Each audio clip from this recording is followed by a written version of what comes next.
Hey Duck, how you doing? You alright? Are you ready? Because I'm not even sure that I am, to be honest. This is nervy, isn't it, really?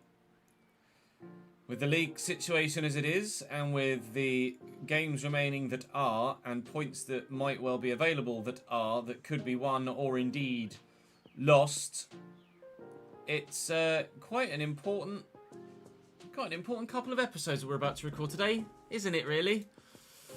Yikes!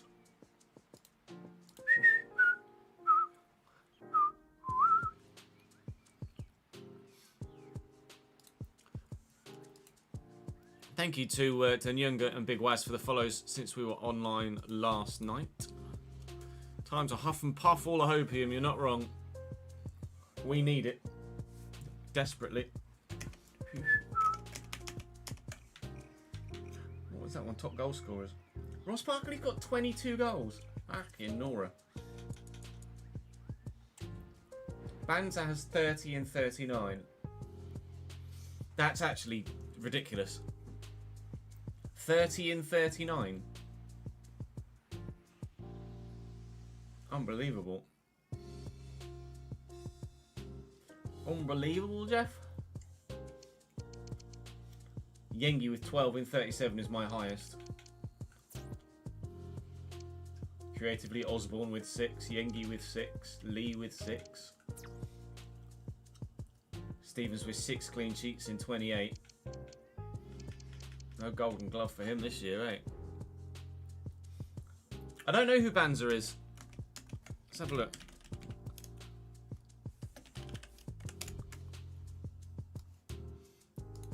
Simon Banza or Simon Banza. Simon Bocote Banza. Plays for Lens. Oh no, plays for Braga. Used to play for Lens. 27 in real life right now. So he's probably pushing 30 in save. Cactus, thank you very much indeed for the 37th month, mate. It's very good of you. And to be honest, 3 seasons in a row, he's been a great goal scorer for Braga. Oh, sorry, once at Famalicão. But in the Portuguese league, top division still. And then this season in real, or last season in real life, 21 in 28. Great season for him. Someone that I've not heard of, never come across our our attentions in any save or in real life either. I don't think. Just not a player that I'm familiar with, and I dare say you guys aren't really that familiar with him either. Rating wise, he is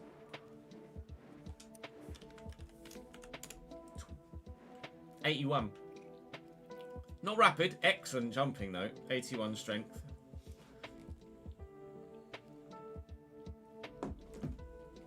Good finishing, good heading accuracy. Yeah, no F1 today, Zach. Alright, give me a sec. I'm just gonna help Nat unload the shopping. She's literally just got back. So I will be a couple of moments. Just help Nat get all the stuff out of the car with the baby, etc. Appreciate your patience. BRB. Just timing.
Sorry about that. That was just typical timing.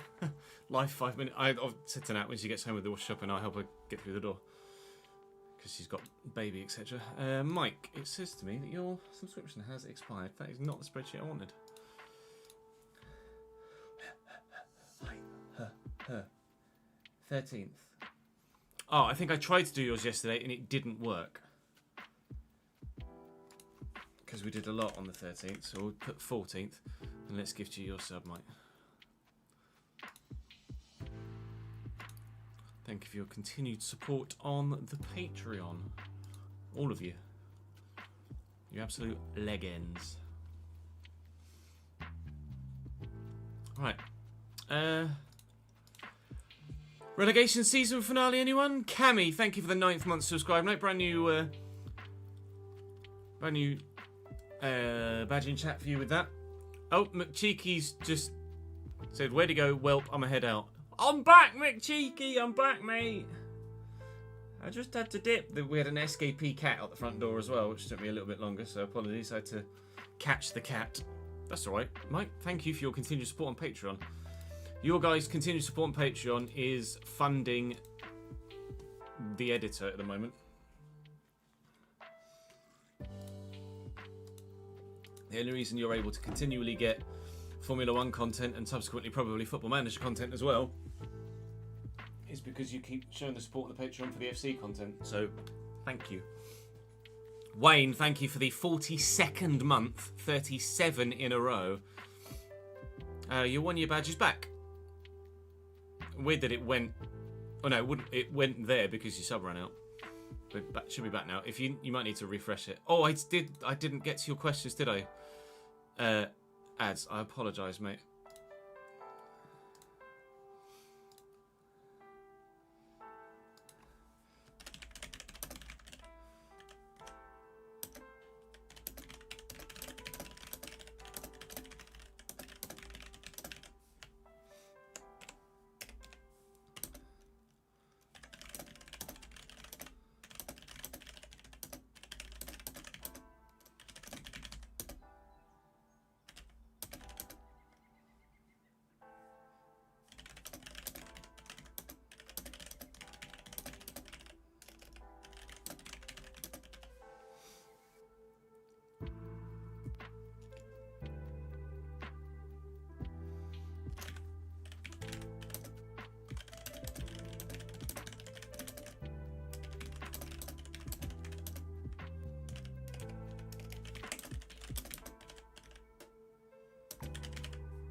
I've literally just responded. Yeah, I'm going to stop uploading the Creator Series content, Elite, because it's not been great for getting content in half of the races we've been involved in this year, and B, it doesn't get many views, so it's just not worth wasting Chris's time with it. Officially a citizen of New Zealand. GG's, Fletch. Hooray to no more 1.5 interrogations at American airports. What key feature would I like to see added or removed in SC25? I would love a full, proper managerial market, so you can do something like a journeyman. Or I would like player career mode transfers to be able to be done in January, and loan spells to be able to be done in January, in addition to the current new system that they've got in place, rather than the fact that it replaced the old system that was in place, and now they've removed entirely January moves of any kind, and the ability to ask to go on the loan list, etc. I'd like to see stats tracked across all leagues, not just the Users League. It's just countless, dump. It's never ending, mate. I'd like it to be Football Manager, basically.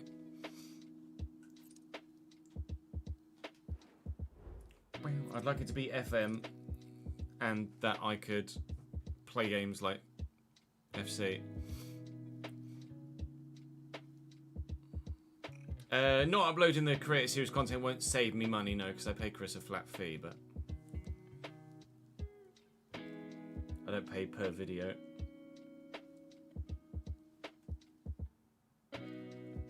Just means I can focus his time that he spends on my content on other stuff. Well, we shall find out, shan't we, Jordan? And let's find out now. We do have something a little bit special coming later on this afternoon. As I mentioned yesterday, we have a unique watch-along a little bit later on this afternoon from about 5:15 to 5:30ish for a few hours post there. I'll give you more details on that a little bit later on. The plan gives you half an idea, but I've not officially announced anything.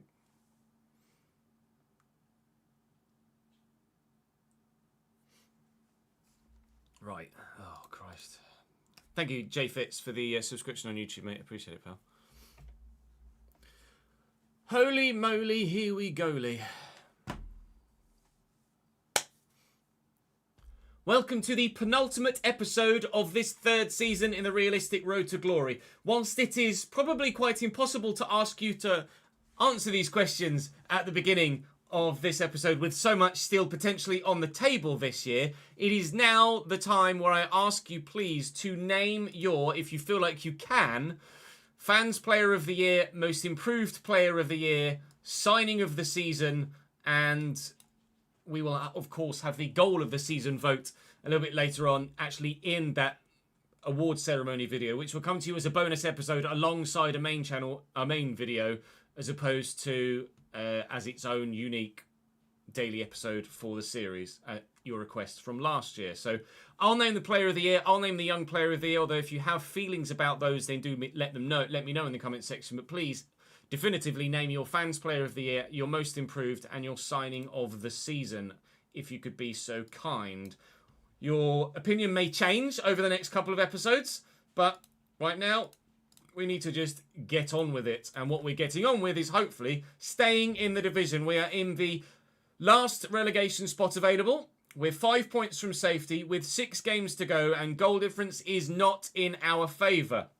But whilst our points difference is an odd number, it means that the goal difference, if we win or lose games, and other teams win or lose games, the goal difference shouldn't be a factor. Because say there were 2 games to go, Birmingham lost them both, we won them both, we'd be a point above them, and the goal difference wouldn't be called upon to decide who finishes where. That said, I just want to get as many points as possible from the final 6 games of the season, and we'll do what we can. We have 20th placed Bristol City today. We have 19th placed Plymouth Argyle tomorrow, and of course 4 other games in and around those as well. Those 4 other games include Norwich and Sunderland today, and Watford and Hull City tomorrow. So not easy games at all, and the fact that we need a lot of points is going to make this continually pretty bloody difficult. I've made a change to the starting lineup at your request as well. You guys are not keen on Kingsley at left back, even though initially you asked me to put Kingsley at left back. We tried it, and then you were like, actually, probably not a good idea. It hasn't really worked as hoped to get Mackenzie central. So considering we don't have another left back or full back other than Rafferty, and I'd rather put Good at centre back than Rafferty at full back. Although maybe I could, if Charlie Good doesn't work in the first game, we could put Rafferty at left back and put Mackenzie back to centre back. We shall wait and see how that one goes. Balagizi will continue on in that central attacking midfield role for now. Dodds, of course, last minute hero in the last episode to earn us a point against Southampton. Very much worth your watch, that episode, if you missed it. Some big points scored for us in that one. Unfortunately, some big points scored by our opposition teams around us as well. So the points tally didn't really close as we picked up some decent results. Today we're saying thank you to Kira, to Be Better with Luke, and to Marcus Bishop on the board behind me. Thank you for your continued support in the comment section. We shall have some press conference questions as we progress. But to start with, it's Bristol City. A Bristol City side that are unbeaten in 5. Drawn their last 3, however, in a bit of a downturn of form. And fingers crossed we can keep that downturn of form going. We pray anyway. 5 at the back for them. Going to be difficult to break down, but we have to believe. Thanks for waiting. We're now ready to take your questions.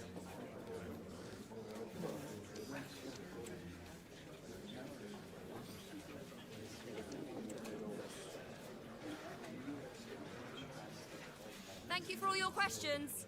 We're now... Older gamer, thank you for the follow, mate.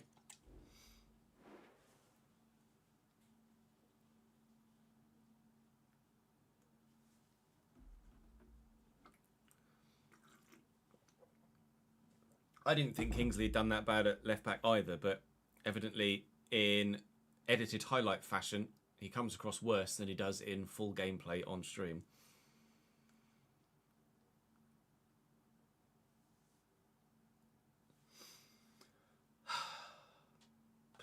Please survive, Ches. Please survive.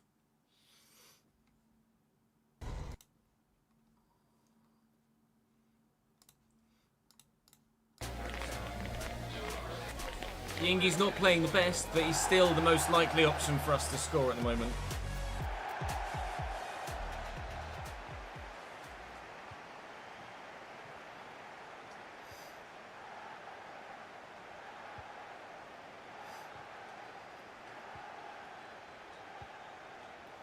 Not where that was supposed to go at all.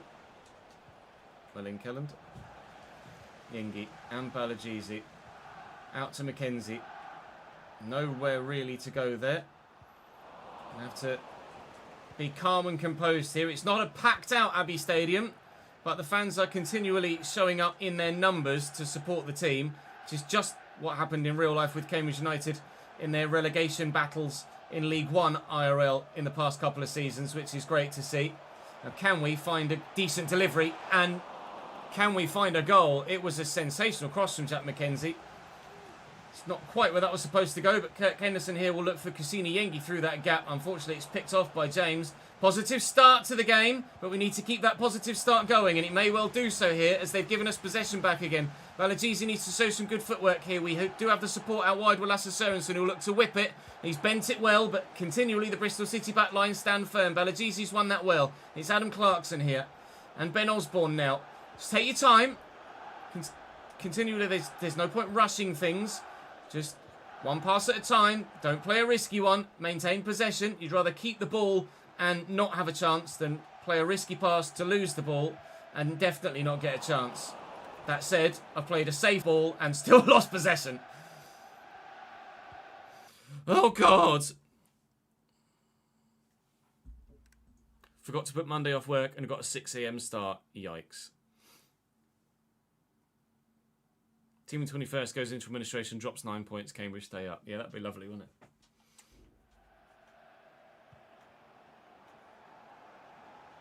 Nelson on the run. Well in, Mr. McKenzie. Keep up.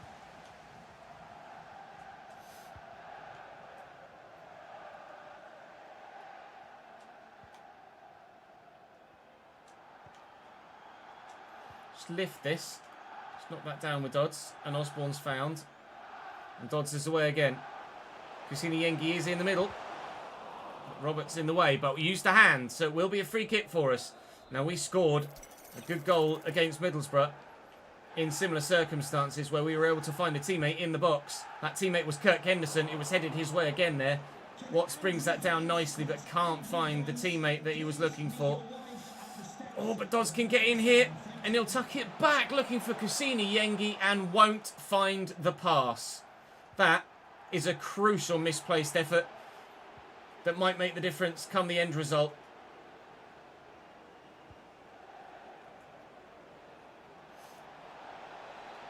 They're in. It's a decent delivery. It's a great header. It's a top save. No goal for Bristol City.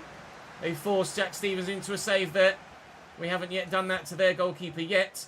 That was supposed to go to Jack McKenzie. Just because I pressed past quite quickly doesn't mean I actually want a 1-2. Please take into account the direction of my passing stick. Thank you, game. Pring into Mehmeti. Holds the ball up nicely. Got to get someone out to Bird. Charlie Good does well. Charlie Good still battling hard. Nelson now. I think we got the advantage in there, but somehow they've still got the ball back. Maybe we should have just taken the free kick in that situation with it being so busy back there. Jack McKenzie trying his best to deal with the man out wide. Couldn't do so. Tight angle. Good standing firm again. Corner Bristol City. The nerves rise here. Are they going to go short? Looks like they will. Nelson will indeed get it short to Bird. Man on the edge of the box here is James. James gets past Balajizi. Mehmeti with the effort. Deflected. Was it off a teammate or was it off a defender? It was the latter. It'll be another corner. Bird this time will deliver himself rather than receiving it short. Whips it well, and Yengi clears. Can we get to that first with Adam Clarkson? Not a chance.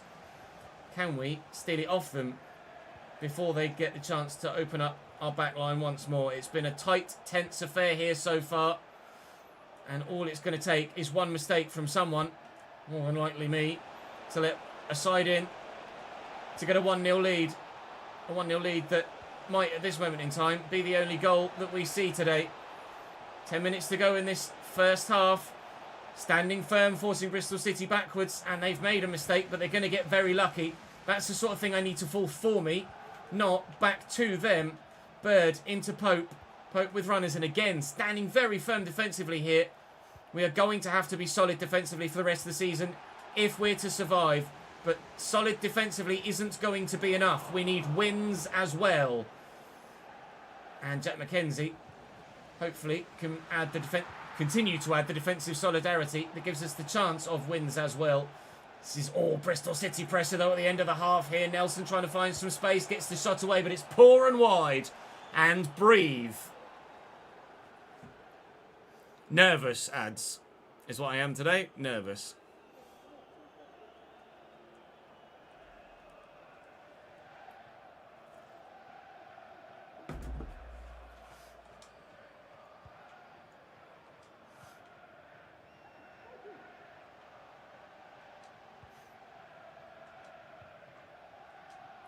Henderson. Time's running out at the end of the half, but if we can find the right ball forward, we can get a goal before the referee's whistle goes. We'll spread this out wide. Get it forward quickly so that ref doesn't blow his whistle. Ha ha ha ha ha! You like Bristol City's kits, do you?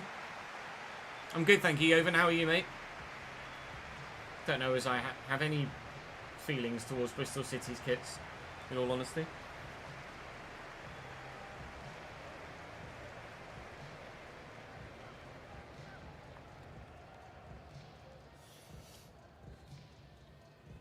Oh, you like the shade of red, do you?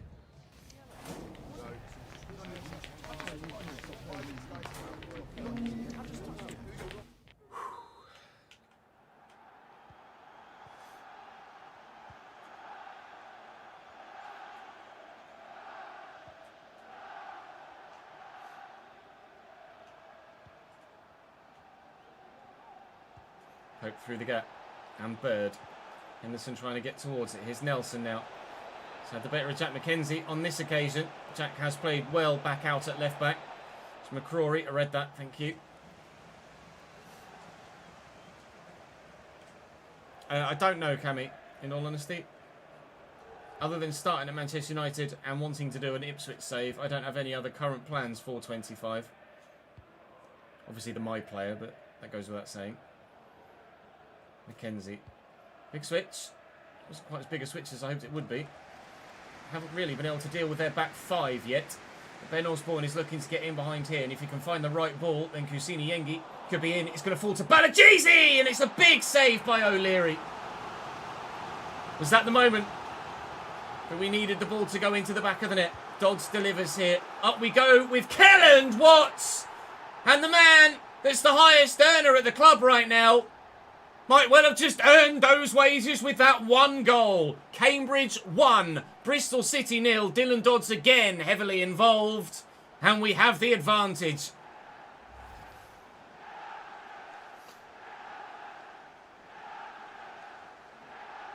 What a header, Kelland. He's practically done the splits mid-air there.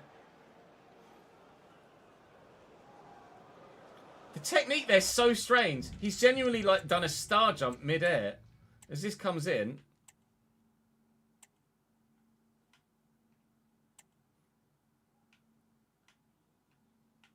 he's done a star jump mid-air.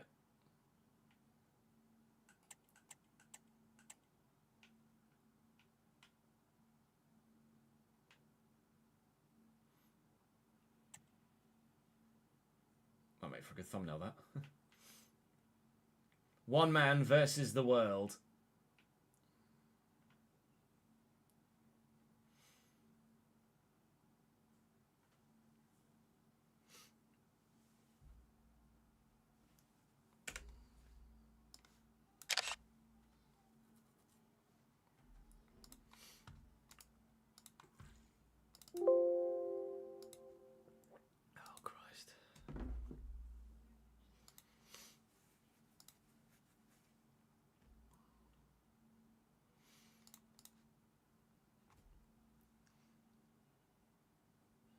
No, I'm not going to untuck Dodds' shirt. I like the fact he's got a little bit of character. Whale, thank you very much for the 3rd month and 2nd in a row, my dude.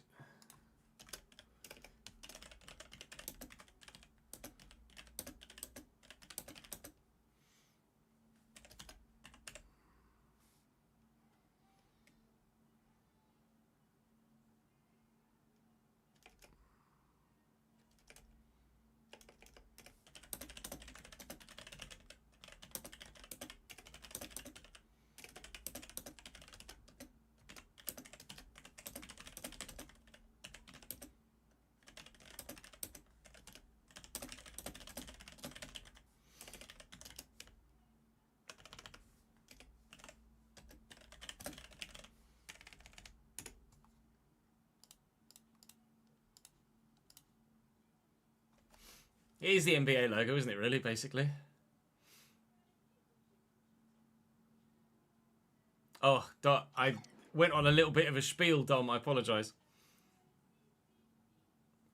There is lots that I would like to see added or removed. Too much to go into, really.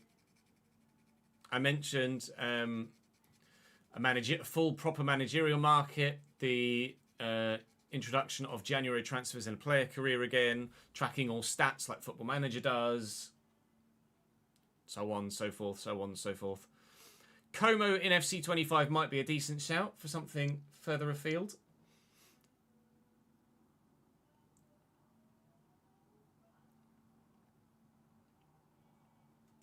Yeah, the unlucky was set to 10,000 for the 2nd race in a row, Ali.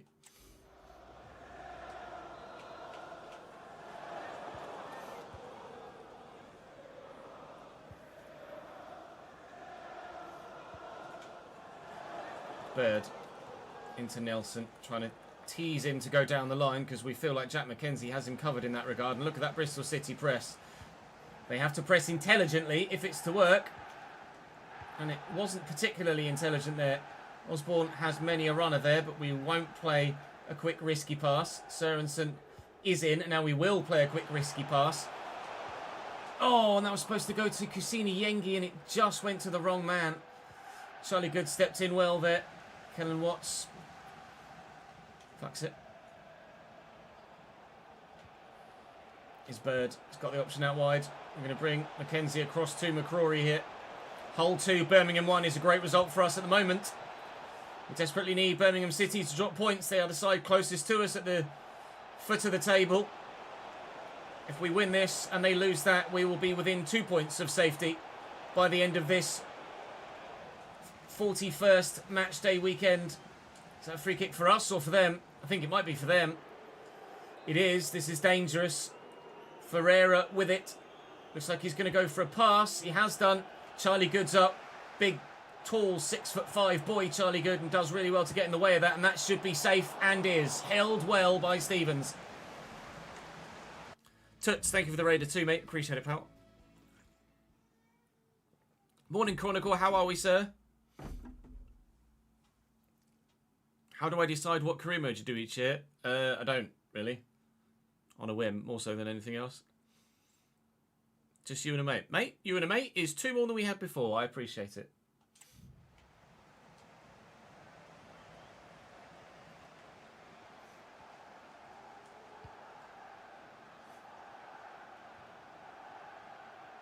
Mackenzie. Clarkson. I'll go to Yengi and hope that we've got runners. We do, but Yengi needs to hold up the ball here, and he hasn't done that very well, although he has won a foul. I might make some changes. What's for Rafferty? Rafferty out wide, Mackenzie central. Let's do Brown for Balagizi, and we will do Yengi for Silla. I might do Forrest for Clarkson too.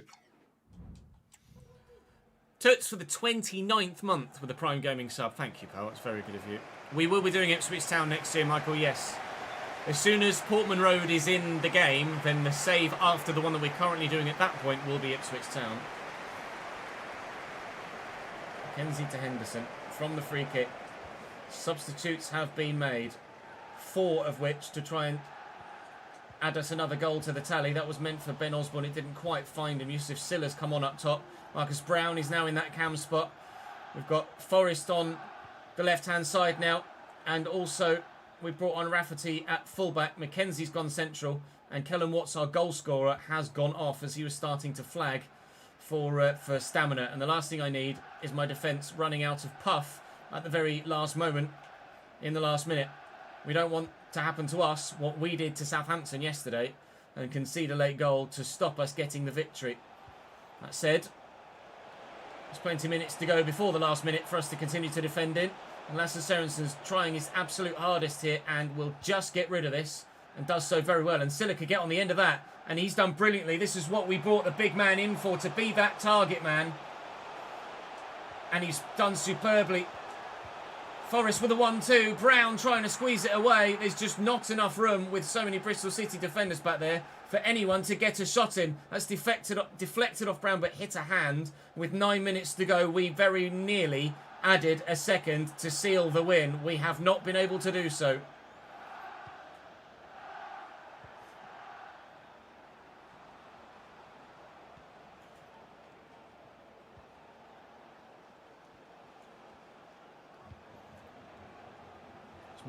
McCrory. Oh, I nearly got there with Silla. We need to keep bodies behind the ball here and hope that they make mistakes like that to ensure that we can keep it. 5 minutes to go here. It's nervy times at the Abbey Stadium. Very nervy times indeed. We hope that the sides above us and around us in the league are not getting the desired result for themselves, whilst we hopefully maintain this 1-0 result here.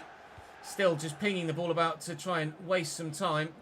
And if there is the opportunity to get forward with it, we will take it. But at the moment, there's no room further forward. But crucially, we are able to find some space at the back to keep playing the ball around. Forrest rode that challenge well, actually. Brown can't do anything with it under close proximity from the defender. And here comes Sebas. And the referee needs to blow his whistle right bloody now as far as we're concerned. Here's Nelson looking to get down the line. Rafferty will lunge for him and miss the ball but get the man. Cross in. Keeper's there to punch. And the referee's... Was he offside? Was the final whistle? It's the final whistle. 3 vital points for Cambridge United thanks to the set-piece goal. It took a set-piece against Middlesbrough to equalise before we pushed on and won. It's taken a set-piece here with Kellen Watts being the man to get us all 3 points here. 1 game down, 5 to go. Can we survive? Toots, thank you for gifting us up to the channel as well. That's very good of you. J. Chris, welcome to the gang. And Moo, thank you very much for the subscription on YouTube, mate.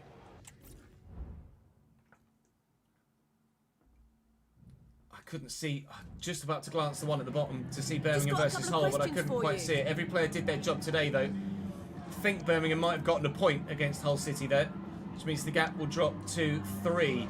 Last we saw, it was 2-1 Hull. And it stayed at least 2-1 Hull. We are 2 points from safety. 4 points behind the side that we just beat, Bristol City. But now we have Norwich and Sunderland, which is not going to be easy. We have some press conference questions as ever from the comment section. The first one coming from Just Ryan that says, with the fans' fear of relegation looming, you sound as though you feel the pressure. Do you feel the pressure? Always. I could be Billy Big Bollocks and quote Alan Shearer and say pressures for tyres, but I'm feeling it. Very much so. Cambridge United have waited 30 plus years to be at this level in the football hierarchy. We don't want it to end after just 1 season. Norwich are pressing at the top end of the table for an automatic promotion spot or at least playoffs. They're 8th, actually, with only 62 points, well off the automatic promotion spots. In fact, the automatic promotion spots look like they're done and dusted. Forest if they win their game and have only one defeat for Nottingham Forest all season. Yikes. They've been so very, very good, haven't they? 8th place Norwich to come, then 10th placed Sunderland. Getting that 3 points against Bristol City was so important because they're not going to be as easy to come by in the next 2 games.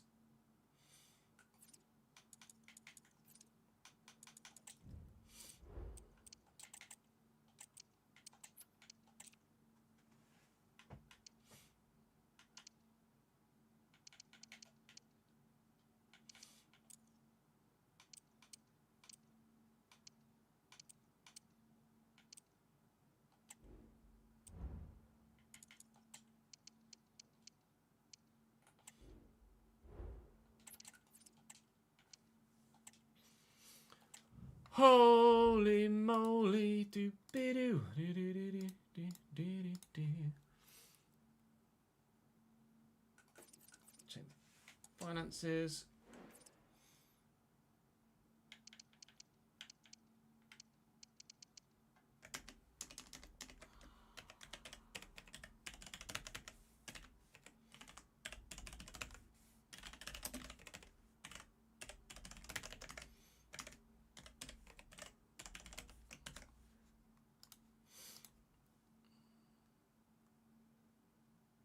I saw the link today, Jamie. I wasn't sure whether it was actually confirmed yet or not.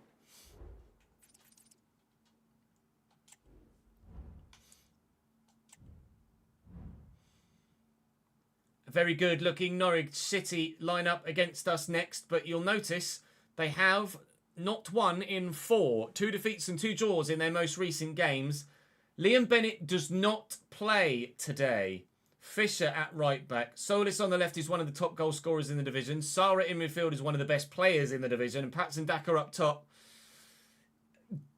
Ask Leicester fans. Not the most convincing of strikers in real life at the moment, but is definitely going to be dangerous in game, that's for sure. And Vinny Reyes, who in real life is at Cambridge United, is starting in goal for them here today. Will start the same side that played the last one. Clarkson's up to 74 now.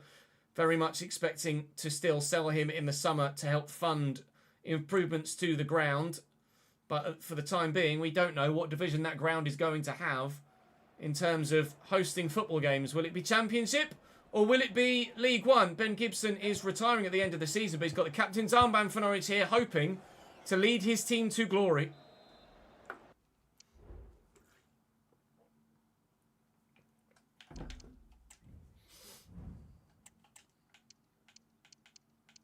And not a strong defensive line for them.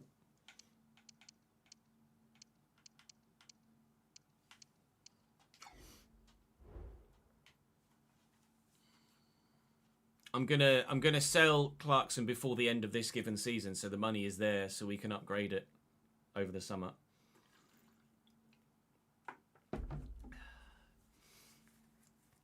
He's having his medical this weekend. He got the, here we go. There you go.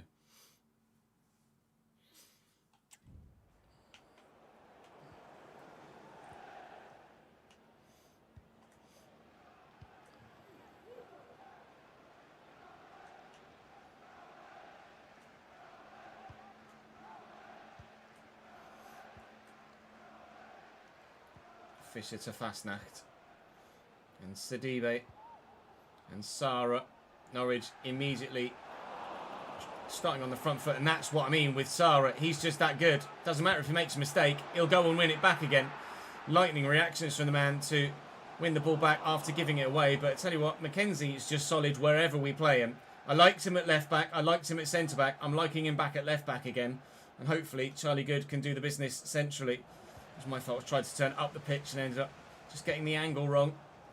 Offering the opportunity to the defender to get the tackle in. The overlapping run is coming. They are getting out all of the fancy flicks at the moment, and Jordan Shipley's in the box. But Kellen Watts, our match winner, does well to get it back. Quite frankly, anywhere will do defensively to begin the game.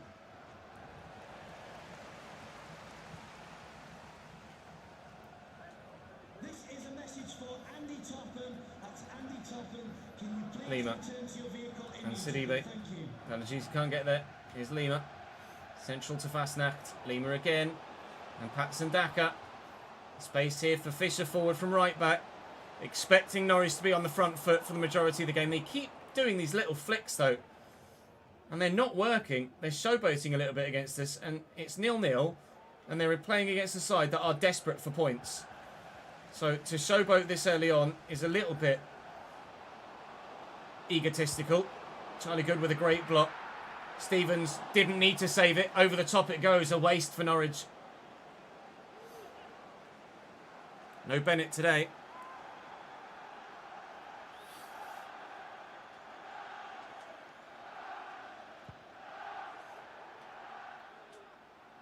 Will up Cassini.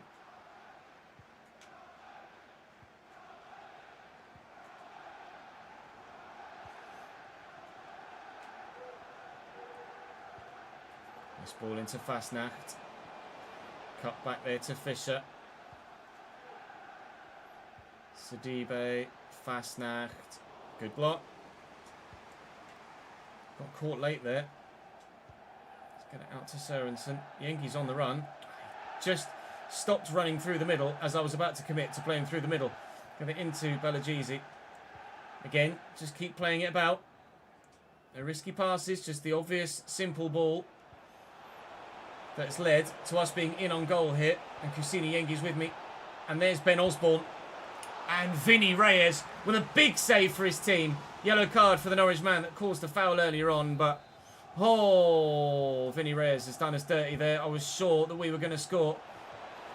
He's made a save again. Kellen Watts seemingly the go-to man from set pieces right now. We'll try again. He's not in the right position to get to this one. Clarkson could win that header. Hasn't quite been able to win it properly. And Norwich will break. And we will not take a 1-0 lead here.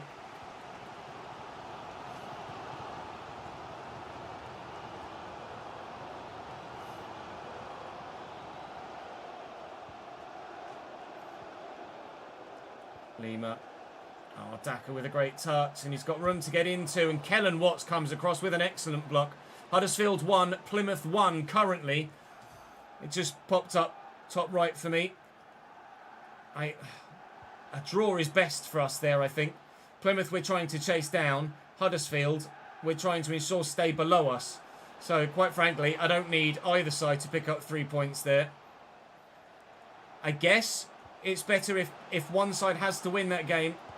It's better if it's Plymouth, because we're chasing really Bristol City, Stoke and Birmingham at the moment. So to ensure that Huddersfield don't overtake us, we probably have to hope that if there is a victor at home part, it is the home side. Fastnacht, Solis, safe, but only just.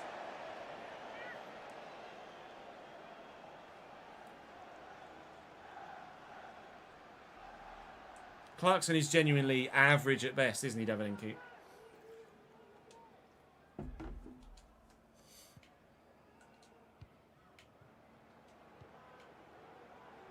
Osborne. Out to Dodds. Take the free kick. Take your time. Charlie Good. I don't know what Charlie Good's doing this far forward. Not a bad ball, though. Really not a bad ball. Yengi missed it entirely. Oh, my God. It went straight to him. Couldn't have picked him out better.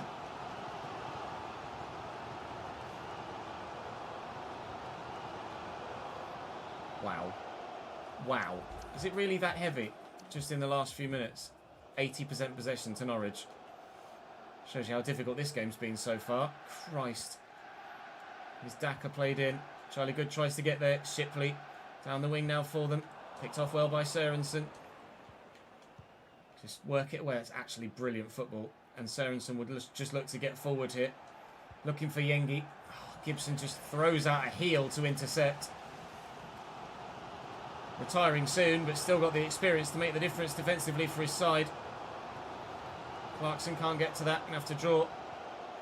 Defender out of position here. Fisher's going through the gap. And he's going to have the legs to get there. It's the right back. It might not be Liam Bennett at right back for Norwich City today, but Fisher has filled in very well indeed. 1-0 Canaries.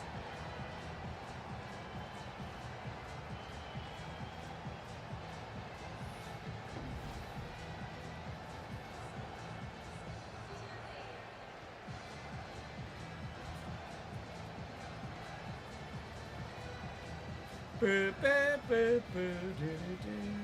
not sure about the goalkeeping animation there. Is that... Oh, the ball's going over there.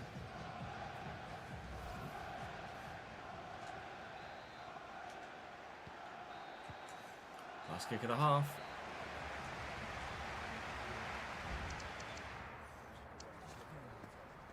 It has quite considerably been all bloody Norwich in that first half, but we have had a couple of opportunities. We need to get the ball in the back of the net now. Scoring is essential in this second 45. We can keep the points tally ticking over, then we stand a great chance of staying up. But these games against the bigger sides are just so tough, as you can tell from the stats, and I'm sure I've been able to tell from the highlights as well. It's really difficult.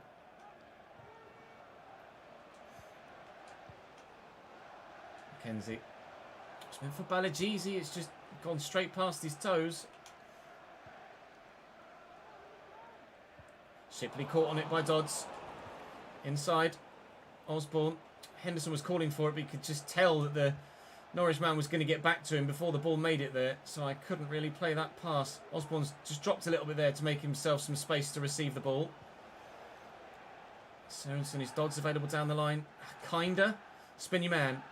Go on, Dylan. Go on, Dylan. Oh, it's a great ball. Couldn't quite get there with Balagizi. Won't be able to get there with Clarkson.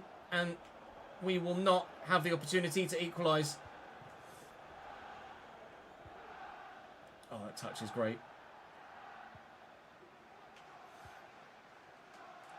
This is that one from Sarah. Bristol City beating Preston North End is not great news for us right now. They've just gone 1-0 up at Ashton Gate. This is why... Oh, my Lord, what a terrible pass. Patson Daka's shot blocked, thankfully. Deary me. Plenty of space there to play the right ball, and he got it all wrong. Dodds has done superbly well here. Dylan Dodds is having a breakthrough year right now, and he'll whip the ball, and the keeper's just going to get there first. Half an hour to play.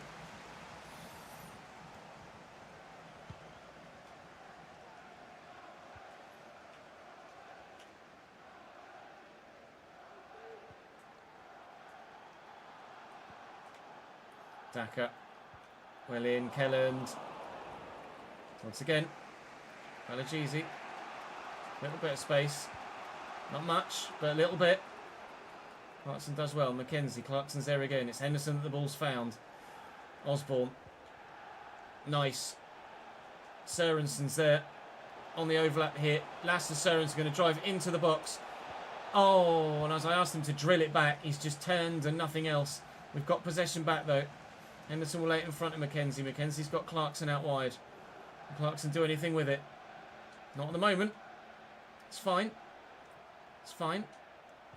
Osborne's through this gap. I need runners. Dodds has come short. Sorensen's going to go on the overlap. Lasse's in again. Continually, we've got men in the middle. Osborne. The one pass that needed to find its place was that last one in towards the striker.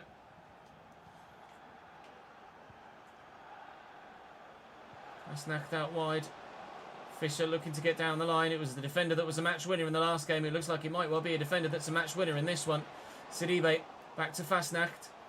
Trying to find space. Showboating a little bit. Patson Daka's holding the ball up nicely here. Stevens makes a good save. We're going to make some changes. We are hanging on here at the moment.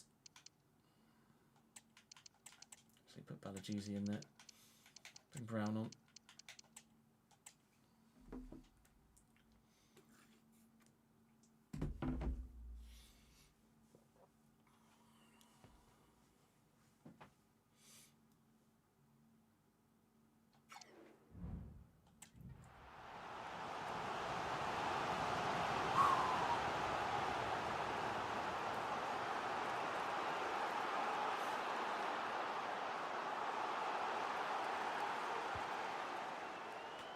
Oh, Solis. Done brilliantly. Oh my God, I thought that was in. Corner Norwich, 15 to go. We've made multiple changes. Trying to get ourselves an equalising goal. Trying to just get to the bloody loose ball at the minute. Here's Solis, second top goal scorer in the league. Potentially turns provider. Stay calm. Stay calm. There's time. There is time. Forrest, make the run. He's going. Can we get it to him? That's the question. Ultimately, at the minute, no. But maybe eventually. Brown. Oh, he was playing the pass. He swung his foot at the ball, and it just didn't go anywhere.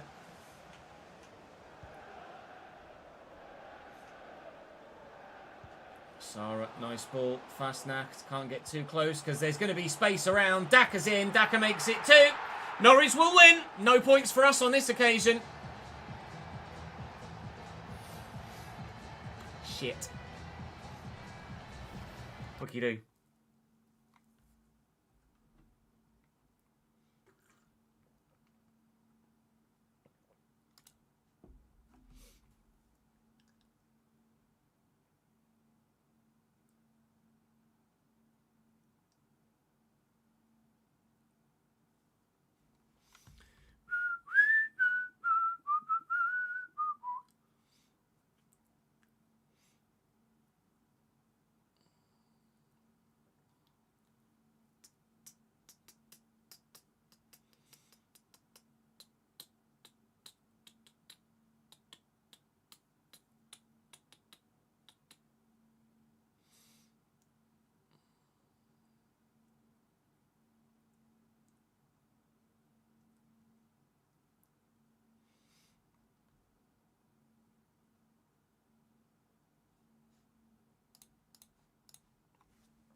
German sax guy, yeah.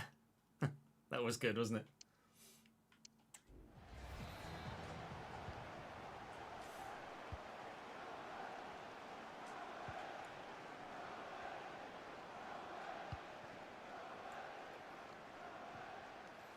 Sorensen finding Balagizi and Brown. Brown very deep for the man that I've just brought on at cam, if I'm completely honest. Rather he wasn't just dipping in there. Dodds. Oh, he's had the defender all day long.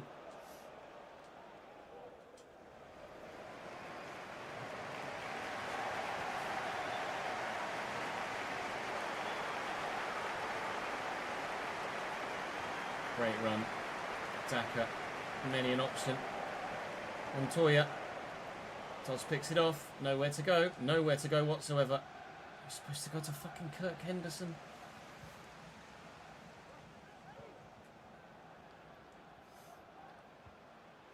Sarah to Montoya. Spins well. Sarah. Ball has signs. Solis offside. Little dink to find Dodds. And find him it does. And on the run is Balagizi. Time the cross well. Oh, Cassini too busy stumbling to actually get to it. Well, goal difference could be a decider. And if we could have gotten one back there, it would have made a sizable difference. But no. It's defeat against Norwich City on this occasion. And unfortunately, Birmingham drew 0-0 with Charlton. So Birmingham get a point and up that gap back to 3 points now. And this is the scenario where goal difference is going to make a difference. At the moment, I am terrified that we're going to go down on goal difference. It's Sunderland next for us. But first, a question from Harry Horsfall that says, rumours are that members of your squad are displeased with the benching of starman Berry. It's left many to believe you've fallen out with the player. I have not fallen out with Luke Berry. But no man is bigger than the team. Luke Berry was not performing. We brought in Ben Osborne. Ben Osborne has performed. And Berry is out of the team on merit. Rephrase. Osborne is in the team on merit. And Berry is benched as a result. It's nothing personal between myself and Luke.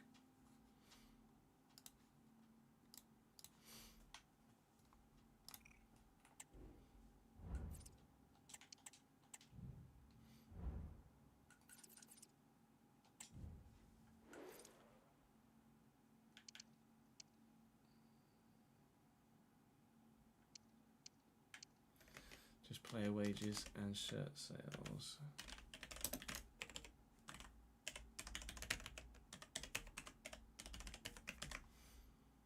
Apparently it didn't cost us anything to travel to Norwich, which is good.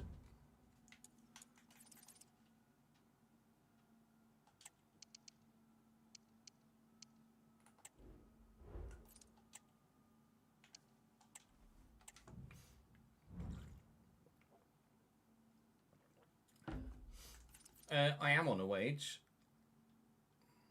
But what that wage is, I've no idea. We haven't been counting it, actually, no. I'm on 12 grand a week, apparently.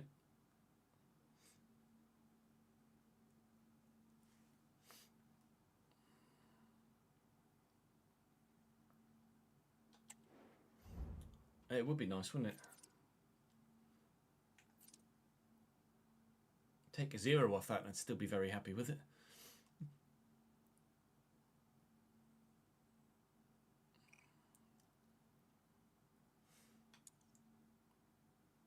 Three points to gap, 6 to Ipswich now. Oh, it's looking more and more likely of us or Birmingham, isn't it, really?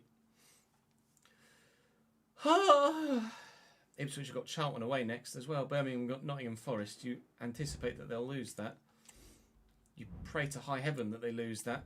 Sunderland in 9th. They were on a run without a win. They've just picked up 3 points in their last game. Jack Clark, Zimmerman, Diamond on the left. O'Nien holding the fort through the middle. Patterson starts this time. Timothée Pembele at right back. Oh, Sheesh scored a goal for them last time we played them. He's on the bench here. I think he was on the bench last time as well and came off said bench to go and score the goal. Oh, Sunderland are a very good side. I'm going to make a couple of changes. Take Clarkson out for Forest and Balagizi out for Alves, I believe, at this stage. But that's the only switch at this moment in time, I think. Everything else I'm quite happy with. Actually, maybe Yengi for Silla, and Yengi can have an impact off the bench, perhaps. We'll give it a go.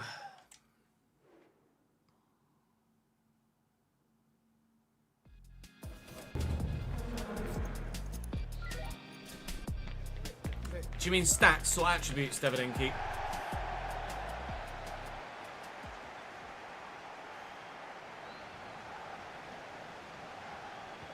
Attributes.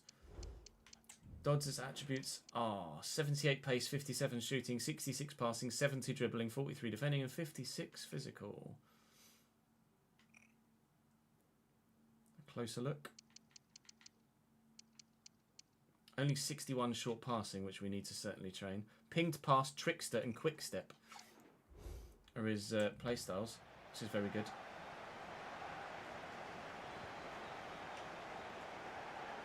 I think Zimmerman scored against us last time as well, actually. All right, Jack Clark. That was, yeah, the sort of footwork we don't have available with anyone in our side. Silla holds that up nicely, though. Unfortunately, Will Alves can't do the same. It's Garber. Pembele. Nice ball to Jack Clark, and here's Zimmerman. Big save. Big stop, Jack Stevens. First chance goes Sunderland's way. Cross is decent. Silla does superbly well. Doing his bit defensively as well as at the other end of the field. Oh, footwork though is superb. He's give a pen. He's give a pen. Charlie Good has stood there and Jack Clark has run into him, turned around and fallen over. Tell me where there's a foul. Tell me where there's a foul there. There just isn't one. Clark. Straight down the middle. Sunderland 1, Cambridge 0. It is on refereeing decisions like that that we might well get relegated. Jack Clark's telling me to shut up. Unbelievable.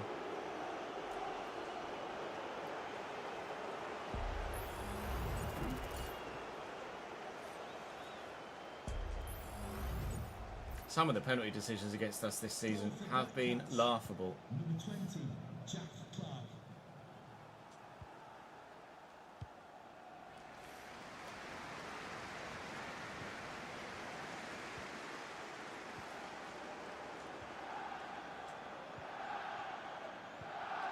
Supposed to go to... Fuck me. Passing's been atrocious in these first few minutes. Well in, Dylan. Apparently a foul. This referee hates me. Shut up, I won the ball. Free kick for Norwich, Jack Clark. Stands it up nicely, but Forrest wins the header well. And Dylan Dodds wins the next one.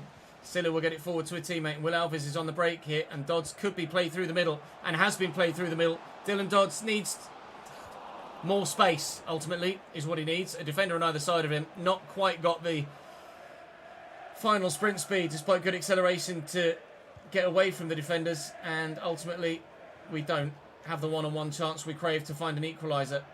Garbutt to Diamond. Garbutt on the overlap again.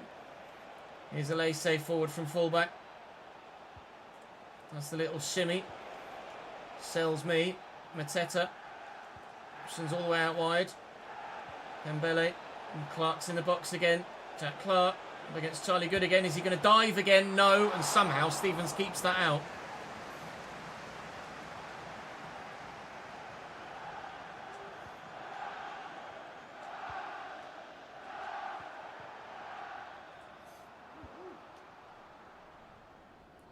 Mackenzie. We've got runners. Just trying to play the ball about and find some space at the minute. It is hard to come by. That said, Dylan Dodds has found some now. Cut this back. Here's Yusuf Silla. What a finish. The big man finds a way. Ollie Watkins-esque with the finish into the bottom corner. Cambridge United are level against the Black Cats. And it's the big man in on loan that's done the business.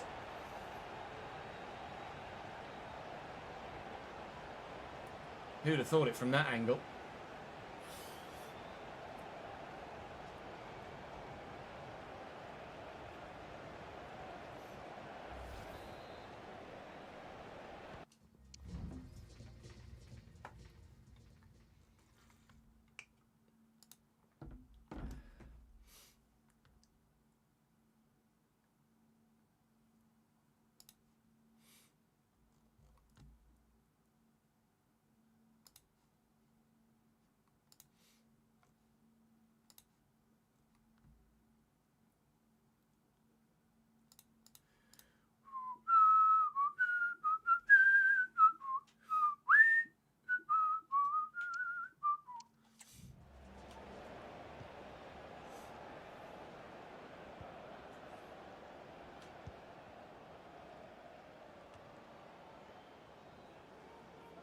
It's his first league goal in 10 games, Silla, although obviously a number of them have been substitute appearances.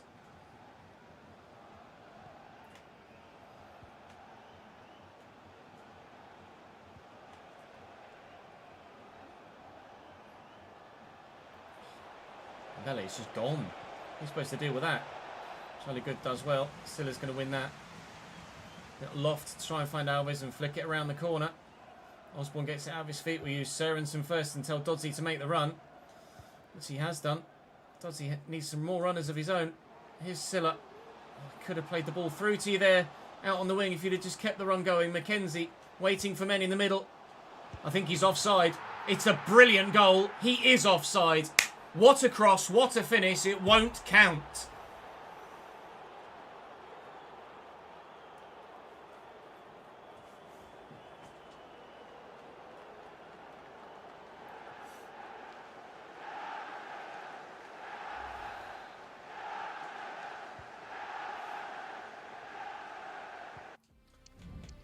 Anderson is that centre back for them.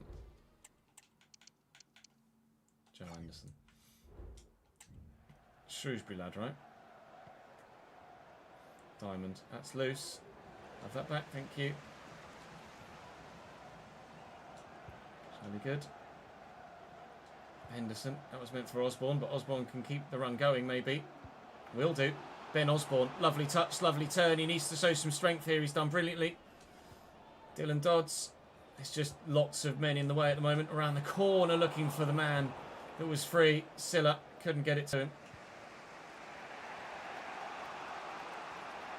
Jack Clark's footwork is mesmerising at times. Ben Osborne's tackling ability, just as impressive. Where's the ball gone?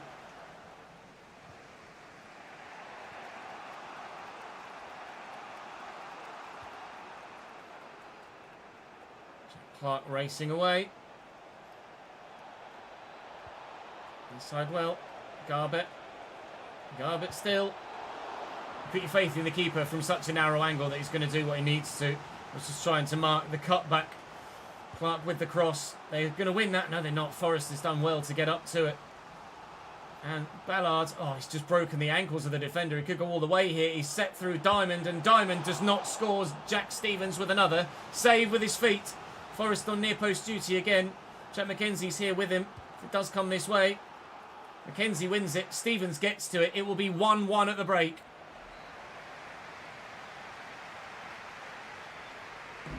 Oh, man.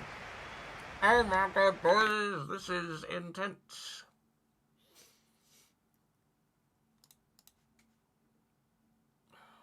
Fucking Nora.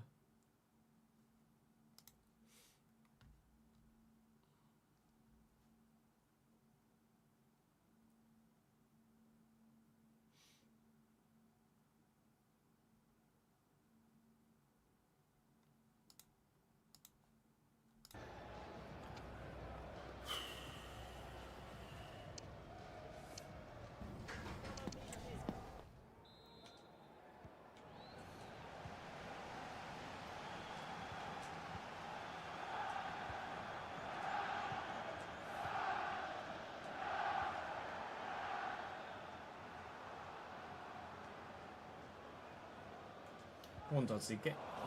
how on earth has he gotten to that? Oh, you knew what they wanted to do.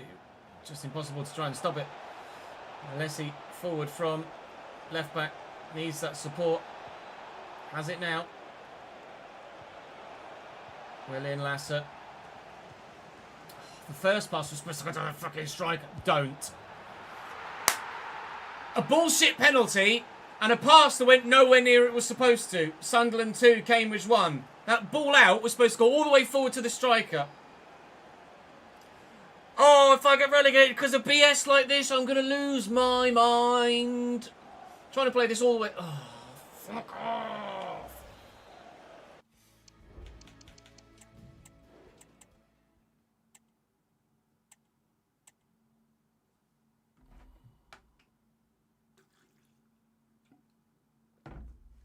Or was I trying to play it inside? Oh, either way. Fuck me. AJ, thank you for the 13th month, mate. Appreciate it, dude. Just rewatched all the FIFA 14 series. Wow. Did I play it to this? I don't know what I did with my inputs. I don't know whether I aimed it at the striker or I aimed it at Will Alves in the middle, but either way. Fuck me.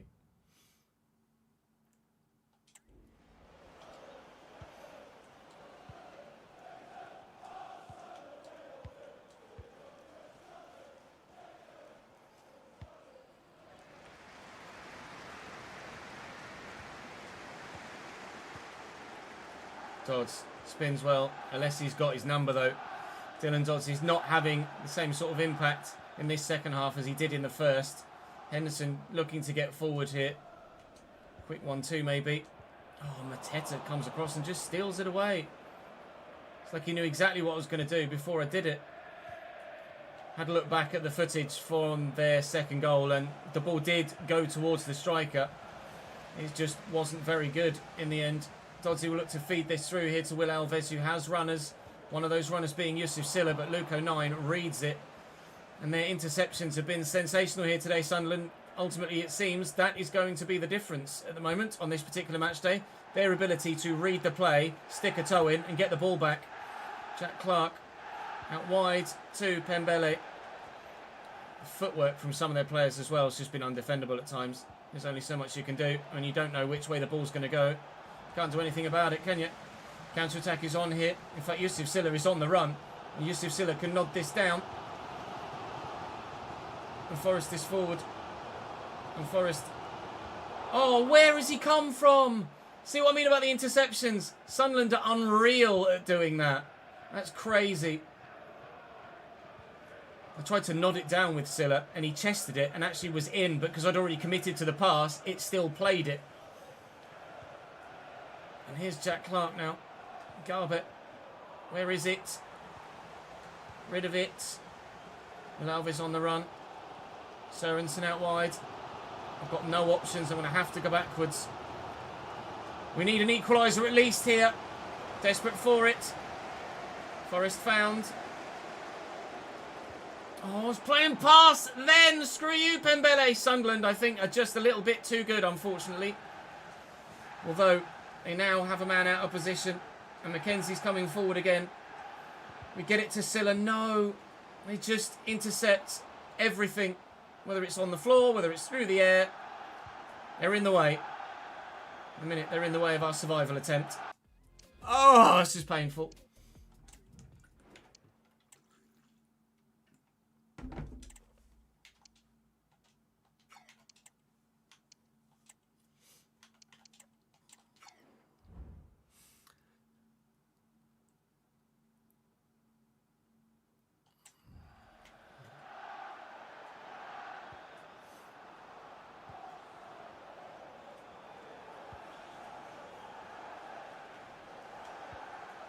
Done me with the eyes there, Mateta. What? There's nothing you can do in situations like that. You intercept the ball, and before your player has a chance to even get the ball under control, he's lost it again. Forrest on the break. Pembele with him. Forrest still going strong. Yusuf's going to make me the run. Just got to find it. And you need to find the teammate. And that teammate needs another teammate. And that teammate is Ben Osborne. And that's the difference between going up, or staying up, sorry, and going down. The width of the woodwork. Can't believe it.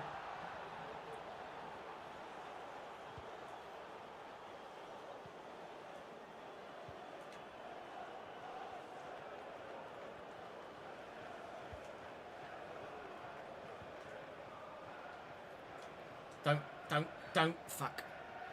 Right, how is he not hitting the target there? It's just ludicrous. Clark floats that. Impossible. Quite literally impossible to defend.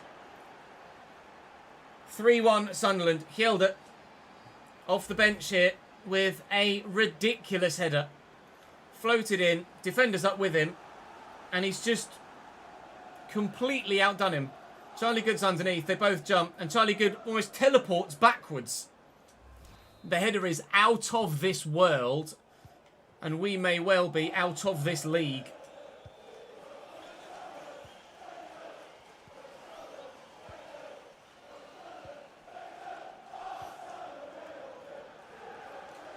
Sørensen looking for and finding Dylan Dodds. Sørensen looking for Balagizi. Balagizi has support from Osborne, who, if he tucked away that chance a moment ago, it might well have been 2-2. Not 3-1. Little dink. It's a brilliant goal. It's a sensational goal. But is it too little, too late? It's a wonderful goal. It's 3-2 though. And still the pain of that BS penalty and the miss from Ben Osborne could kill us off.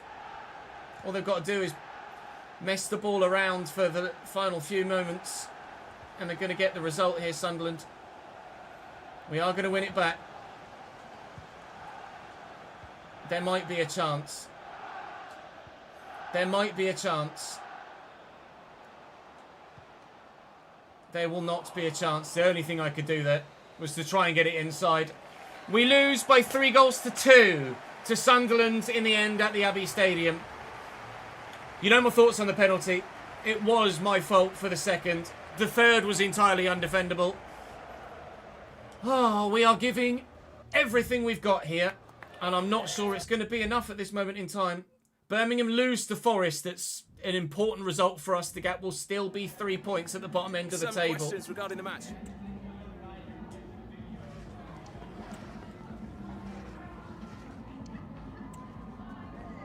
Thank you for your...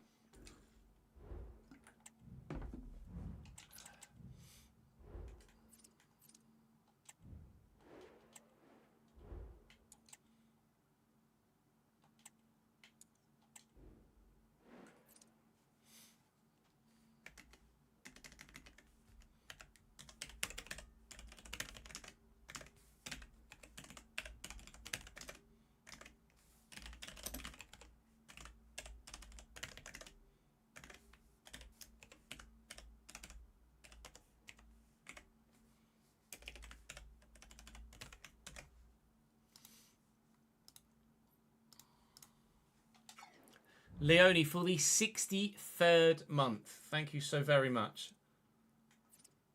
You know how much we value your support here, Leone. Appreciate it very much indeed. Thank you.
Five-star skills, four-star weak foot. Damn, bro.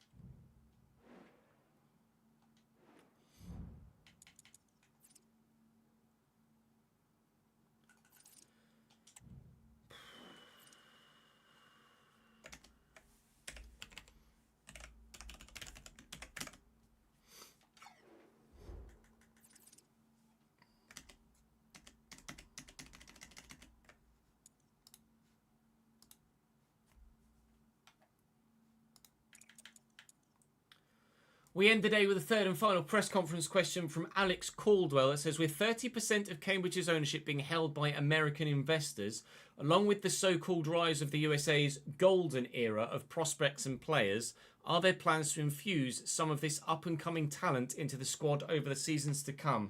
I don't anticipate us massively delving into the American market. Certainly the MLS as a destination is good for players going out. Potentially the MLS may well have some players we could look at to bring them in. But in terms of actual American nationals, the board have never in real life and subsequently in this save put pressure on any of the director of football or the technical director or recruitment people or manager to influence a direction of bringing in a certain nationality of player, i.e. they want Americans in the side. It's not been that sort of leadership from those at the top. So I'm obviously not saying no to American players, but we're not going to prioritise anyone from any particular individual nation.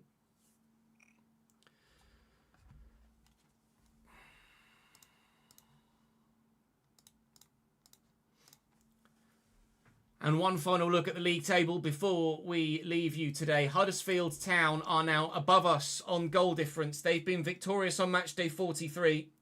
The gap to Birmingham is 3 points for both of us. The gap to Ipswich is 7 with 9 points available. There are 3 sides trying to avoid 2 positions. It's between us, Huddersfield and Birmingham City. Tomorrow we have Watford away. Not a very good game at all. They're 12th. Plymouth Argyle, who are 15th. And then the final day of the season is Hull City. So 10th, 12th and 15th are our opponents tomorrow. We'll have a closer look at what everyone else has on the agenda at the beginning of tomorrow's episode. But our goal difference is not great. It's now worse than Huddersfield's as well.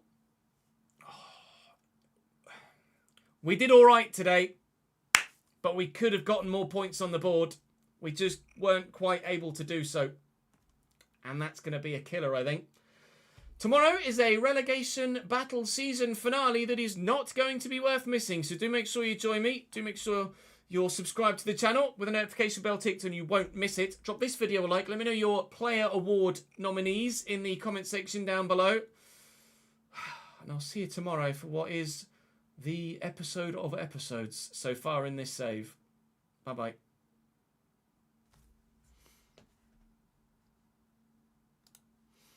Unbelievable, Jeff. That Plymouth game is going to be ginormous.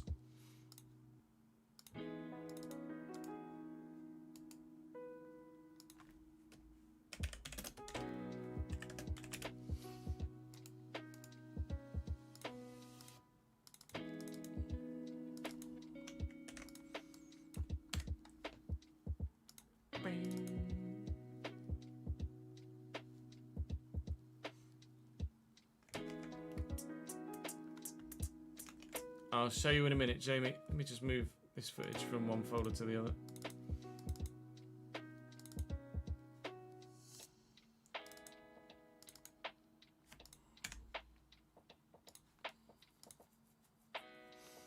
Let me download this as well.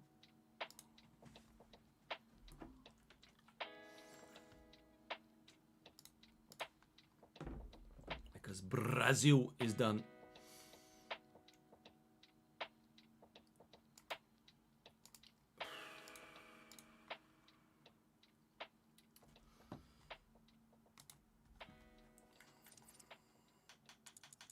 Other leagues at present. Peterborough top, as you predicted. QPR second.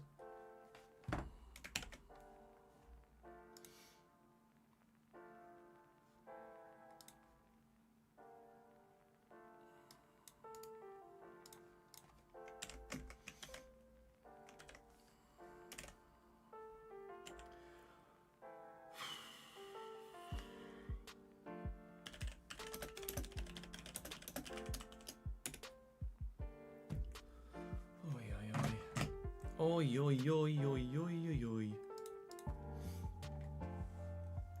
You're telling me, Jamie, you're telling me.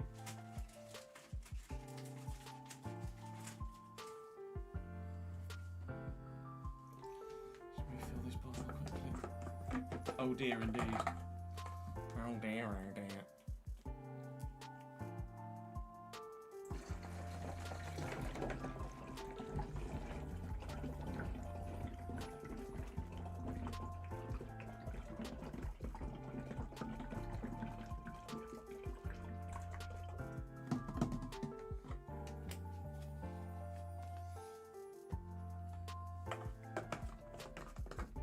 No worries, can we catch you later, dude? Appreciate it, mate. We are going to need it, I fear.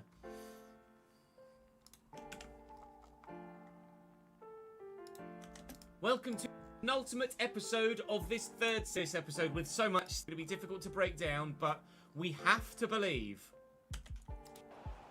Be calm and composed here. Packed out Abbey Stadium. The team, which is just what happened in real life with Cambridge United in their relegation battles in League One IRL in the past couple of seasons, which is great to see. Now, can we find a decent delivery and can we find a goal? It was a sensational cross from Jack McKenzie. It's not quite where that was supposed to go, but Kirk Henderson here will look for Kusini Yengi through that gap. Unfortunately, it's picked off by James. Positive start to the game, but we need to keep that positive start going, and it may well do so here as they've given us possession back again. Balagizi needs to show some good footwork here. We do have the support out wide with Lasse Sørensen, who'll look to whip it. He's bent it well, but continually the Bristol City back line stand firm. Balagizi's won that well. It's Adam Clarkson here, and Ben Osborne now. Just take your time. Continually, there's no point rushing things. Just one pass at a time. Don't play a risky one. Maintain possession. You'd rather keep the ball and not have a chance than play a risky pass to lose the ball and definitely not get a chance. That said, I've played a safe ball and still lost possession. Oh, God. That said, I've played a safe ball and still lost possession. Tini Yengi and won't find the pass. That, they're in. It's a decent free. It's a great header. It's a top save. No goal factor.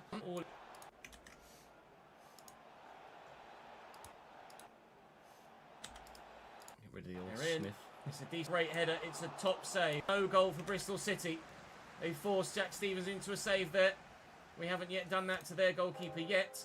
I was supposed to go to Jack McKenzie just because I pressed past quite quickly. Doesn't mean I actually want a 1-2. Please take into account the direction of my passing stick. Thank you, game. Pring into Mehmeti. Holds the ball up nicely. Got to get someone out to Bird. Charlie Good does well. Charlie Good still battling hard. Nelson now. I think we got the advantage in there, but somehow they've still got the ball back.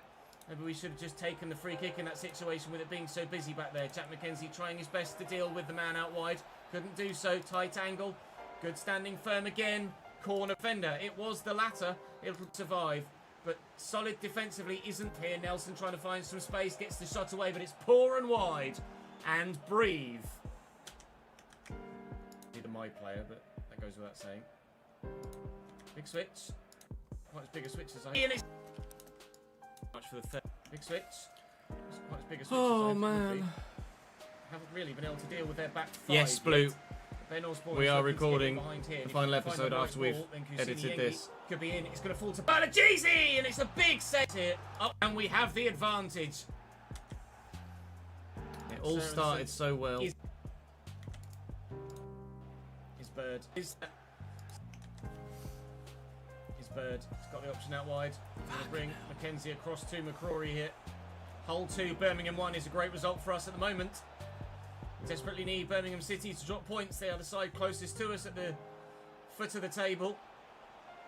If we win this and they lose that, we will be within 2 points of safety by the end of this 41st match day weekend.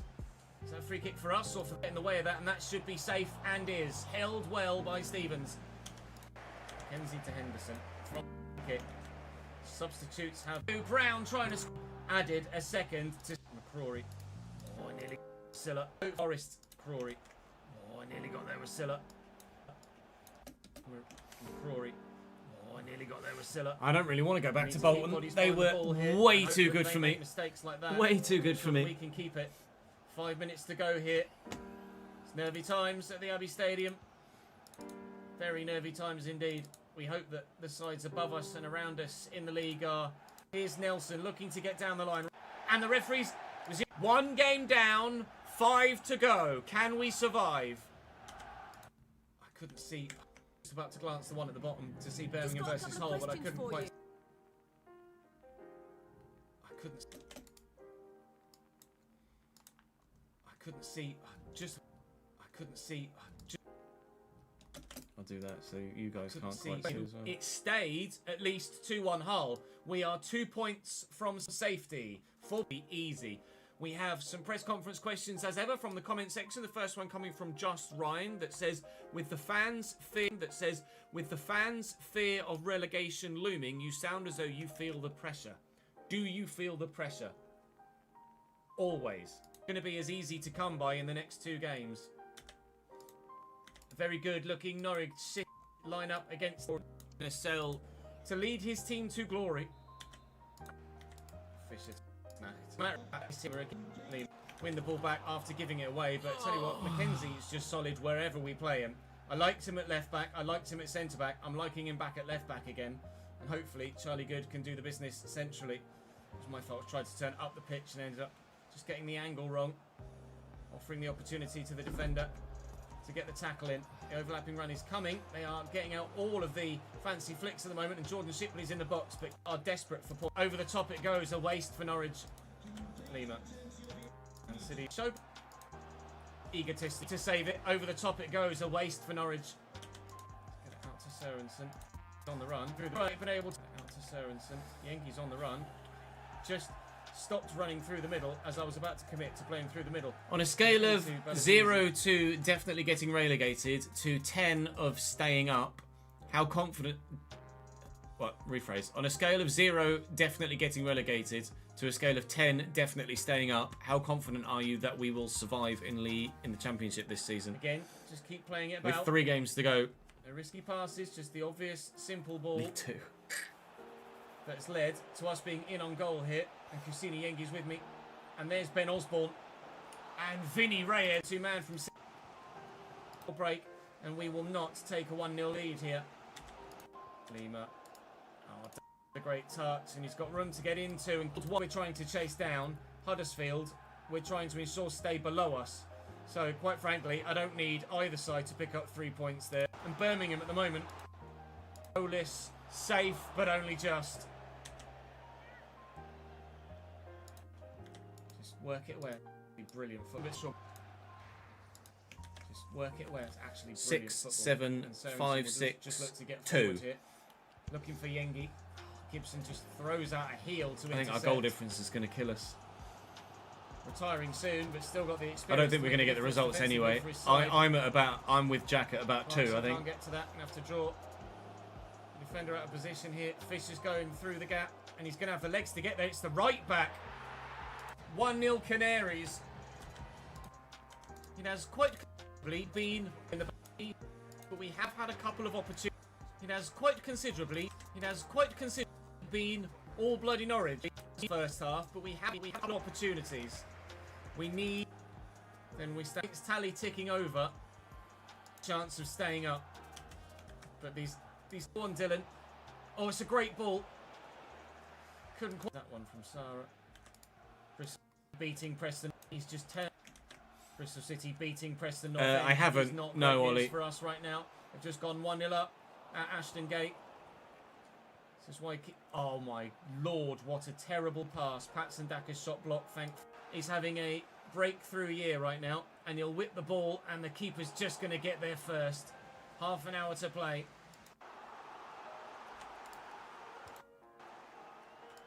Oh. Oh my god, I thought that was in. Corner knock. 15 to go. Potentially turns provider. Sarah, nice ball. Fast knacked. Can't get too close because there's going to be space through around. ball. Daka's in. That through ball is just... So, if I attempt Sarah, this through nice ball, the defender intercepts it Fast knacked. every time. Can't get Every time. too close because there's going to be space around. Daka's in. Daka makes it 2 on this occasion.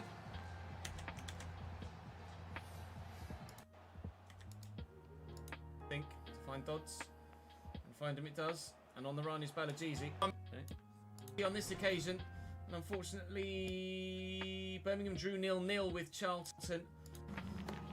At the moment, I am terrified that we're going to go down on goal difference. It's Sunderland next for us, but first, a question from Harry Horsfall that says, rumours are that members of your squad are displeased with the benching of Starman Berry. It's left many to believe you've fallen out with the player. I have not fallen out with Luke Berry. Many to believe you've fallen out with the player. I have not fallen out with Luke Berry. Nothing personal between myself and Luke. Pray to high heaven that they lose that. Sunderland. Ipswich got Charlton away next as well. Birmingham more likely of looking more and more likely of us. Looking more likely of us or Birmingham, isn't it? Really. 7. Sunderland are a very good side. I'm going to make a couple of changes. Take Clarkson out for Forest and Balajizi out for Alves, I believe, at this stage. But that is ball to Jack Clark, and here's Zimmerman. Big save. Big stop, Jack Steve. Here's Garber. Decision. Big save. Defensively as well as Penn. Charlie Good has stood there. Nil. It is on refereeing decisions like that that we might well get relegated. Norwich to Ipswich. Jack Clark's telling me to shut up. Unbelievable. They are building a very solid championship side for if they go down, aren't they, Leone? Primo, thank you for the follow, mate. I have, in terms of making the content and the save, I've got no issue with going down whatsoever. My only fear is that people stop watching if I get relegated. Free kick for Norwich. Jack Clark stands it up nicely, Sunderland, but cheers. Forest wins the header well. Sunderland. Dylan Dodds wins the next one and has been played through the middle. Dylan Dodds needs... Trying to play the... 18 need to make the run. Jack Clark's telling me to shut up. 8 million rising to 10. Unbelievable. Norwich was at Burnley? Trying to play the ball about and find some space at the minute. It is hard to come Or by. Bournemouth? That said, Dylan It was Dobbs a has found Burnley. some now. Cut this back. Here's Yusuf Silla. What a finish. The big man finds a way. Ollie Watkins-esque with the finish into the bottom corner. Cambridge United are business. One gets it out of his feet. We use some first until little loft to try Alves and flick it around. One's tackling a bit offside. It's a brilliant goal. He is offside. Waiting for men in the middle. I think he's offside. Don't count. Forgot we had a goal disallowed as well. Side well. Garbett. Garbett still. Put your faith in Forrest. Inside well. Put your faith in the keeper from Garbett. Keeper from Diamond, and Diamond gets to it. It will be 1-1 at the break. Oh, you knew what to do. Oh, you knew what they wanted to do. Just impossible to try. Oh. Let's try and stop it. Oh, you knew what they wanted. Got onto that. One Doddsy, get. Oh, how on earth has he got onto that? Oh, you knew what they wanted to do. Just impossible to try and stop it. Afternoon, Jordan. How are we, sir? Forward from left back. Needs that support. Has it now. William Lasser. The first pass was supposed to go to the fucking striker. Oh, the first pass. It now. William Lasser. So that one. William This pass from Lasse Sørensen is supposed to go forward to Silla. Lasser. The first pass was supposed to go to the fucking striker. Don't. A bullshit penalty and a pass that went nowhere near it was supposed to. Sunderland 2, Cambridge 1. That ball out was supposed to go all the way forward to the striker. Oh, if I get relegated because of BS like this, I'm going to lose my mind. Trying to play this all the way. Oh, fuck. Spins well, unless he's got. Stressed, George. Stressed. And Forrest is forward. And Forrest. Oh, where is he come? Footwork from some of their players as well has just been undefendable at times. And their interceptions have been sensational. Had a look back at the footage. Had a look back at the footage from their set. We need an equaliser at least here. Desperate for it. Forrest found. Oh, I was playing pass then. A survival attempt. Oh, this is painful. Behind it. And that's the difference between going up, or staying up, sorry, and going down. The width of the woodwork. A teammate needs another teammate, and that teammate is Ben Osborne. Don't, fuck. Don't, fuck. Right, how is he not hitting the target there? It's just ludicrous. Right, how not hitting the target? Redding not hitting the target there. It's just ludicrous. Clark floats that. Impossible. Teleports backwards. Charlie Good's underneath. They both jump, and Charlie Good. I mean, give me a fucking break. Look at the defender here that challenges. He's up, and then he goes, just so their guy can win the header. Charlie Good's underneath. They both jump, and Charlie Good almost teleports backwards. The header is out of this world, and we may well be out of this league. Who, if he tucked away that chance a moment ago, it might. Sørensen looking for Bally. Too little, too late at the Abbey Stadium. Result for us, the gap will still be 3 points at the bottom end of the table. Regarding the match. We end the day with a third press conference called Rise of the USA's golden era of prospects and players. We end the day with a third from Alex Caldwell that says with 30% of Cambridge's ownership. Alex Caldwell that says with 30% of Cambridge's ownership being held by American, are there plans to infuse some of this up-and-coming talent into the squad over the seasons to come? We're not going to prioritise anyone from any particular individual nation. And one final look at the league table before both of us. And one final look at the league table before. And one final look at the league. And one final look at the league table before we leave you to any particular individual nation. And one final nominees in the comment section down below. And I'll see you tomorrow for what is the episode of episodes so far in this save. Bye-bye.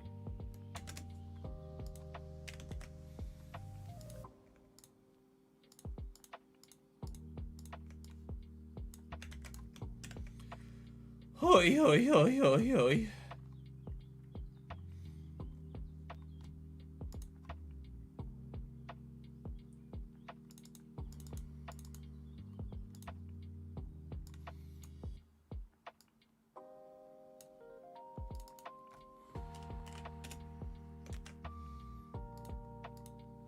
With Kellen Watts being the man to get us all 3 points here.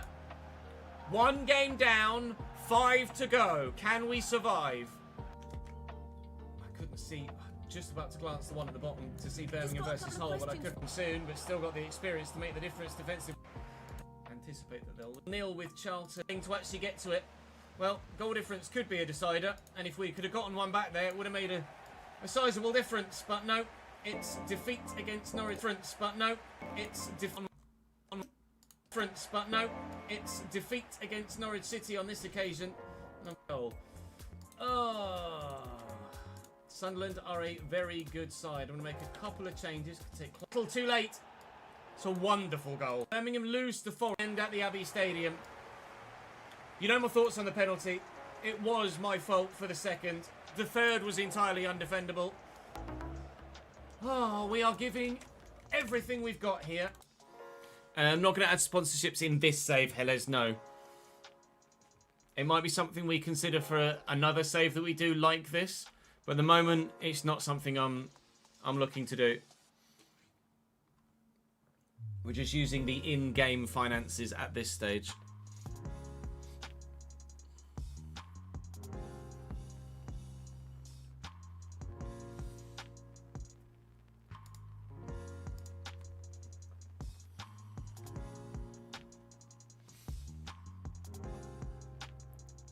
We will get the new kits in game. I just haven't had the opportunity to sort it out yet. Oh, yeah.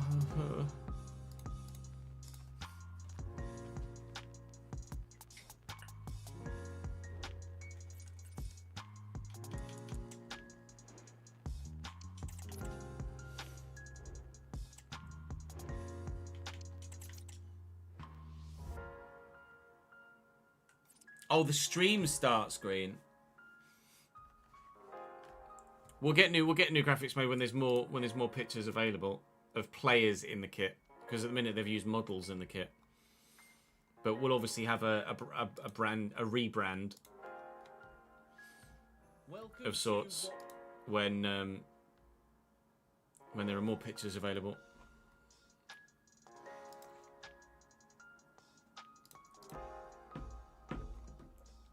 I could use the models. I'm just going to have a quick toilet break and then season finale time. Fuck! BRB.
Sad.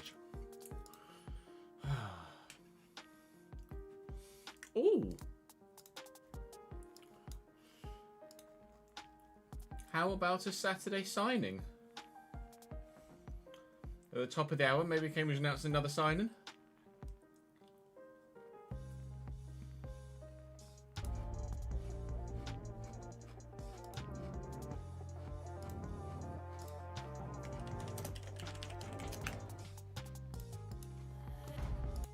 Oh, hello.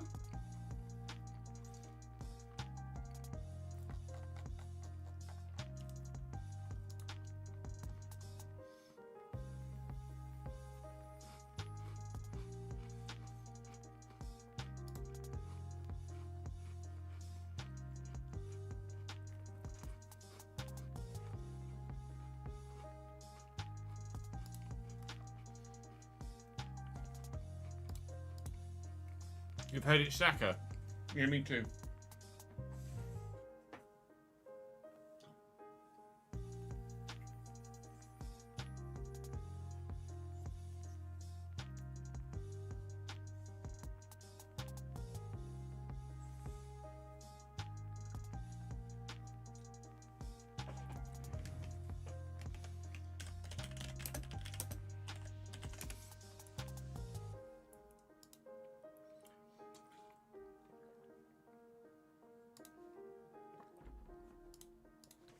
Thanks for following, Treasure Ed. Welcome to the channel, mate. This won't make any sense to you guys at the minute, but it will make sense to you later.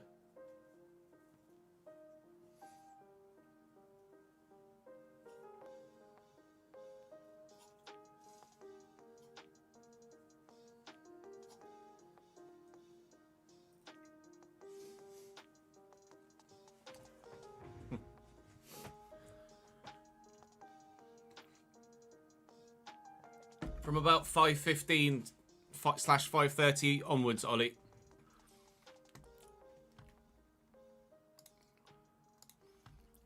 Which reminds me, I need to schedule a tweet.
Betsy leaving for QPR is the nature of football.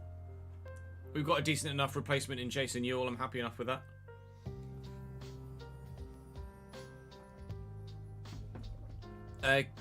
Cambridge are announcing a new signing. Hype very soon. We presume at the top of the hour because they just tweeted 4 minutes ago. How about a Saturday signing?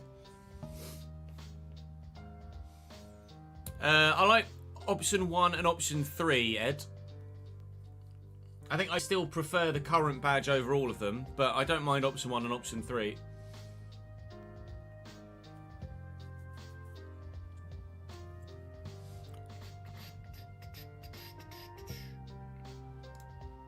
I need to add a command as well, actually.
Afternoon, Ryan. How are we, sir?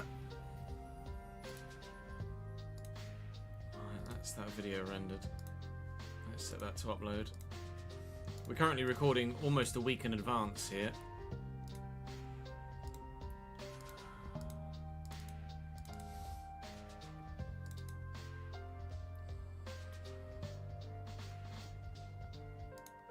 This video we're about to record now will be next Thursday's episode, this season finale.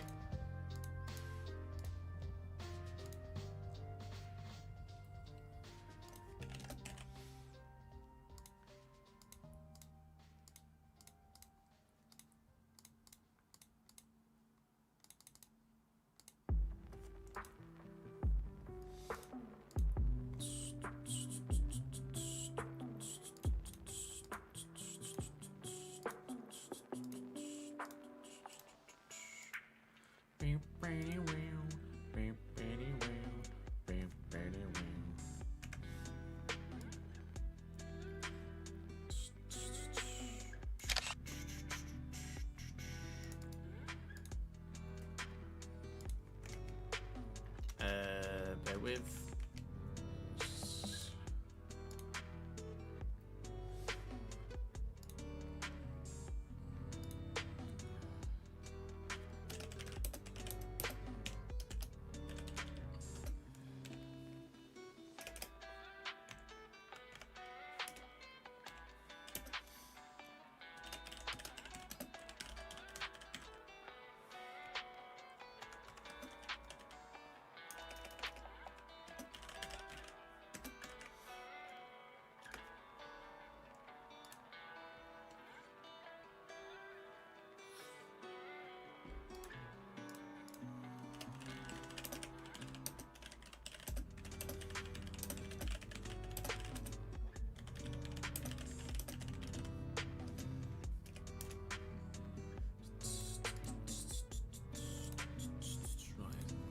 Uploading.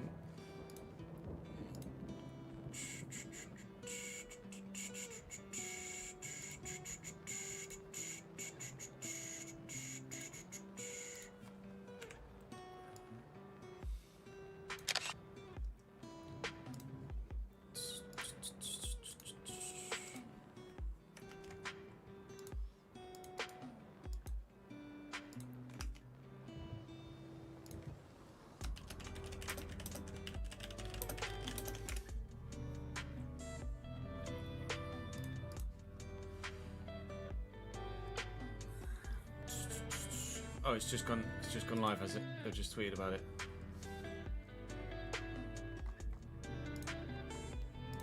Welcome to the use Taylor Richards.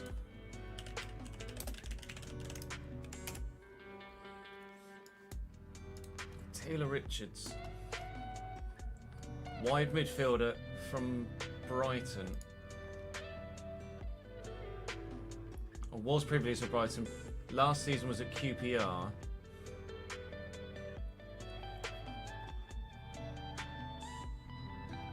I'm not familiar with him.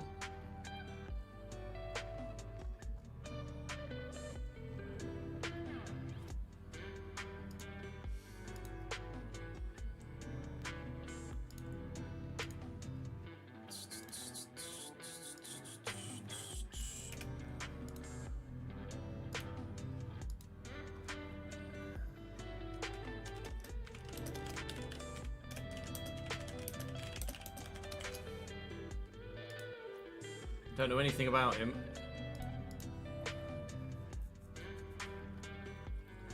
Man City youth player, yeah, but he was at Man City from 15 to 19. Never played for the, featured for the first team though, or even barely featured for the under 21s.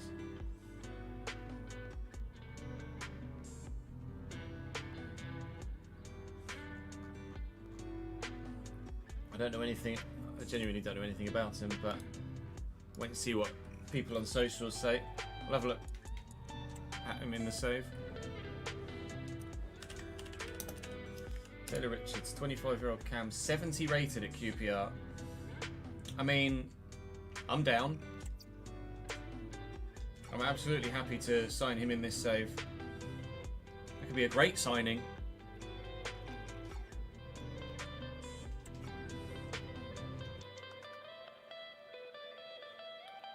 He's got a massive attitude problem, hence why he not played a lot for you at QPR. Wasn't through injury or lack of performance or anything like that, was it not? Cam and centre mid.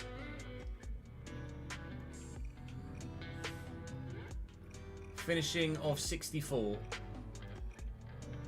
which is significantly better than Liam, and it's obviously something we can train.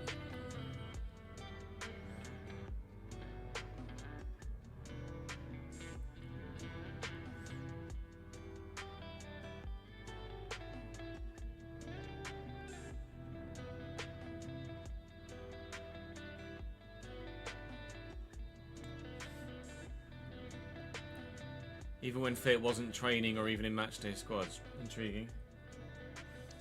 Take my Condes off then. You'll see what other real life players we have in this list. Jensen Weir, I really want to sign, to be honest. Liam Bennett. Castledian will take out the list.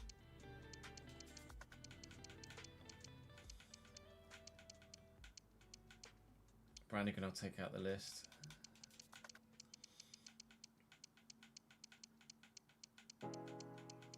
I don't know if we had many other real life players on the list, actually. That might be it. Apart from Vinny Reyes, obviously. Positioning of only 61 is a big frustration with the potential signing that.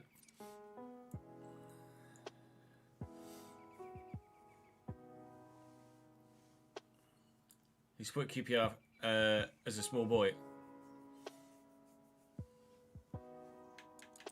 Hopefully we can help get his career back on track then.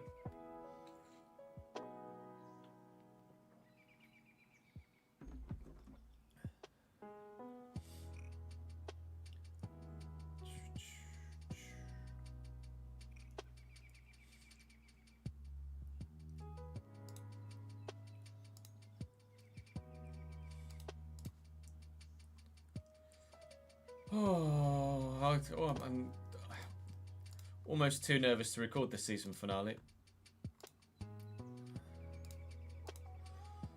My main fear is that people stop watching.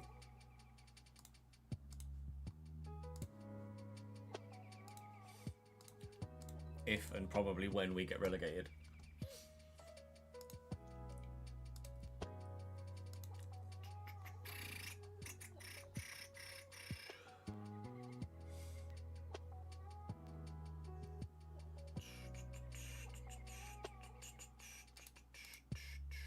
Great technical player, show flashes of what he can do. If you get him going, could be a good signing. I hope so.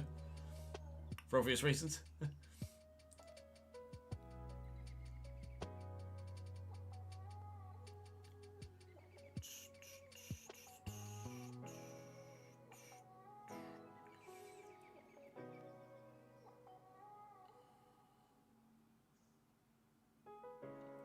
That's the hope, Jamie.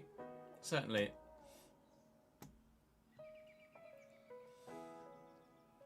So Up the R's on Twitter has said, genuinely got talent and will do really well for you lot if he can get himself back on track. Been through a lot and ended up falling out with the bosses here, so hopefully this is a move that rekindles things for him.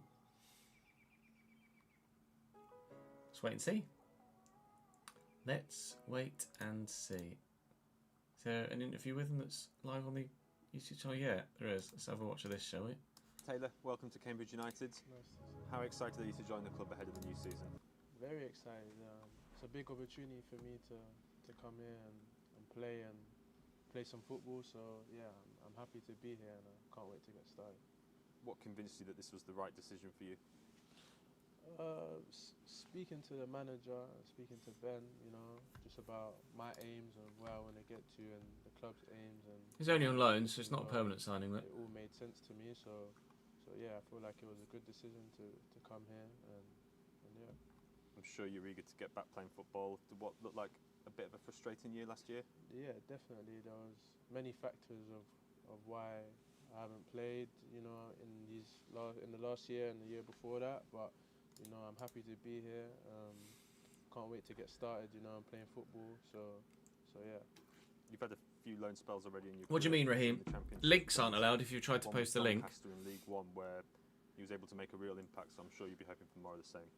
Yeah, that was a good time in my career. I always look back with good memories on that stage. That was at Donny, wasn't I it? want to get back to that kind of level that I was performing at there. So this is a good opportunity for me, like I said, to get going again. So yeah. What do you hope to get out of your time with us? I imagine that you're at a stage in your career now where you're eager to really start making a name for yourself in English football. Yeah, definitely. I want to just get back to enjoying football firstly. See, if you've not been enjoying football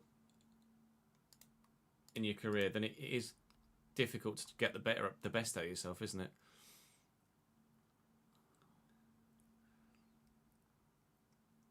I've been relegated in a save once before, Pindog. In the first Creator Club save we did.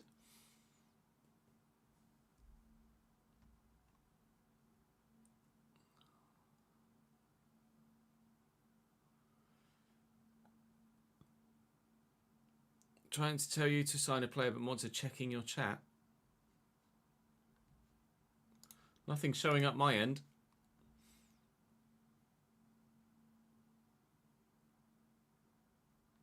Oh, it was an auto mod. It's an auto mod. Held a message for reason smart detection. I don't know what that is. I think it's probably because you spammed the emote afterwards.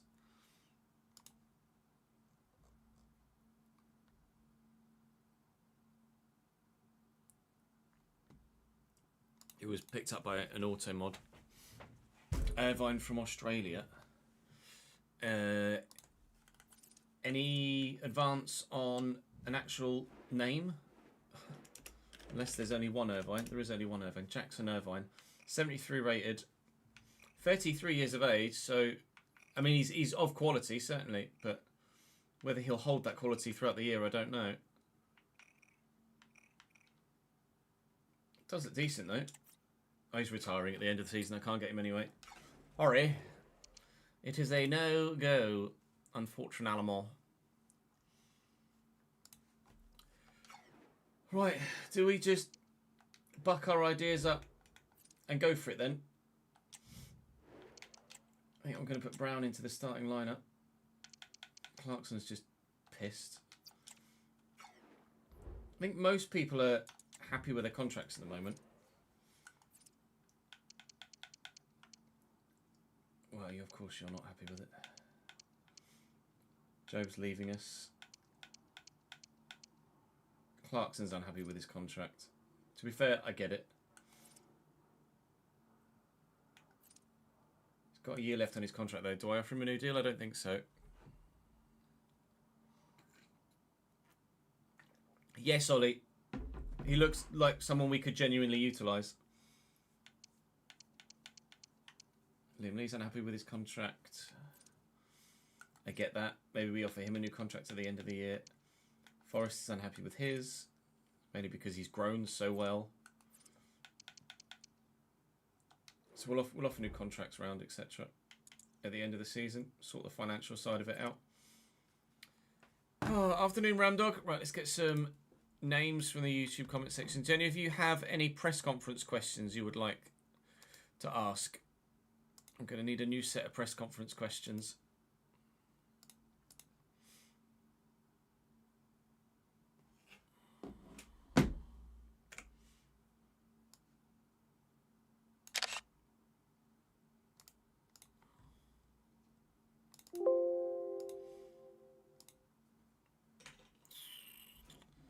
And also put your hands up in chat if you want to have your name on the board behind me for the next game. For the next episode, sorry.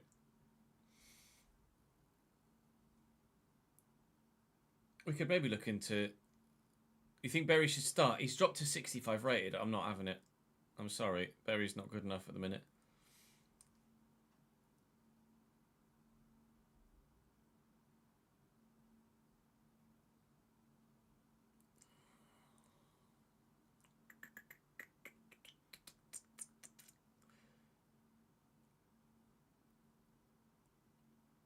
I wouldn't mind.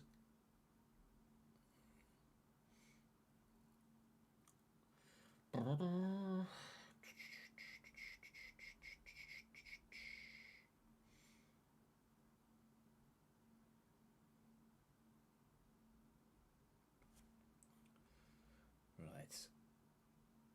Let's do you in this colour. Let's do you in this colour. And let's do you in this colour.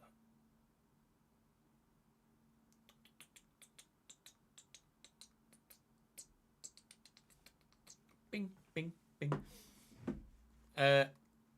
We'll have a look at players after we've recorded this episode, Raheem.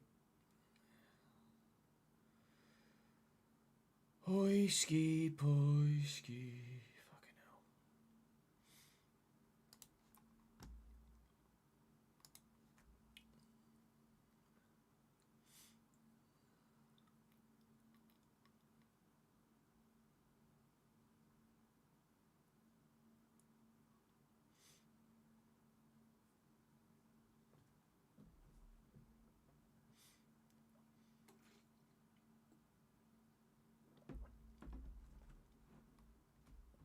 Everyone seems to have glowing reports of Taylor.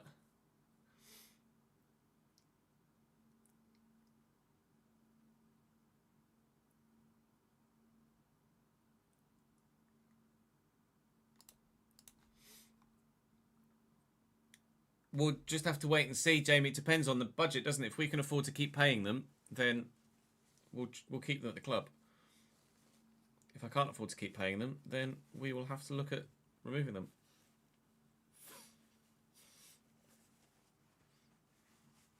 $70 in this save, Ollie. So as it stands financially, our wage budget next year will be £82,412.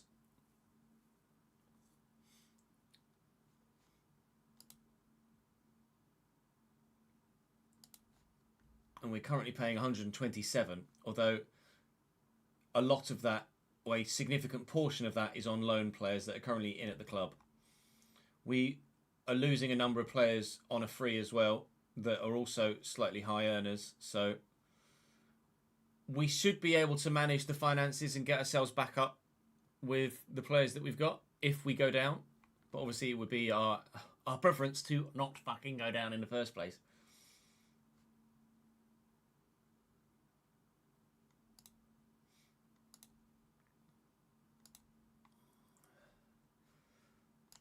Oi, oi, oi, oi, oi. Okay. I need press conference questions. You guys got any? Did you put any press conference questions in chat?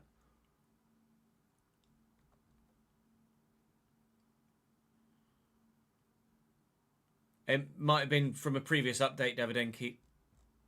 They might have updated the rosters since we started the save.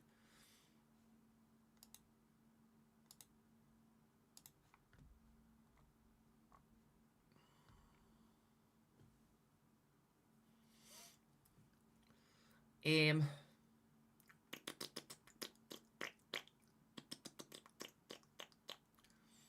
get some press conference questions from YouTube chat then as well.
I've got 2 press conference questions at the minute. We'll take one from chat.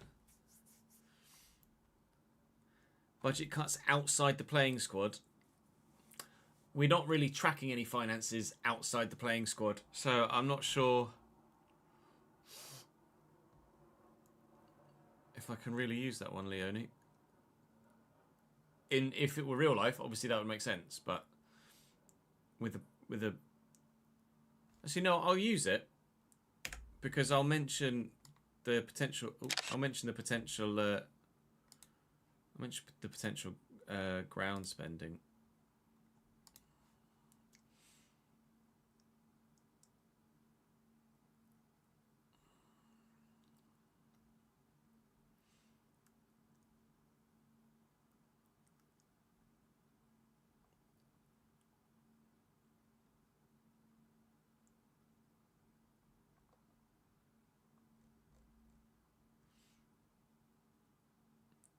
All right, Raheem, chill, mate. Okay, no.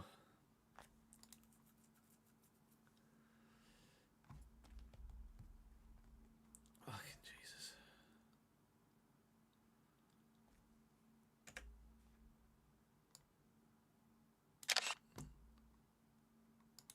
There's nothing wrong with being 36 and sitting at home on Discord and Twitch eating KFC.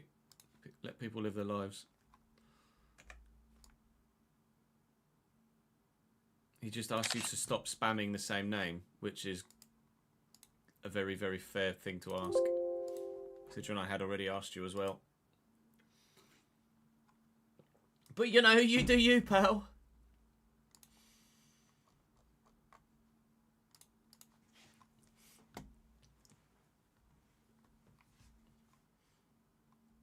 The camera's not frozen.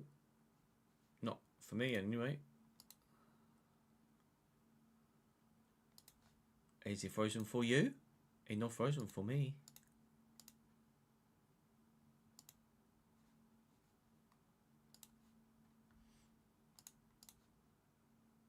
Yeah, just hit refresh, Marcus. We're about to record the season finale, Elite. Wish me luck. Hello, Benny. Nervous about to record the season finale.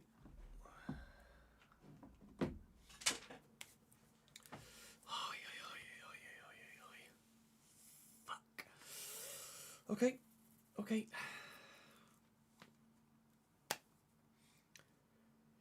Are you ready for a nervous season finale? Last year, the season finale saw us move from a playoff spot up in the league into an automatic promotion spot by the last match day to get us to the championship. In the championship in this first season, it's not gone as well as we'd hoped that it would do, and we find ourselves hoping to also move up a position or two in the league in this season finale, this time to stay in the division that we're in. 3 points the gap to Birmingham, 10 goals, crucially, with the goal difference the gap to Birmingham. Huddersfield are right there in front of us as well, and it's really two of the three of us that are going to get relegated this season. We just pray that we're not one of them. Birmingham City have West Bromwich Albion at home, which is a local-ish derby, a Birmingham West Midlands derby. Obviously, Birmingham care more about Villa and West Brom care more about Wolves, but there is certainly some rivalry there. Birmingham also have... Where are you, Birmingham? Where are you, Birmingham? Why can't I find you? They also got Bristol City at home. And then on the final day... Where are you, Birmingham? Why can't I see you? They've got Norwich away. Birmingham have some difficult fixtures. Huddersfield have Cardiff away on the final day, which is a difficult fixture. The match day before that, they've got Swansea at home, which is not an easy game either. And on this first match day, Huddersfield face Luton at home, another difficult fixture. We have Watford away, not an easy fixture. Plymouth away, not an easy fixture, but a side that are nearer to us. And Hull at home on the final day. Other teams have harder games, but we have more of a deficit to try and overturn. Our season hangs in the balance.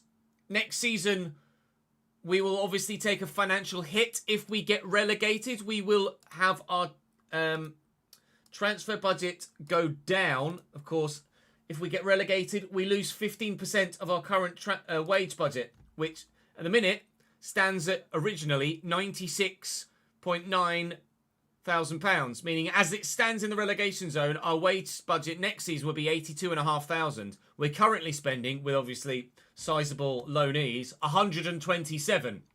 So we are going to have to try our absolute best to stay in the division this year to protect financially for next season. Although, of course, we do have sales we can make if we need to adjust things accordingly in a realistic fashion with regards how you manage your playing staff. We hope to still be in the Championship next year, though. Today, we are saying thank you to those of you on the board behind me, to Davidenki, to Mr. Poosh, and to Jamie for your continued support on streaming in the comment section on YouTube. I asked you yesterday for your season awards winners, so do check yesterday's episode to leave your feedback for that. That video will probably come to you tomorrow alongside episode 1 of season 4. Question is, where will we be in season 4? Will we be a Championship side or will we be back in League One? We shall find out one game at a time. Watford first.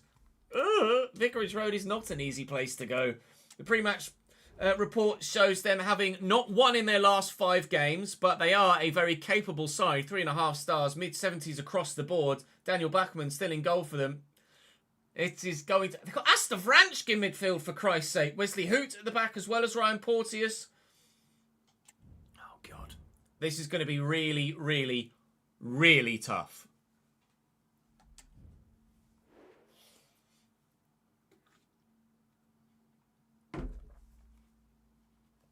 Oh.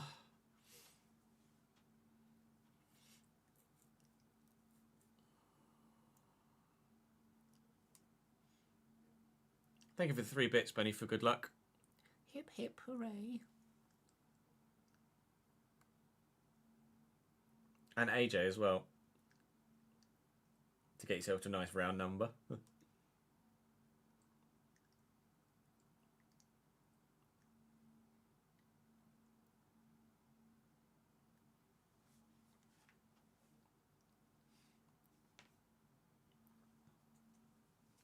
Oh, really, Glenn? Some Birmingham fans' distaste to West Brom is really quite high then. Probably not, Jordan. No. If we get relegated, definitely not. If we stay up, potentially. If we've got the financial ability to do so. Oh, God. West Brom hate Wolves, don't they? It's a Black Country derby.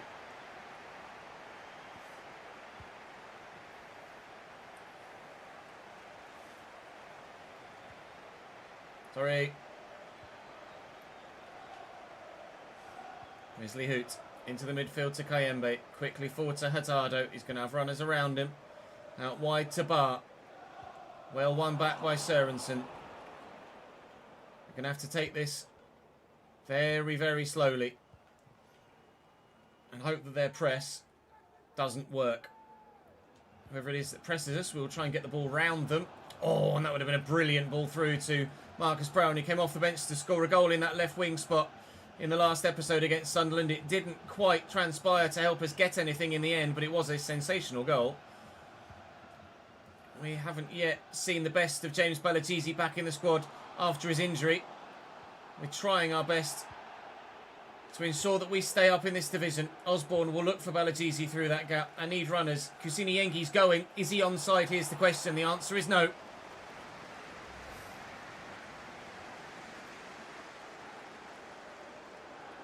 Afternoon, Paolo. How are we, mate?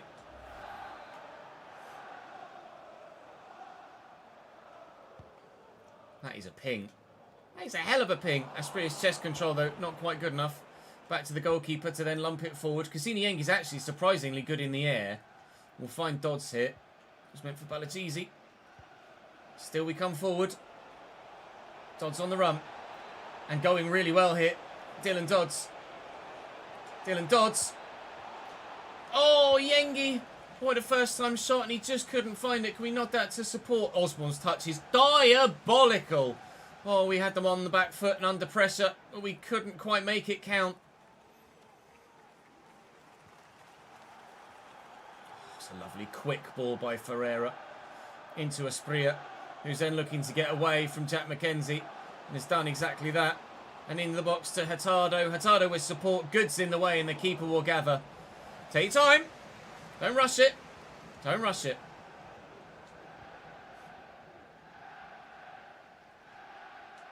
That's to Balagizi. Balagizi forward to Yengi. Come off it, Aspria. There's no way.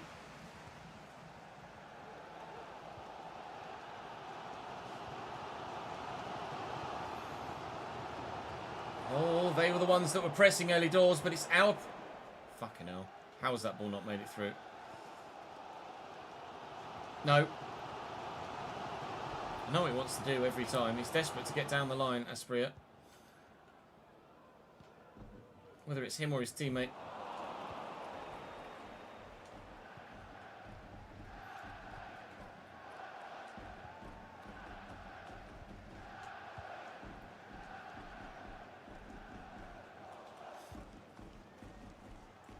Taking our time. Helps if you get it under control there, mate. Lovely touch by Brown. Through the gap. Henderson. There's Balagizi here. Ben Osborne's pushed forward as he loves to do. We'll get it out wide to Dodds. He's got the support. Sorensen's first touch lets him down again. We trust Dodds in the ball, in possession though, on the ball. No, that was aimed at Kirk Henderson. Some of the passing is just alien. Ferreira. Oh, I read that. Tried to turn quickly enough and couldn't do so. Here is Aspria. Give me Charlie Good. Good save. I'm just trying to block the shot. Just trying to block the shot. It's going to be a penalty to Watford here. Just steps across to try and block it. And the guy runs into me as he's following through with his shot. Referee points to the spot. Hurtado steps up and... saved by Jack Stevens. Huge moment in the game. Huge moment in the fight against relegation. That's massive. Here's Cleembe. The danger's still here. Mackenzie forward. Lots of white shirts with me. Use the fullback first. I've got nowhere to go. I've quite literally got nowhere to go. Have that back. No! First pass was supposed to go there. Balagizi looking for Osborne. Found well. Osborne through to Kusini Yengi, who's offside again. Oh!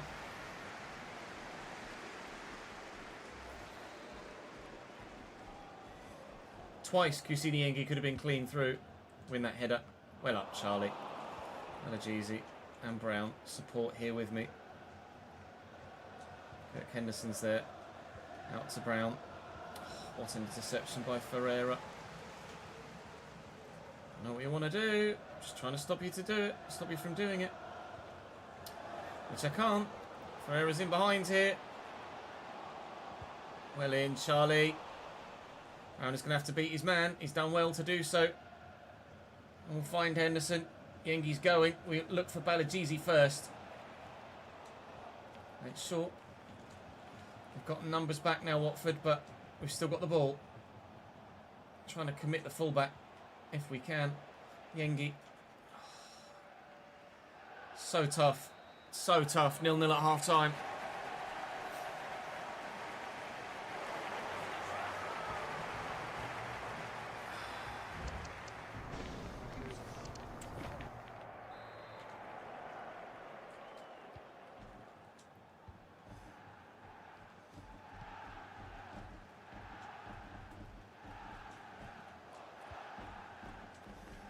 That press.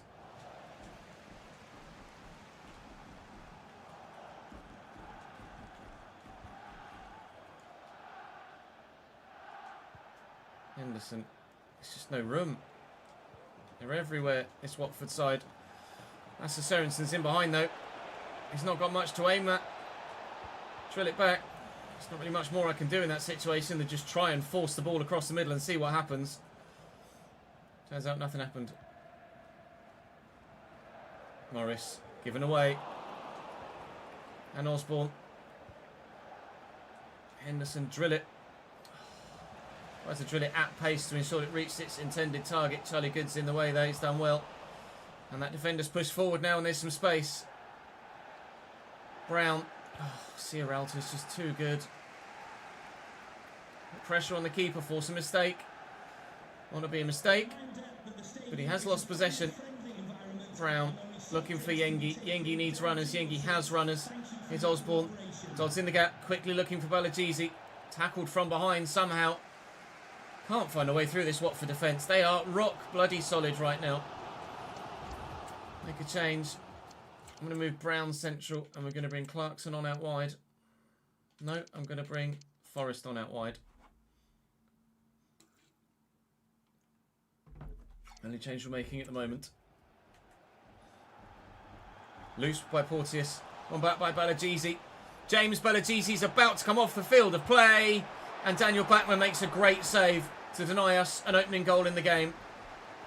Just as important a stop as the penalty save earlier on. That one, absolutely huge. Thought about squaring it, thought better of it. Because there was a defender in the way. But that's the sort of moment that you need to go for you, not against you. Brown with a nice spin. Yengi through a gap maybe. Here comes Brown again. Needs the supporting run. Has it. Come on, lads, please. Oh, just so lackadaisical in moving towards the ball and possession given away.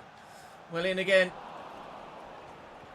A 0-0's not great for us, but it's obviously better than a defeat. Try and play Kusini in behind, and that took a deflection off a hand. It will be a free kick. 25 to go.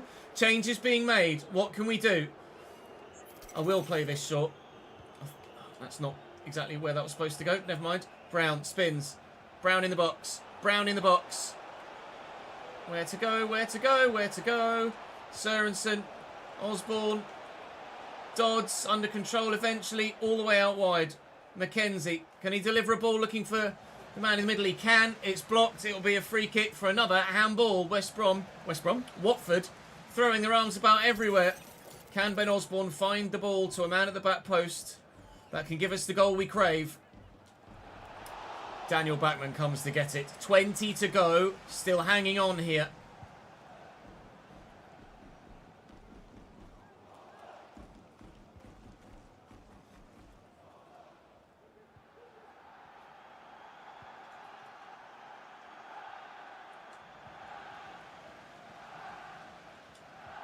No, I tried to play that all the way across the fucking left back.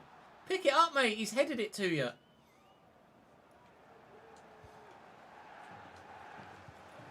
Nice ball, Charlie. Then Osborne in the middle. Dodds down the line. Oh, he's literally in the process of kicking the football.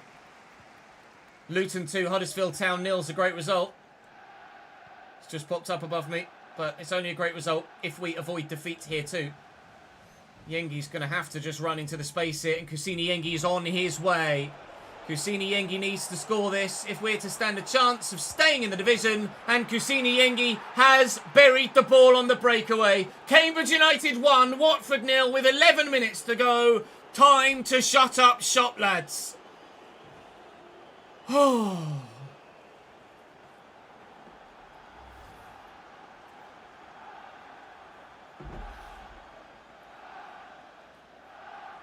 That's a big finish.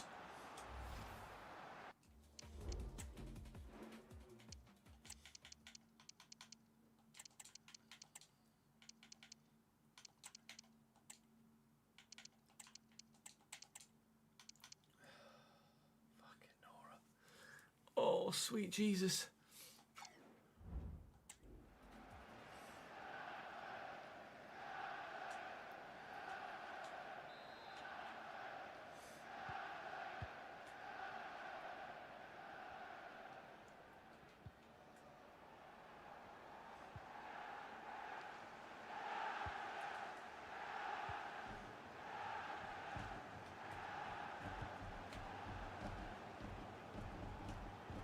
Porteous to Kone.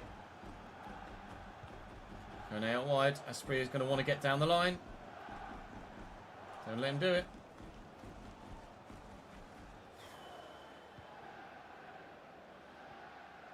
Porteous out wide. Morris. Cross is good. Header's good. Save is excellent. Ha ha ha ha. Oh my god, I can't take this.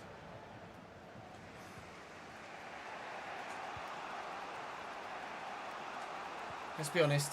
9 points today surely see us survive. Middlesbrough 2, Charlton 1. Charlton are already down though. Last we saw, Huddersfield were losing by 2-0. I know nothing of Birmingham City's result thus far. 2 minutes added on. We're just holding on to it. That's all we can do and hope to do. Oh, he was switching it. He was in the process of switching it. Please don't. Just please don't. Well in, Rafferty. That'll be game. Holding our breath here. Cambridge 1, Watford 0. Part 1 of the trilogy. Part 1 of 3. Complete. Cambridge 1, Watford 0 away from home. It's a narrow margin of victory. It's a slim one, but winning nonetheless is all that's going to save us.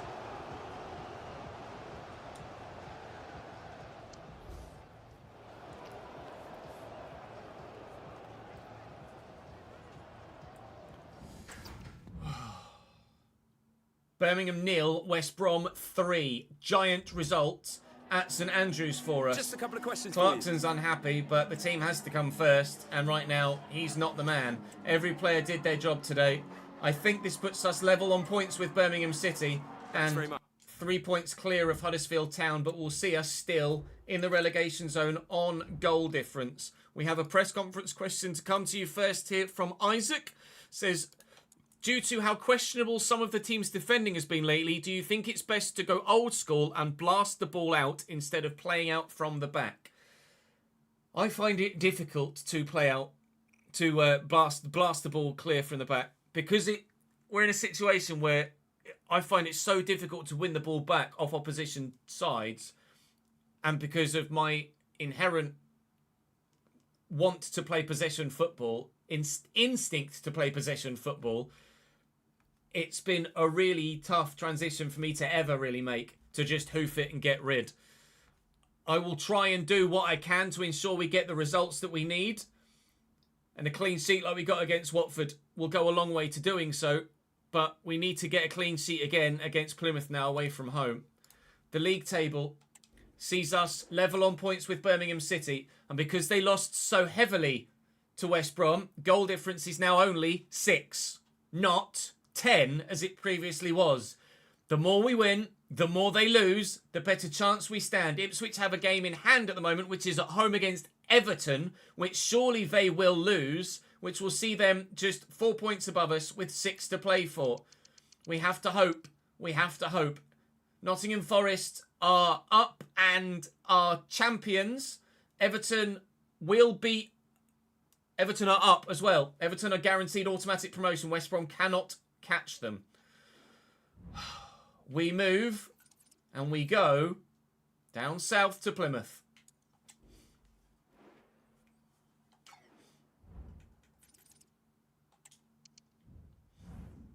And the Joe will go to USL Dunkirk.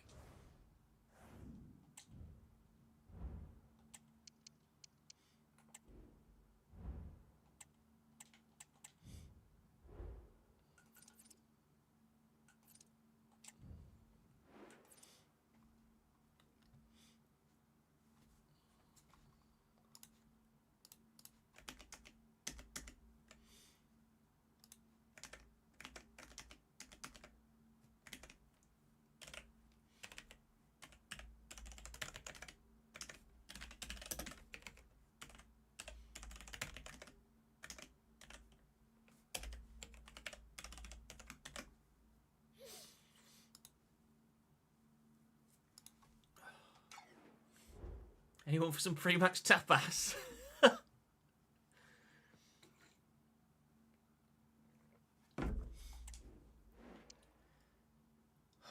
know whether to keep going with Balajizi in the middle or not.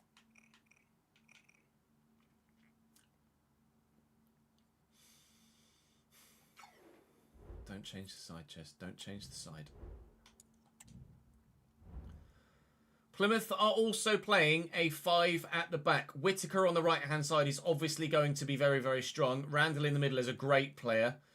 Barley Mumba at left wing-back will get forward and have plenty to say offensively as well as defensively. Mike Cooper in goal is very strong. They've only won once in the last 4, but they've only lost once in the last 5. They were in the relegation picture and with some really strong mid-season form have pulled themselves well away from that relegation zone, Plymouth. We're going to have to go to Home Park. We're going to have to perform again.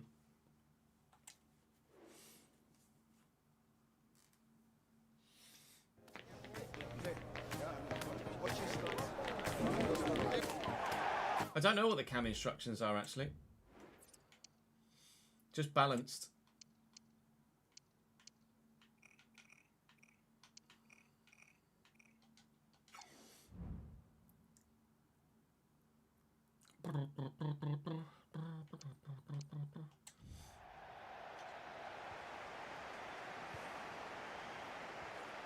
Yes, Hads. This is the penultimate game of the season. I am absolutely feeling the pressure.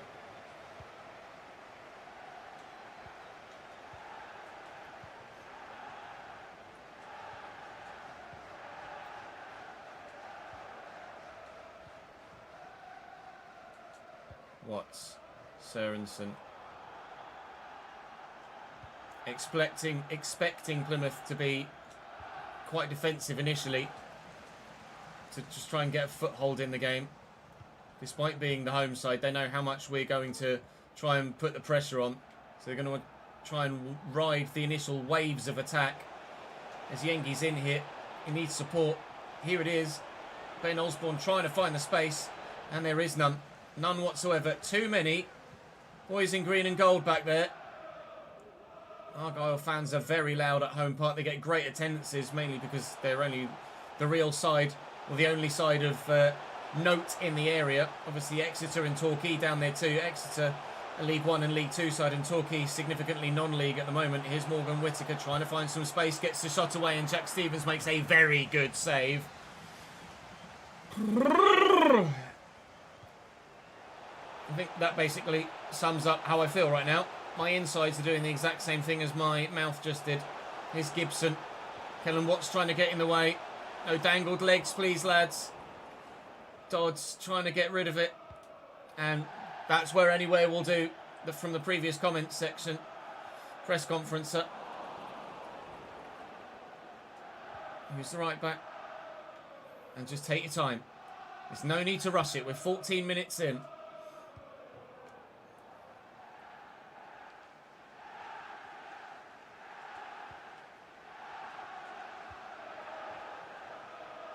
Sørensen, Dodds. They're letting us play in front of them at the minute, Plymouth. Looking for Balagizi. Kusini's making the run. Kusini Yengi in the box. Keeper's come. Keeper makes a great save. Kusini Yengi's header goes nowhere near the goal, despite him being the one that won it. Big save by Mike Cooper. I'm trying to get the friggin' left back, if it'll actually let me change player to. In Christ alive. Give me that back again. Well, it's an excellent slide tackle. It hasn't quite worked in getting me the ball back again, but Charlie Goods won it back. And Marcus Brown will win it back. We'll use the keeper and we'll just get rid of it. Oh, Kusini. That's a great chance, mate. Right thing to do to try and lob the goalkeeper in that situation, who was rushing out at me. Just couldn't quite find the finish he needed. Osborne's touch is good. Balagizi through that gap again. Can we replicate the previous move? Not really. There's not enough space to do it. Jack McKenzie tucking it back. Kusini Yengi. Balagizi's here. Balagizi. Balagizi still. Take your time. Don't lose it. Don't rush it. Looking for Dodds, who's on the side. Dodds. Past Barley Mumba. Dodds. Into the middle. Kusini Yengi over the bar. Imagine if we stay up because of an overhead kick like that.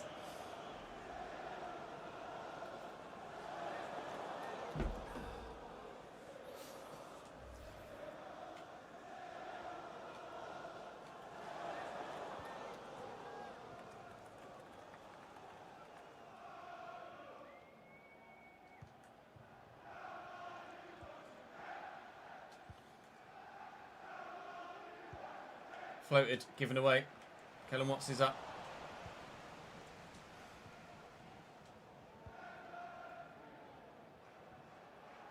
McKenzie and Brown spins away from the defender. Needs to get into the space. Needs to show some strength here. Can't. Dan Scar gets to it first. Excellent defending. Oh, don't forget the ball, mate.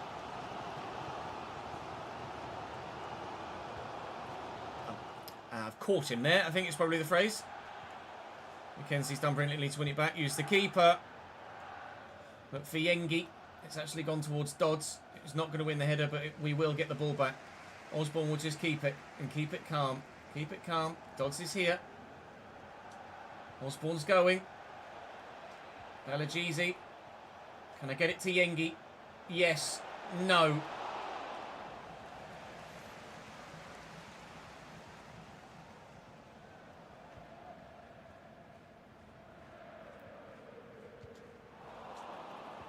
Oh, as if.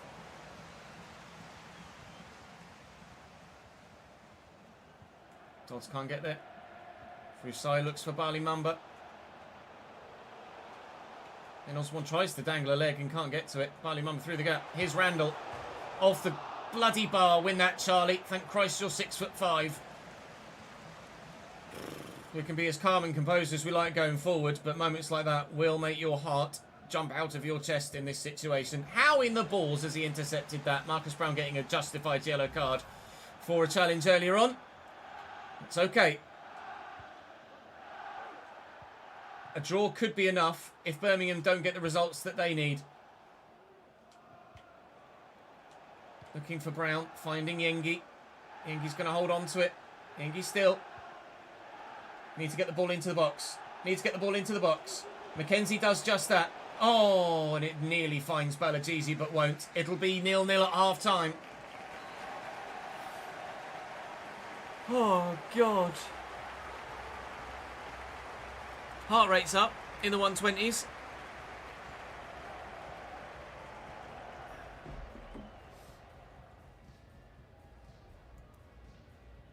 Alex, thank you for the 19th month subscribed, mate. Very good of you, pal.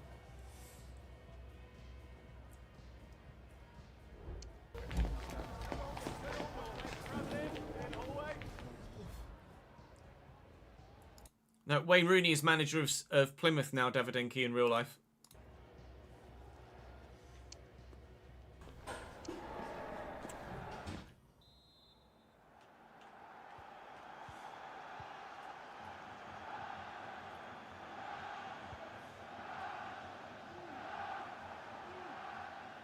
Got to be careful with Brown now. As much as we want to press, I cannot afford to have a man get sent off. Can't afford to go bloody goal down either. Which is exactly what's happened. The fortune for it to fall back to him is one thing, but the finish is something else entirely. Plymouth have done dick all offensively all game, and then they pull that out of the hat. Is that the goal that relegates us? Brilliant block by Kellen Watts. Under control and then lets fly. Keeper no chance. Plymouth 1, Cambridge 0.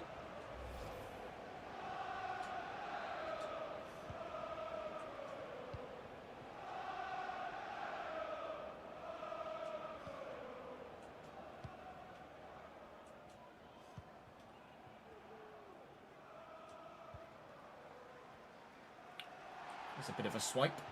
Henderson, thank you. It's just going to tell him off, I think.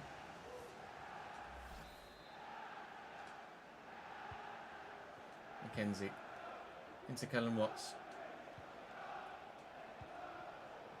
Brown does get to that. Thought it was a bit of an ambitious ball. I mean, oh, what an interception. But we do need to be ambitious right now. Oh, please, Balagizi, find that pass. Dodsey's clean through. That was Foden. And the Euro semi-final-esque with the through ball. Oh, not semi-final. Was it the semi-final? It was the semi-final where Foden went through and nearly scored in a situation like that, putting it through the goalkeeper's legs, and it got cleared off the line. Out to Sorinola here. Sorinola forward. Sorinola tries to play the pass and balls it up, but still, here come Plymouth. In the first half, they were nothing but defence. In the second half, they've been nothing but attack. So far, we've had nothing in terms of goals for us. And Wayne has made it 2.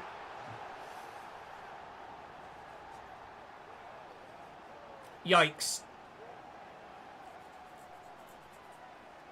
Quality of finish, though, from their striker has been out of this world. Under pressure as well, and he scooped that into the top corner. Like, Kelawatsy's on his shoulder, and that is a sensational goal. We have to hope that Birmingham have lost as well.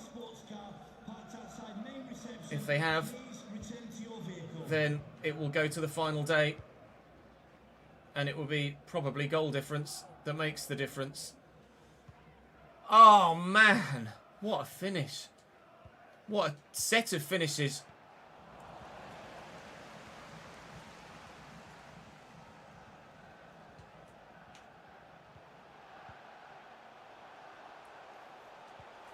Rusai out wide.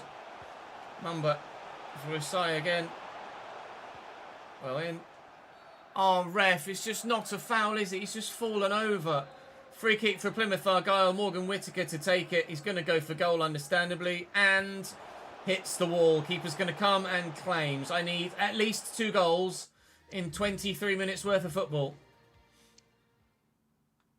Oh, I don't know what's going to happen, lads. I really don't know what's going to happen.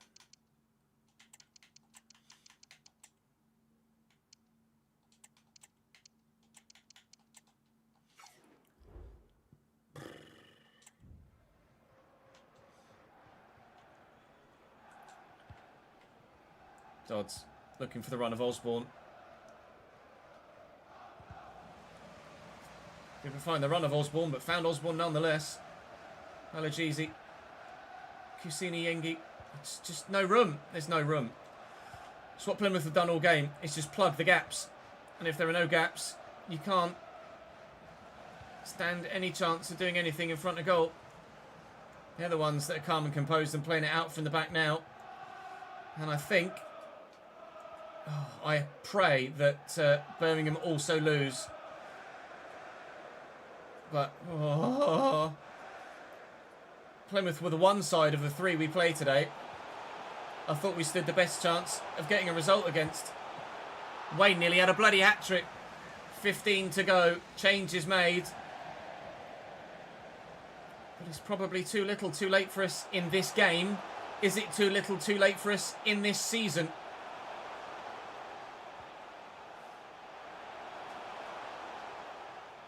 Come back here, Barley Mumba. Where are you going? Well in. I just can't get it under control to do anything with it. Chasing after Pleguizelo. Morgan Whittaker. Wayne for a hat-trick. No. Bailey Wright.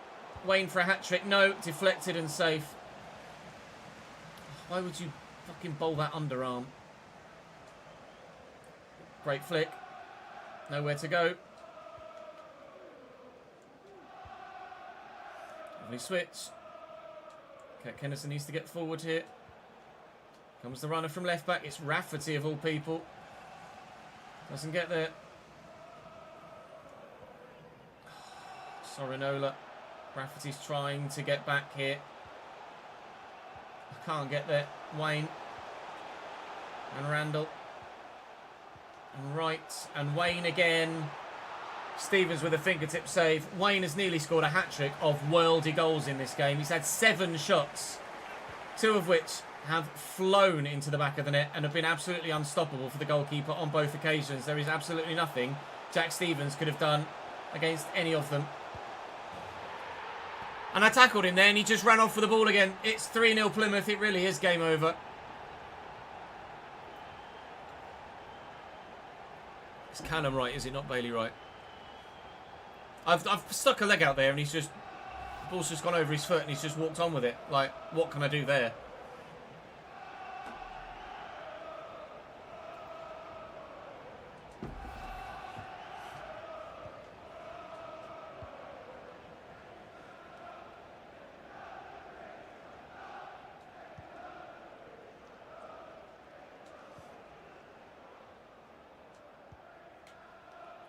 Lovely touch and turn by Forrest. Look for Yengi. Trying to leave the defender behind with a bit of movement. Defender was not to be fooled by it. It'll be a 3-0 defeat at home park, just as we were delighted at Birmingham City's 3-0 defeat in the last game. They'll be thrilled at ours here. We have to hope that they lost again. And then it goes to the final day. If Birmingham... I don't know what to feel, how to think. No sign of a Birmingham result there. Charlton lose. Should have looked for Ipswich as well, really, but we can't catch Ipswich now. It's literally us, Huddersfield, or Birmingham. Somerson's been fine, and there is no need to overreact. We head to the game against Hull on the final match day, not knowing at this exact moment in time what our future holds. Our second press conference question comes from Matt Profit that says, if Silla is successful in his loan spell, would you be willing to bring him back in either a season-long loan or permanent deal next season, as you've not gelled with Reyes Cleary? If not, would you be looking to replace Cleary or even Yengi as your striker/backup striker? Yengi's going nowhere. Cleary has improved once more out on loan, so we'll get the opportunity next year. Silla's been good, better than Cleary was, but I don't know as Silla's made enough of an impact to warrant us thinking about bringing him in permanently. We had much better performances out of Ghassan Ahadme in Season 1 and didn't bring him back, so I don't think we'll bring Silla back. But he has played his part this year.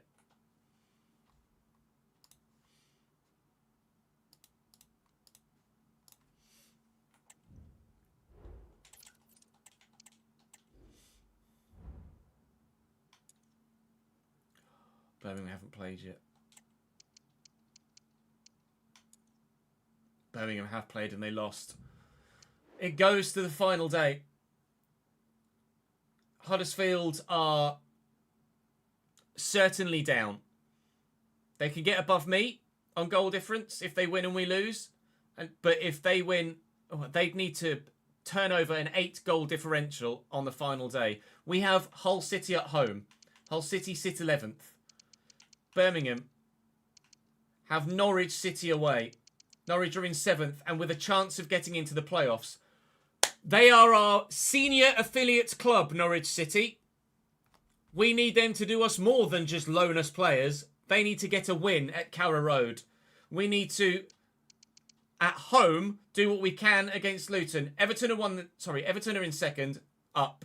Forest are in 1st and have won the league with 106, maybe even 109 points. West Brom are in the playoffs. Luton are in the playoffs.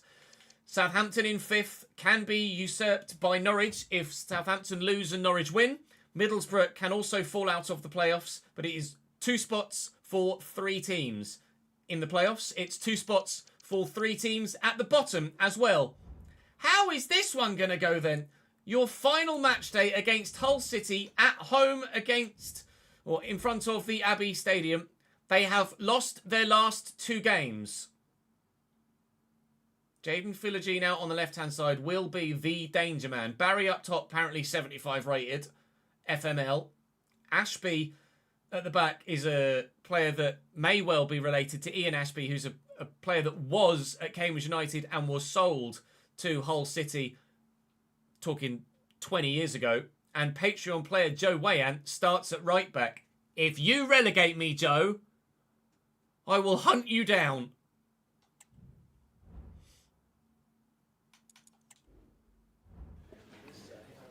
Okay, thanks guys. We're going to start with the questions now.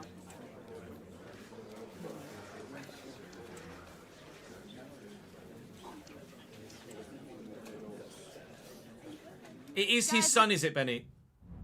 It is his son.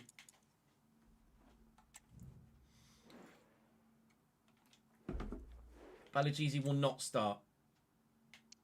Brown will go to camp and Forrest will start on the left. I need to go for a piss. I can't. Bick Bosch, welcome to the channel, mate. Thank you for the follow. Lads, I'll be back in 2 minutes for the game of all games.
I haven't seen the new Basel kits, Lou, and you know, feel free to link me on socials.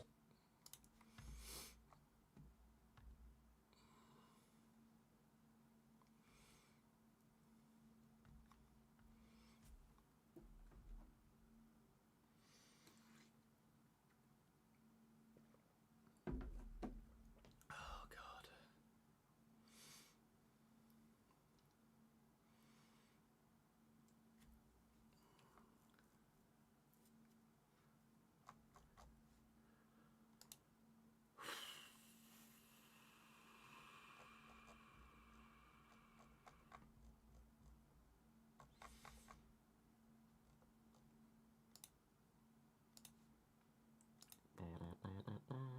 DM me on Twitter. Let's have a look. Let's have a look. Let's have a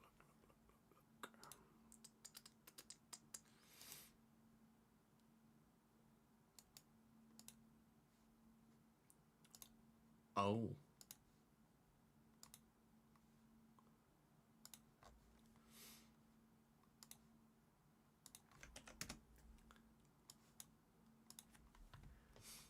It's a no from me. If it was 1997, maybe. But it's a no from me. I can't believe people actually like, yeah, it's just, oof. That's, I think, where is it? Down here. Yeah, Goose gets it right. That is a honking kit. He's not the one. Sweet Lord Jesus. Away is the same, but the blue is white and the red is black. Honking means stinky, smelly, not very good. Doesn't look very good.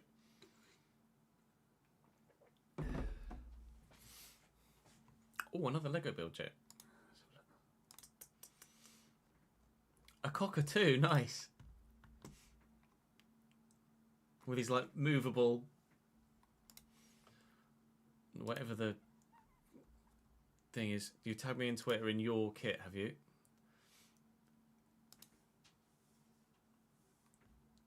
Oh. That is bright. Is the plan to... Is the plan to blind the opposition in League One in the League Two next year? That's not one way to do it at all.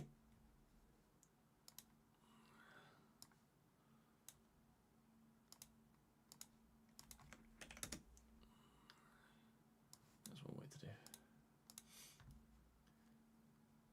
That is bright. I know the whole kits. I know the whole kits. I've spotted it, don't worry.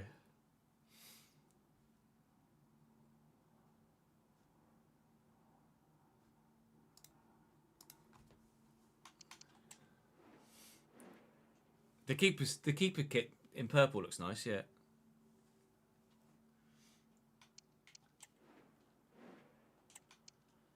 Okay. Hull's kits are horrendous. So we're going to have to play in our away kit at home, because both of Hull's kits.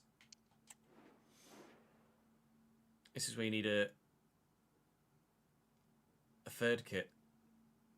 I haven't seen Barnsley's kit. No, their kits last year were questionable, weren't they? Well, here we go.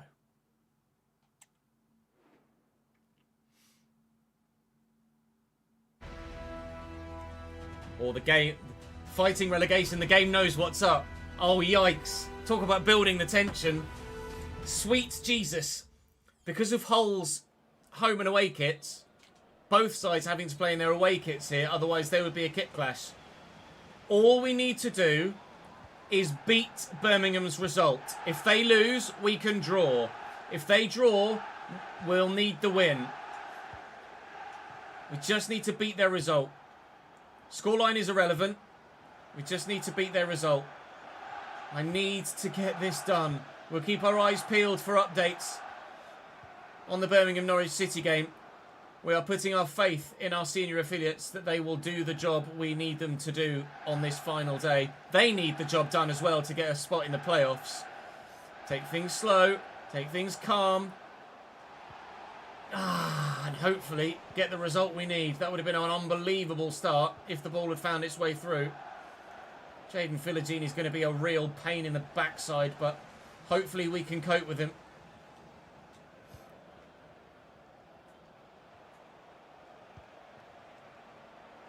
It's Lakilo. I've got something on that. Joe wins it back after losing it initially. Charlie, good. Keeper. And away. Anywhere will do. Win that, Marcus. He hasn't. Can he get to the loose ball, though? No.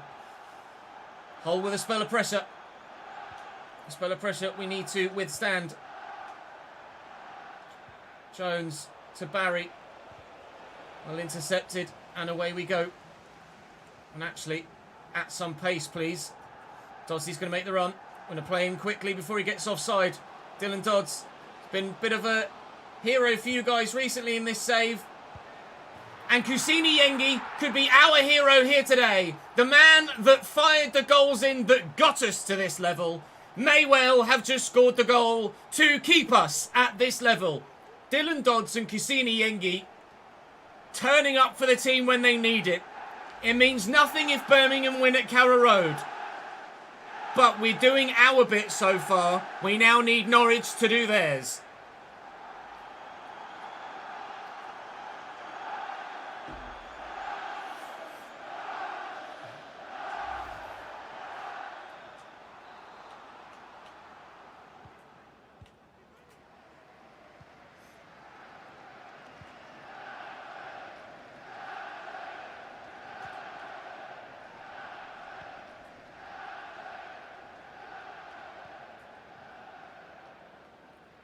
Kilo on the run. Can't get there with Forrest. Barry will turn inside. He's got plenty of white shirts ready to meet him. Here's Jones now. Out to Joe Wayan. Cuts that back. Here's Barry. Getting away from it. Need to be a little bit calmer in my defending. Don't just lunge in, Ches. Got to make sure we keep them out here. I've lunged in. I've taken him out. Follow your own advice, you moron. Penalty Hull. That one definitely was a pen. Barry from the spot. Saved! Jack Stevens, the hero again! 2 penalty saves in the final few games of the season. That's massive. That's an animation I don't think I've ever seen before either. He got down to it and then got back up for it again. Dodds on the breakaway from their own penalty.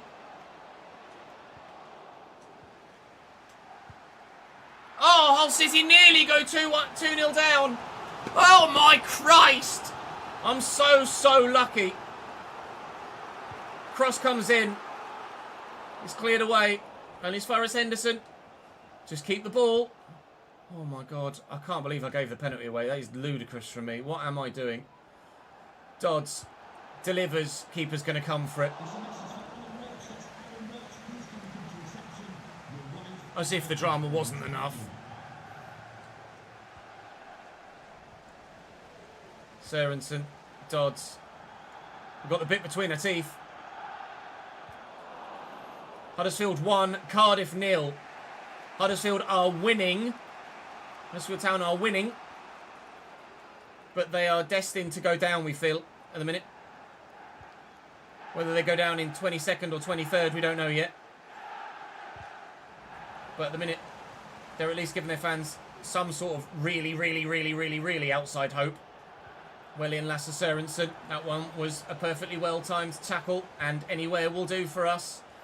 Kusini wins the header well. Osborne through to Dodds. Kusini's on the run. We'll look for him. Kusini Yengi behind. It's Dodds and Kusini again. And the shot was about to come in, but it's well blocked by the defender. Is your heart in your mouth? Is your stomach falling out your backside? Good, same.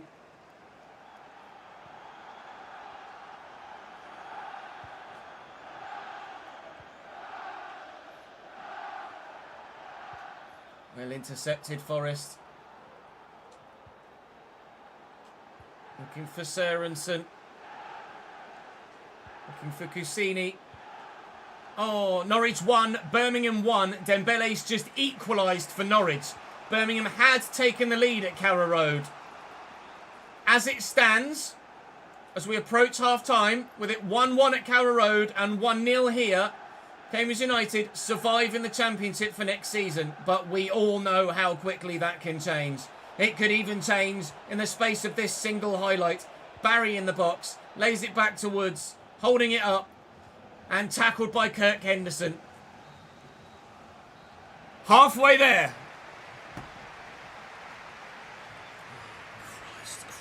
Christ.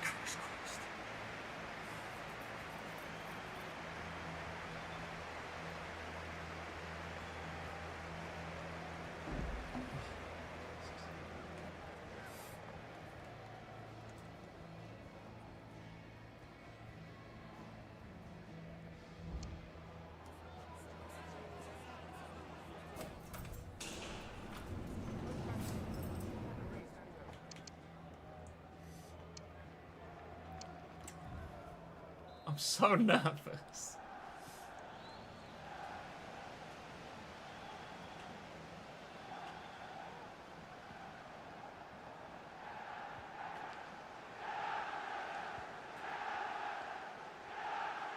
Jaden Philogene on the run. Lasse Sørensen steps in well. Excellent defending. We're going to need that for the rest of the game. Jacob and Philogene. Sørensen trying his best to get there. Worked inside. Kovilt, this is really dangerous. Don't foul him. Sometimes you don't even have to press tackle and it gives a foul. We get the ball away. The heart is in my heart is in my throat every time they come forward. All we can do is just try and waste as much time as possible between now and the end of the game and pray that Norwich do their bit.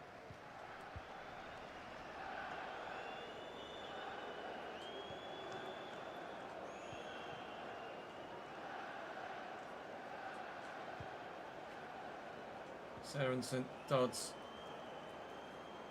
Gets away from the runners. That was meant for Brown, but never mind. Touch, ball, Forrest. Kusini's in the middle. Oh!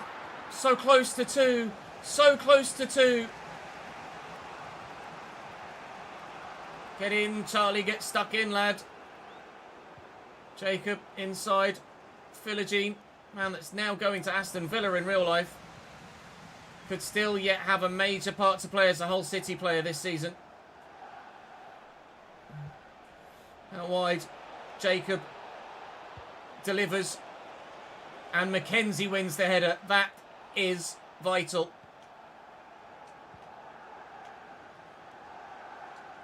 Take your time, don't rush it.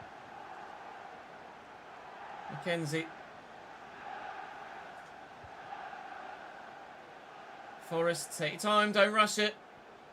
There was a score just popped up at the top of my screen and I couldn't see what it was. Wayan gets very lucky to block that. He'll brace away. Oh, he nearly gave the ball straight away. Here's Woods in the middle. Forward to Barry. And Kovill. And Jaden Philogene out wide. And on the overlap, here comes Jacob. Been a thorn in my side all game so far. And Ben Osborne steps in.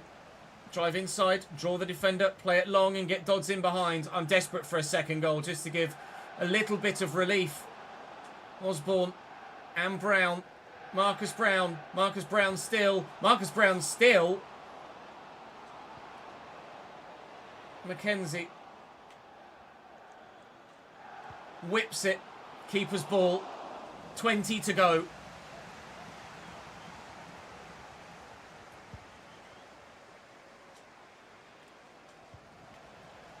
Dodds. And back. No need for the fancy flicks, Mr. Dodds.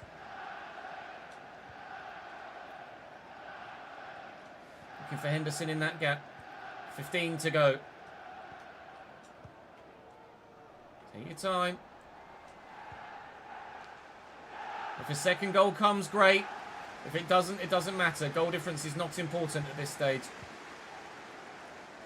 Playing such a heavy possession-based second half. Dodge trying to find the space.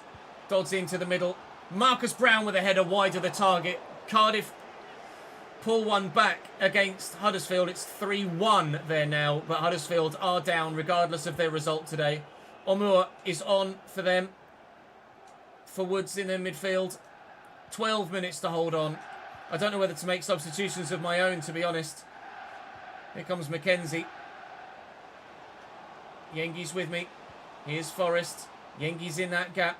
Yengi has Ben Osborne on the edge of the box. Oh, his touch is diabolically poor, Ben Osborne. The one time this season where we needed him to have an excellent first touch, and he hasn't had it. But we're slowing them up. 7 minutes to go.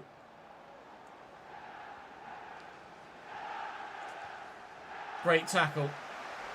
And the crowd sound their applause. Changes for Hull. I'm going to have to make some changes of my own so that our players don't die of death. Balagisi's going to come on in the midfield. We're going to bring Alves on. Do I bring Silla on up top? I'm going to take Good off for Mackenzie and then do the Rafferty change again. Silla for Yengi. I'm going to throw the big man on to try and have one final part to play this season for the team.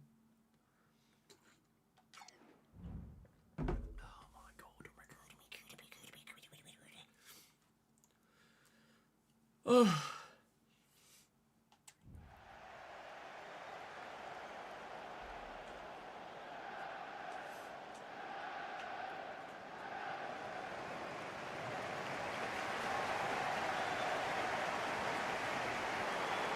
Jaden Philogene up against Lasse Sørensen. Force them backwards. Can't press too high because they'll leave space in behind. Or that will leave space in behind. Get to that.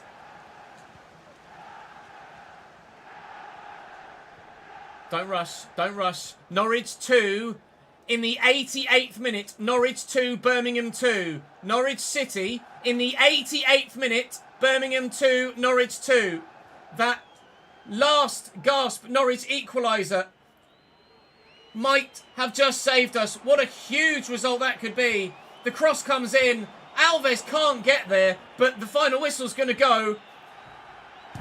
Have Norwich done us the favour? Do we stay up? Are we down? The fans are applauding, but there's no mad scenes. We don't know yet. We still don't know. We've won our game. Birmingham True!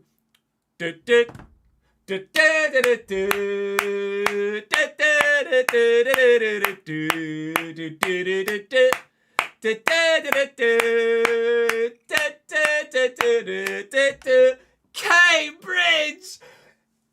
In Southampton FIFA 18 fashion, perhaps even more so than Southampton FIFA 18 fashion, Cambridge United survive in the Championship.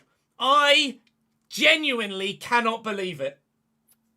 I was certain that we were going down. Absolutely certain.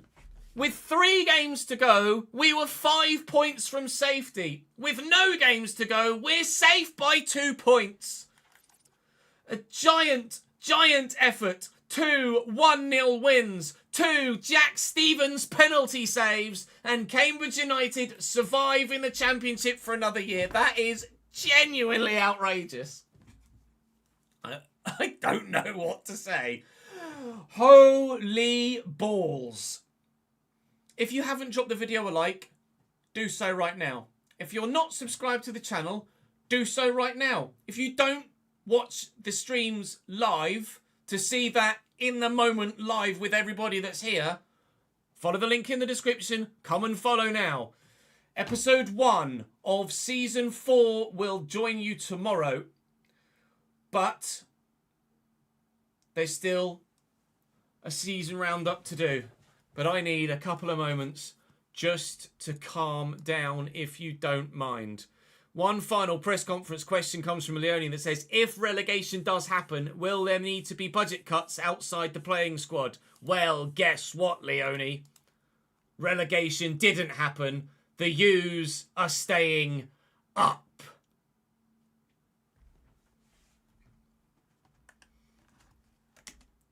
Chat, I don't know how we've done that.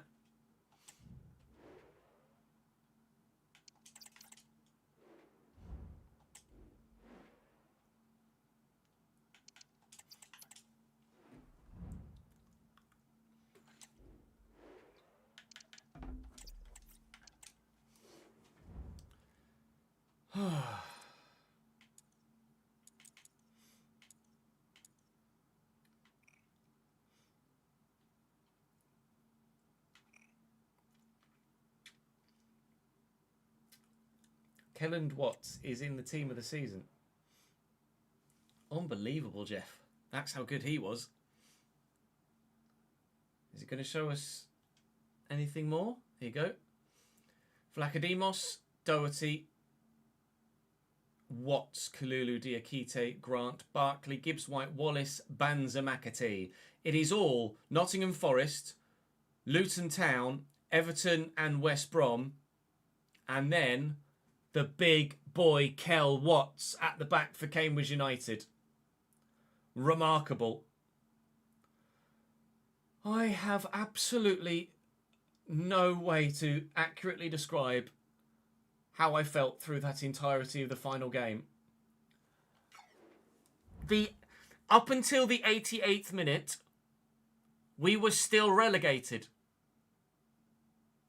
because Norwich were losing. I can't believe it. Right, let's go on around the season out. Oh my God. Prize money. Hello. Hello. £8.4 million for staying in the Championship.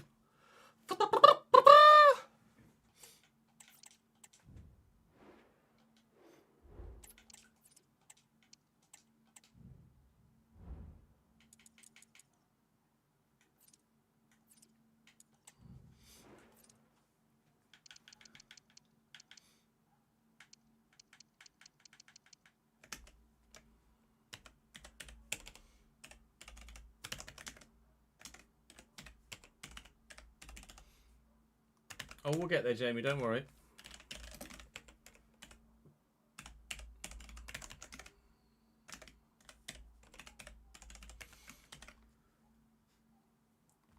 And the most important tick. Bottom half.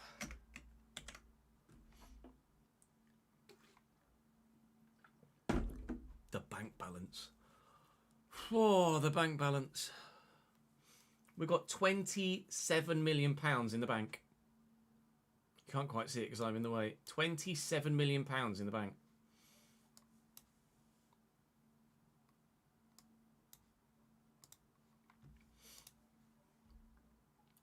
We are significantly upgrading the stadium, ladies and gentlemen. And what I need to do, because we've said we were going to do this all along, I actively can't add Clarkson to the transfer list. That's annoying. I should be able to with this though, right?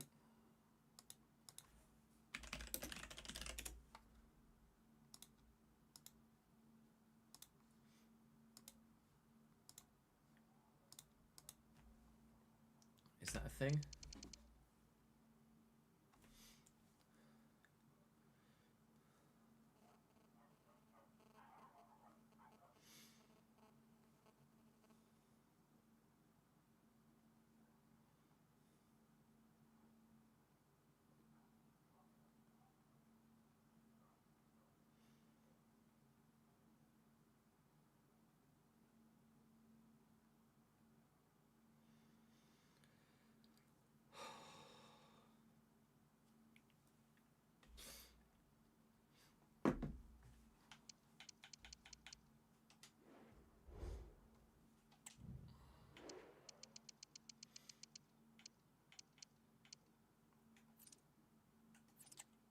There goes transfer listed now. Right, let me just make sure that we're going to have enough players with everybody that's leaving. So I've got 30 players currently. Ingram will leave. So 29, 28, 27, 26, 25, 24, 23, 22, 21, 20. We need to move George Thomas. That'll be 19, 18. I'm going to need to call up some youth players, I think. Or recall everybody that's on loan. Just to make sure.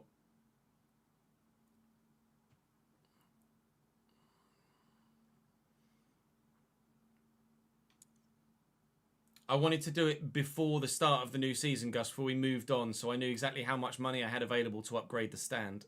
Upgrade the ground, sorry.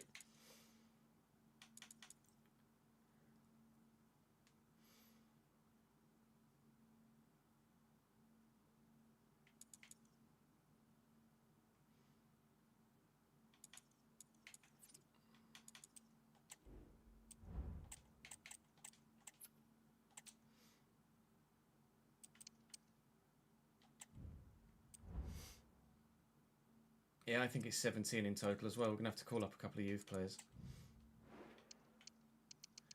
Dyer will call up anyway.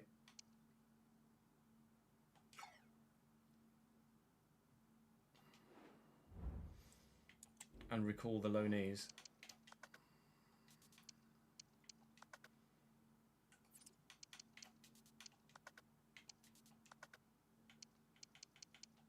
So let's recall.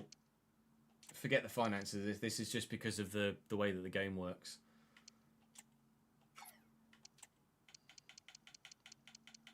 Obviously, in real life, I can have less than 18 players in my current squad and then just fill the gaps, but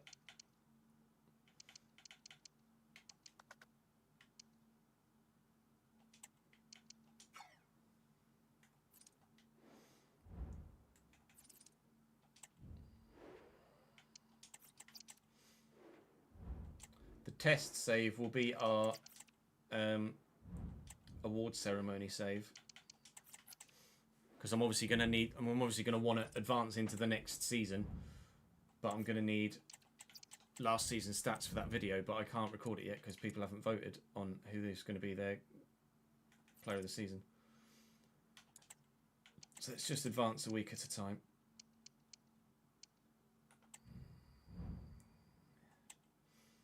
John McKay and Thomas Jordan. Thomas Jordan. I'm just going to release him and John McKay. We're not going to put emphasis on youth yet. When we get to a position where they're not in the running of being in the first team squad after one good loan spell, then we'll change it from there. Oh God, chat, I can't believe we did it. I genuinely can't believe we did it. Levante want him.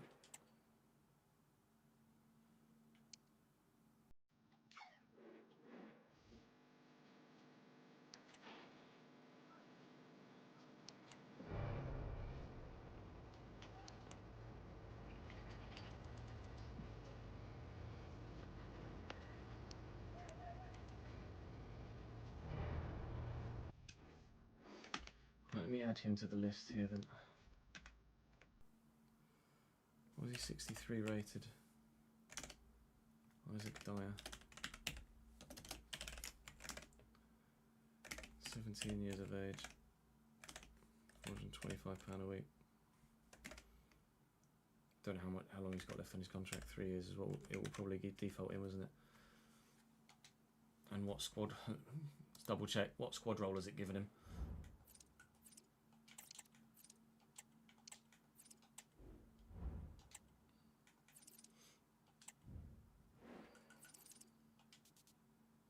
Sporadic. Okay, good.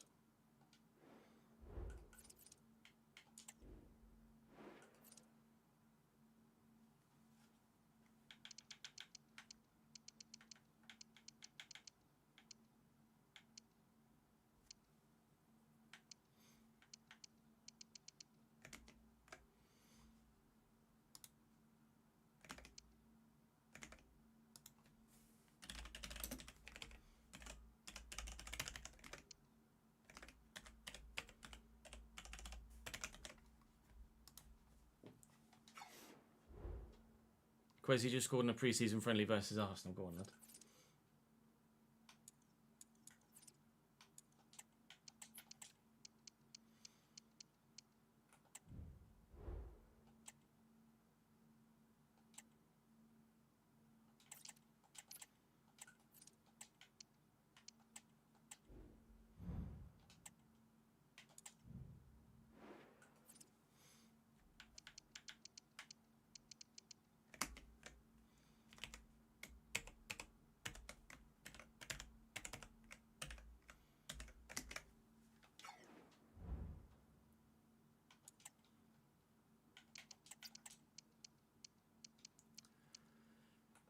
Yes, Ollie Kingsley's leaving. Oh.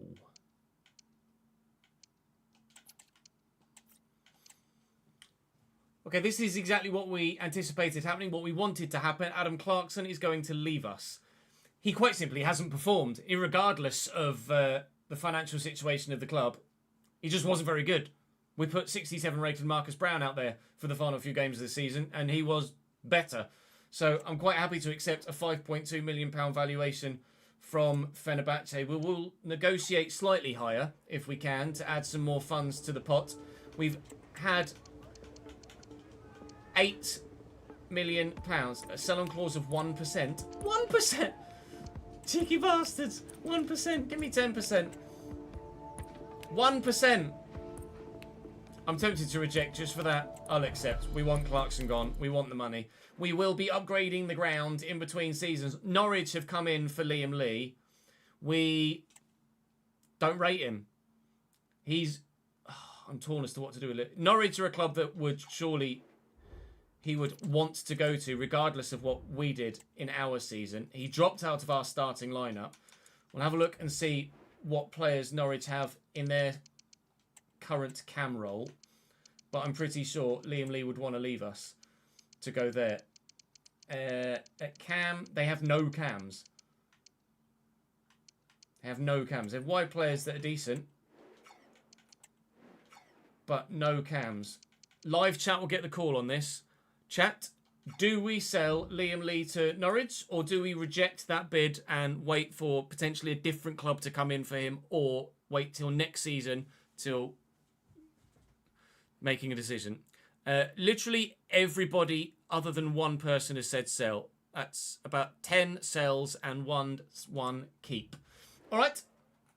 Liam Lee is on his way to Norwich City.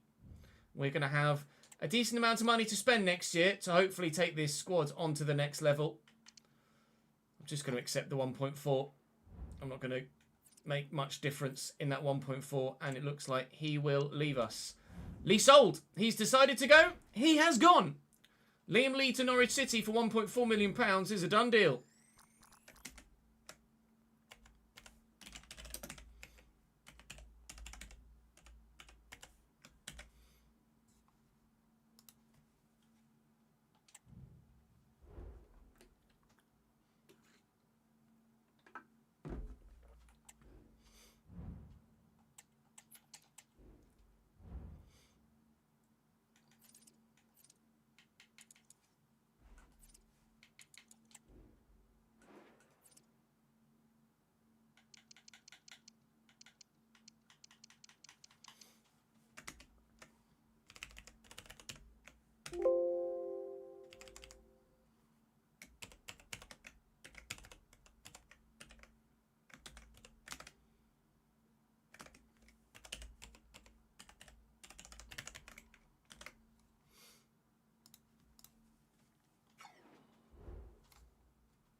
And Adam Clarkson sold to Fenerbahce for £5.2 million.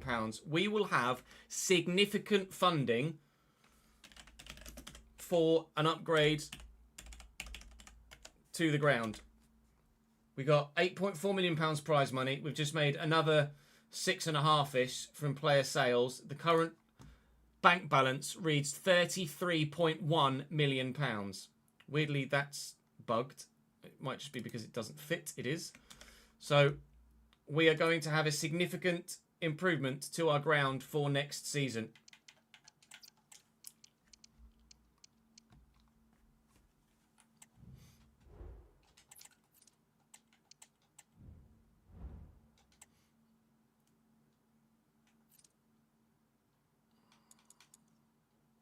Well, we were gonna up. We weren't going to build a whole new ground. It was going to be upgrades to the current ground, Ollie.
Right, that I believe will be the last of the sales. Or last of the finances for this season. That's annoying.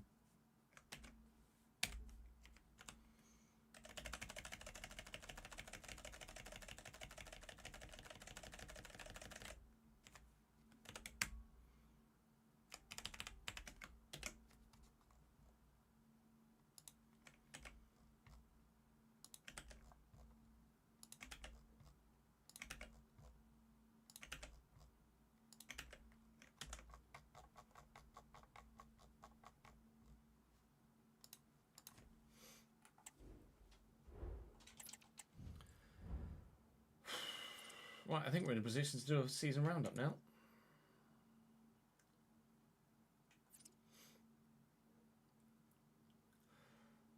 So a full season roundup then of the season that blew everybody's minds. With regards player stats for the current division we were in. Actually, no, let's start with competitions we were involved in to see who ended up going up in the end in the playoffs, etc. Birmingham go down. Cambridge are championship next season, but rather evidently, we are going to need significant improvement to stay at this level. Norwich, despite or with their draw on the final day, if they'd have won, they would have been in the playoffs, but they were not. So it's Southampton and Middlesbrough that are in the playoffs for the championship this season.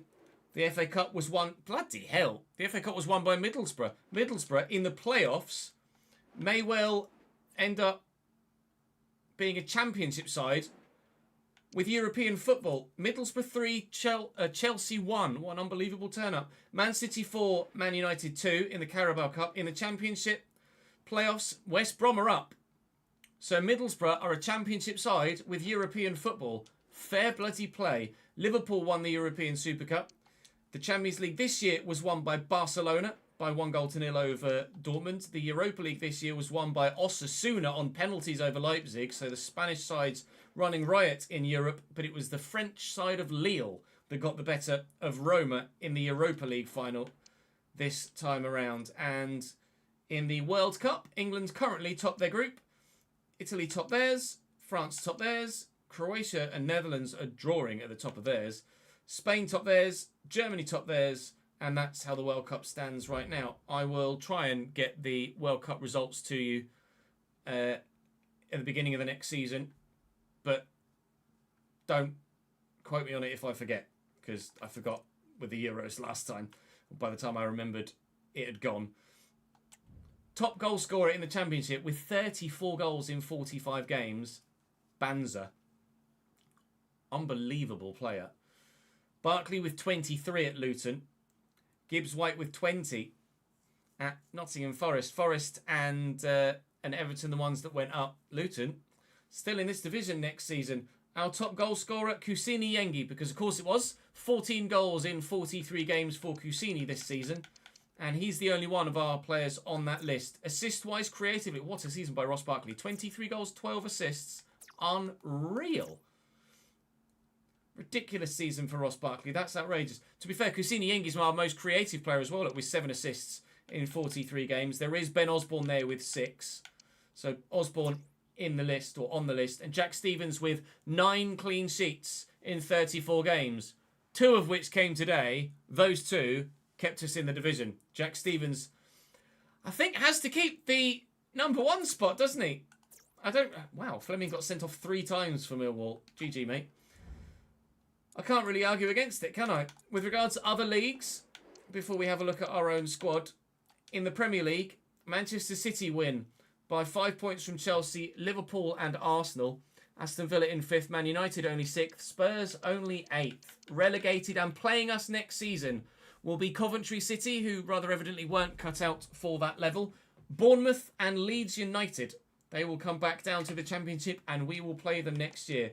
We will also be playing Peterborough United and Queen's Park Rangers as they get promoted. Blackpool, Sheffield Wednesday, Bolton and Oxford will fight it out in the playoffs to continue their rise through the divisions. Relegated from League One. Back down to League Two for Grimsby, Leyton Orient, Bradford and Shrewsbury. And in League Two, promoted are MK Dons, Gillingham and Forest Green back up to League One level. Cheltenham, Exeter, Burton Albion and Tranmere Rovers will fight it out for a spot in the playoffs. And Harrogate and Wimbledon would have been knocked back down to non-league if non-league were in the game, which I continually don't believe it ever will be. Stade Rennais win the league in France. A couple of our Patreon players are at Stade Rennais. Champions League football for you boys. Lille win the Europa Conference League, but finish in a Champions League spot in Liga, so congratulations to them. In the Bundesliga, Dortmund by a point from Bayern, by a point from Leverkusen. Leipzig losers in a European Cup final. 4th only here, and our previous side, Union Berlin, in 5th. In Serie A, AC Milan by 3 points from Juventus, from Inter by a further point, from Atalanta by a further point, and Napoli and Lazio miss out on Champions League football equally by a point. Very, very tight in Serie A. 6 points separating 1st and 6th. Roma only 7th there. In the Eredivisie, Feyenoord win on goal difference ahead of PSV. Ajax 3 points further back. In the Portuguese league, it's Benfica from Porto, Sporting a long way further back with 69 points only. In Scotland, it's Celtic from Hearts, Rangers only 3rd. In La Liga, Atleti from Real, Barcelona only 3rd, and Atleti with a very strong season in that regard. And with regards to what the board wanted from me this year, which isn't really that relevant because we have ourselves set as unsackable, because the game can screw you over sometimes. But I think we ticked quite a lot this year. We've done that. We've done that. We've done that. We've done both of those.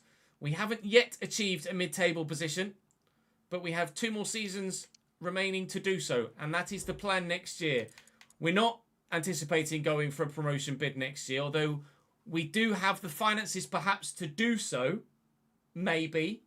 But we are planning on spending a lot of money on the ground first before we massively improve the playing squad to keep things a bit more realistic and to slow down the progress.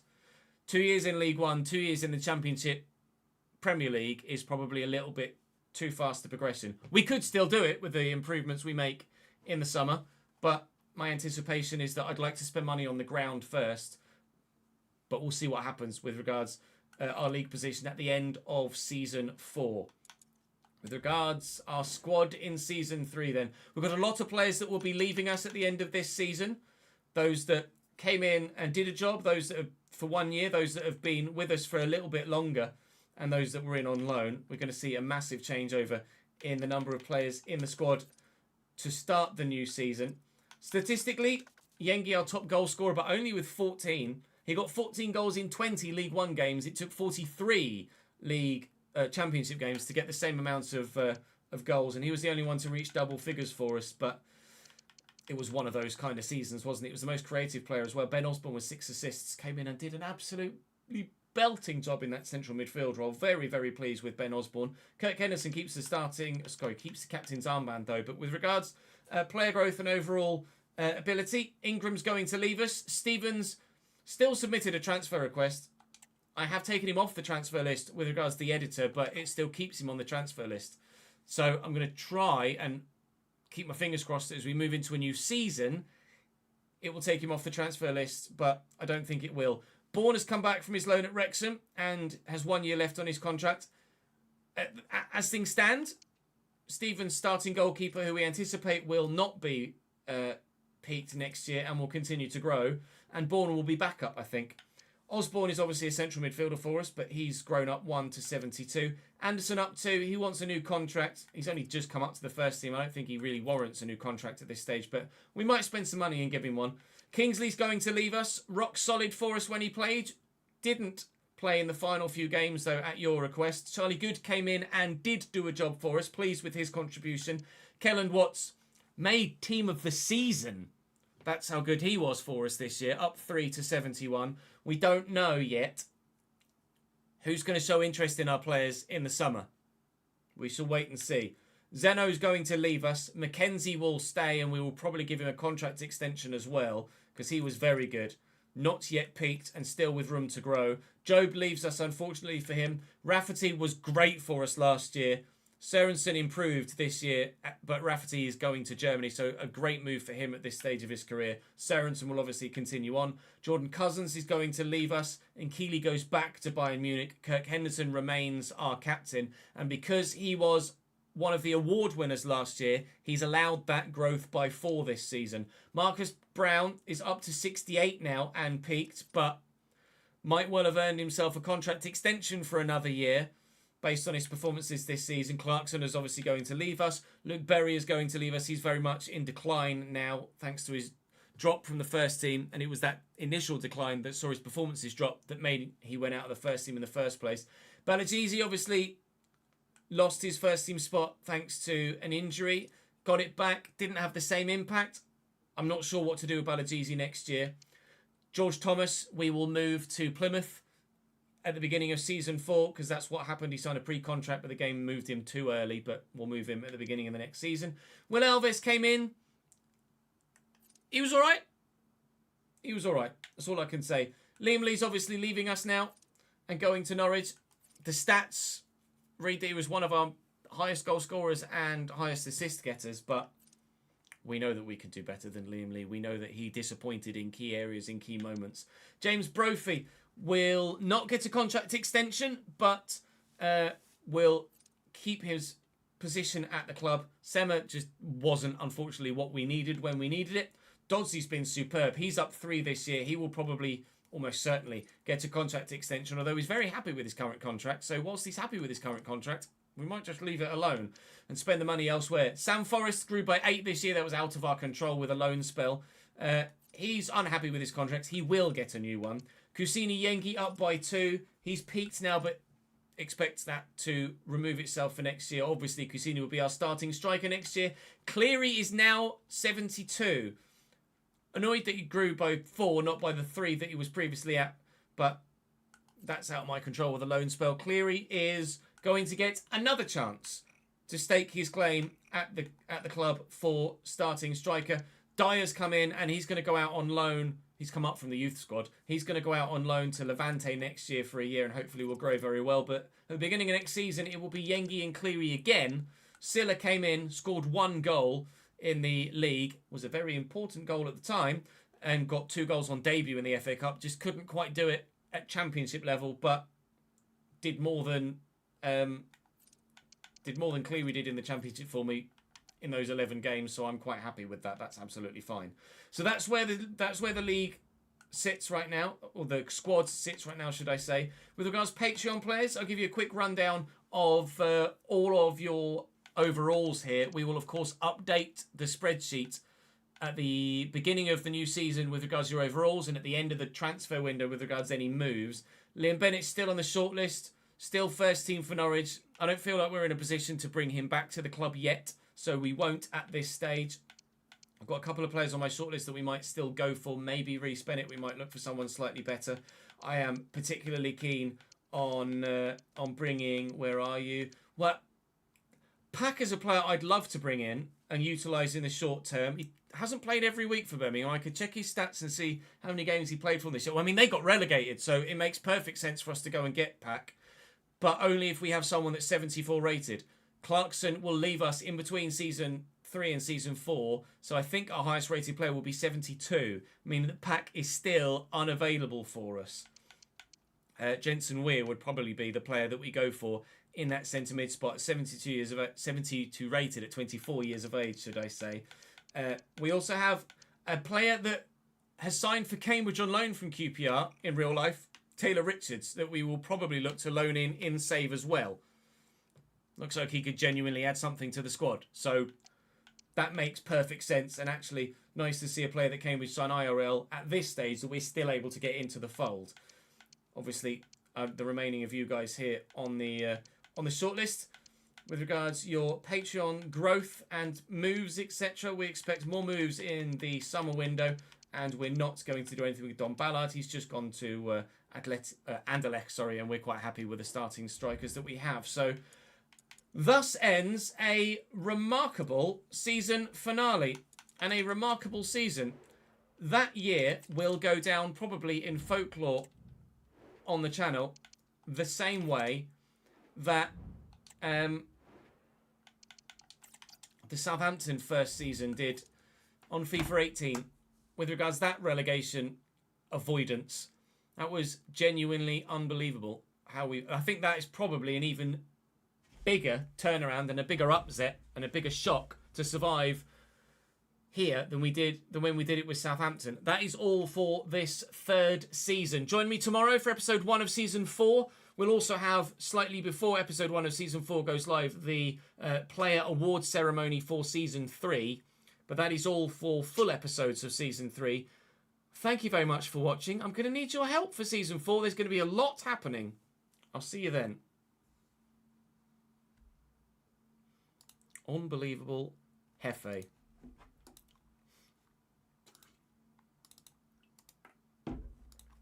RTG S3 14. That was nuts. In its own right, genuinely, absolutely nuts.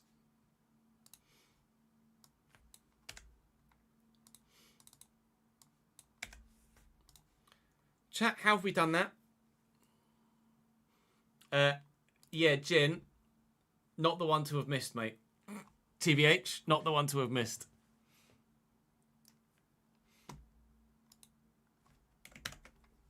Oi, oi, oi, oi, oi. We will start setting up season 4 before we switch to the sponsored segment today, so do stick with me, even though we are, for the time being, just for the next 15 minutes or so, going to edit that season finale. Let's relive it, shall we? This was... oh, it's going to do that thing where it's not going to respond. I'm going to have to handbrake it, isn't it? This was Thursday's episode for next week.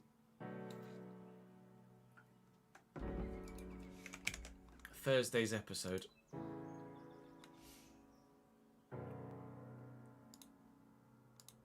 Right, let me try just moving that file and see if that does anything, or renaming it or something first.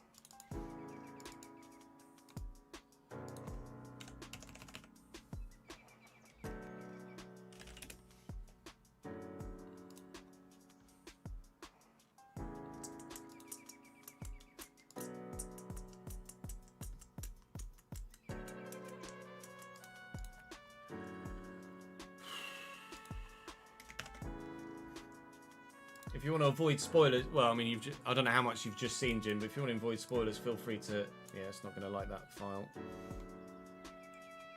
Okay. We'll just have to handbrake it. It's not a problem.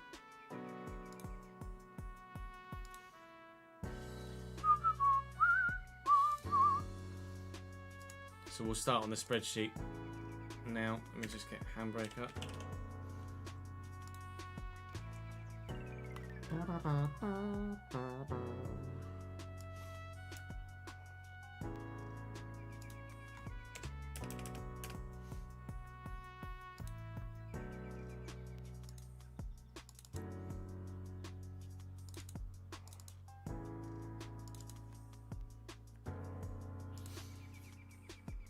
Right, that will start encoding in the background. So,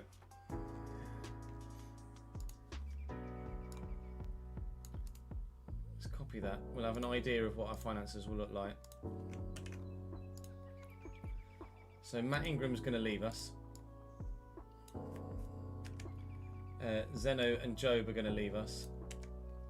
Kingsley's going to leave us. Charlie Good's going to leave us. Joe Rafferty's going to leave us. Jordan Cousins is going to leave us. And Keeley's going to leave us. Berry's going to leave us. Clarkson has left us. Liam Lee has left us. George Thomas is going to leave us. Will Alves is going to leave us. Ken Sema is going to leave us. Yusuf Silla is going to leave us. Make that 3,000. Delete that.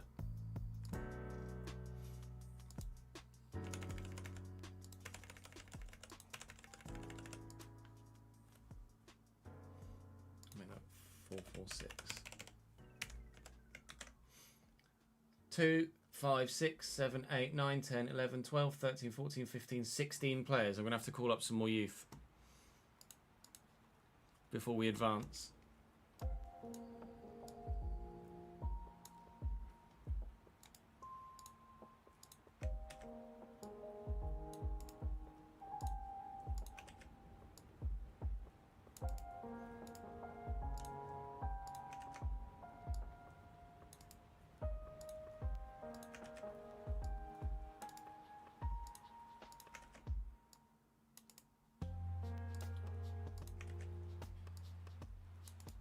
Obviously go through and update people's ages and overalls when we advance into the new season.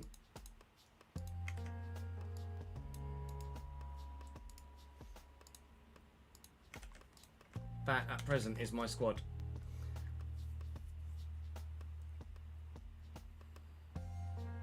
Why do I have a 20? Oh, transfer budget is 75%. Transfer budget there is 50%.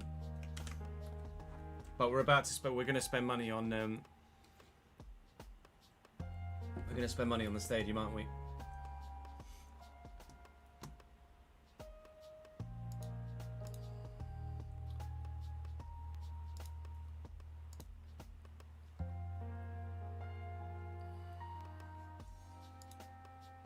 So let's call up a couple of youth players just to fill the squad. Last one to leave, shut off the lights.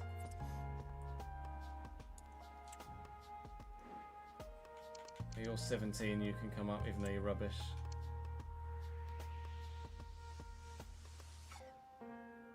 You're 60 rated, so we'll promote you.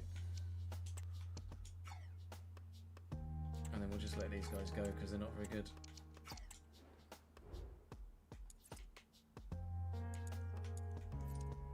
Alright, save game.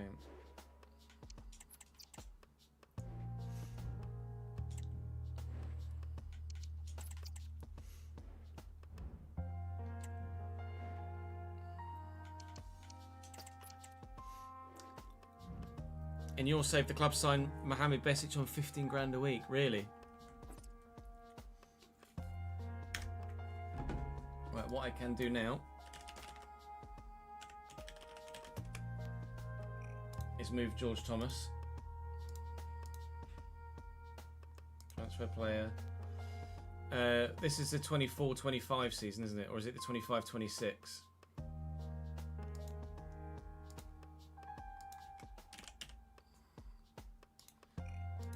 24 months.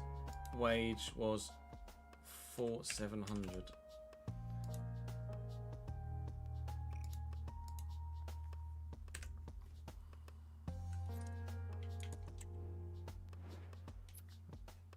Should update now.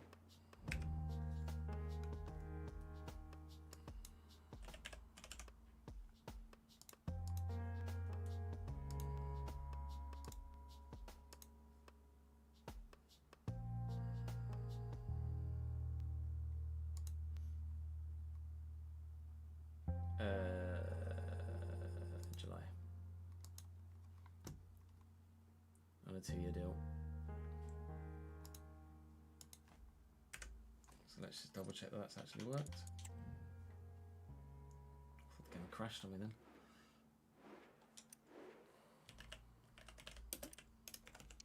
George Thomas, Plymouth Argyle on £4,700 a week. Good.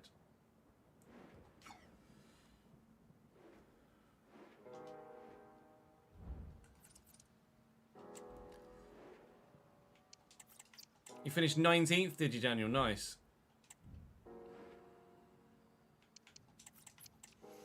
By replicating all of our results, you actually were able to get a better league position than us. We will look for free agent signings. We will also look for purchases as well.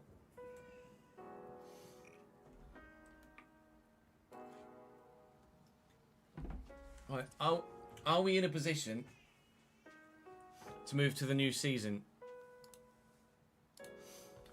Double check the spreadsheet's up to date. So we've got all the players here. Actually, no, we don't have all the players here because we're going to add those youngsters, aren't we, in the short term. We'll just let those guys... I'll leave them off because we're just going to let them go, aren't we? Just going to release them.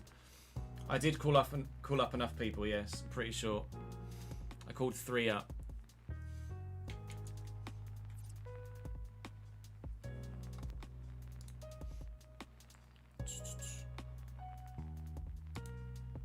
It is a bare squad at the moment, yes. But we will have a £16 million back. Well, actually, we won't have a £60 million transfer budget. We've got 30. We definitely have £34,000 available in the wage budget. That's for sure.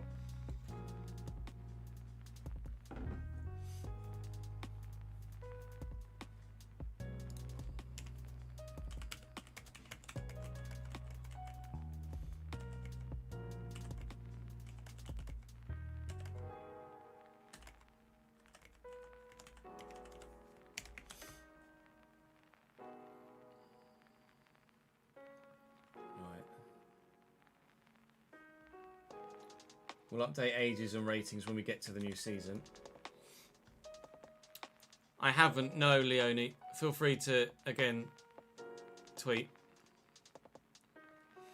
Not yet, Daniel, no. We're just making sure everything's ready for us to do so.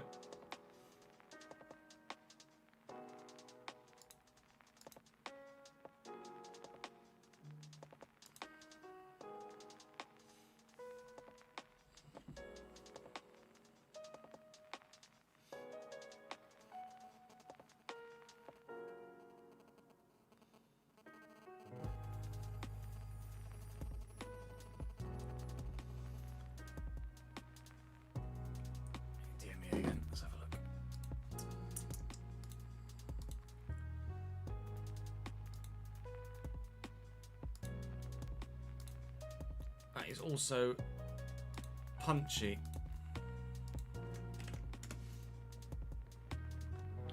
Barnsley's new 3rd shirt. They all look... Well, she looks quite happy in it. He looks like he doesn't want to be there and he's just not impressed. They can't wait to play in that kit next season. Yikes.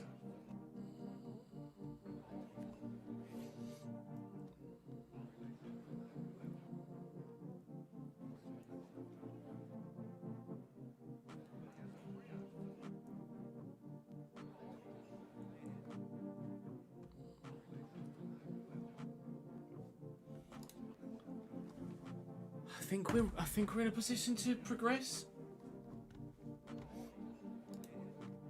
We'll update the spend track. Let me just double check there's nothing else added to the financial side of it.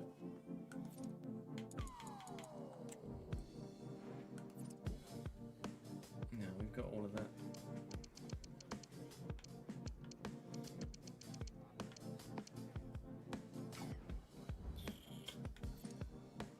I think we're good to go.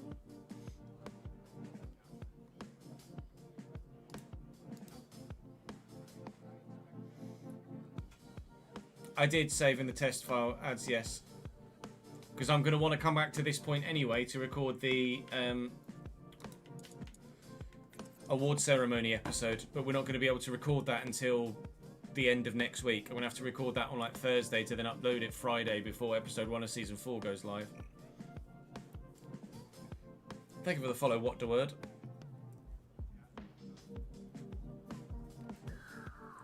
Barnsley's home kit is just red.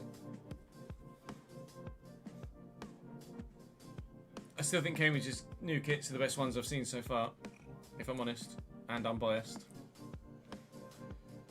Right, let me go for a quick toilet break. I'm going to cool the office down as well because it's bloody hot in here. And then we'll, hopefully by that point, this will have finished handbraking and we can sort that episode out. Pattern rumours. Explain, AJ.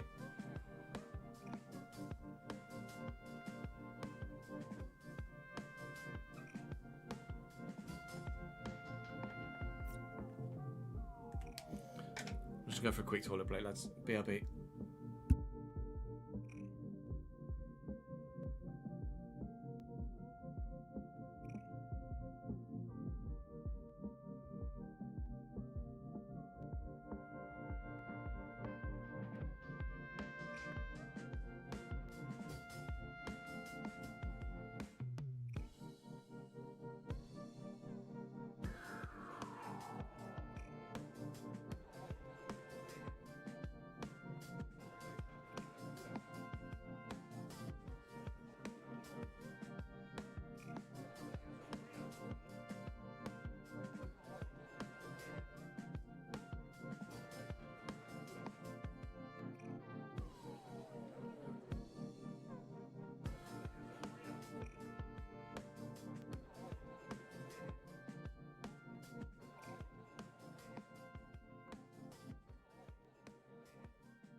Hello.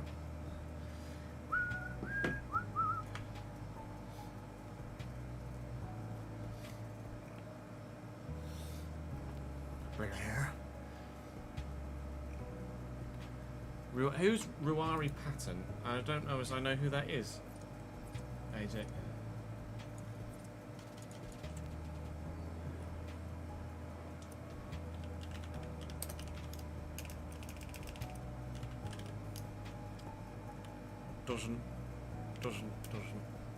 Doesn't exist in my save.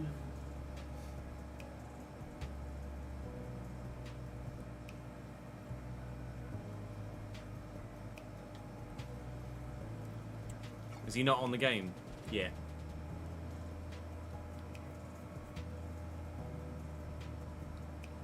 Plays for Queen's Park. Oh, Queen's Park. Sorry. Plays for Queen's Park, not Queen's Park Rangers. So he's not going to be in the save because Queen's Park aren't SPL, are they? Sorry, Cinch Premiership. Hello. Jordan with a raid at 12. My guy, thank you for sending everyone across, pal. Very, very good of you indeed. Hello, everyone that's come across from Jordan's stream. You join us as we're about to head into a new season and start planning a transfer window. So good time to arrive.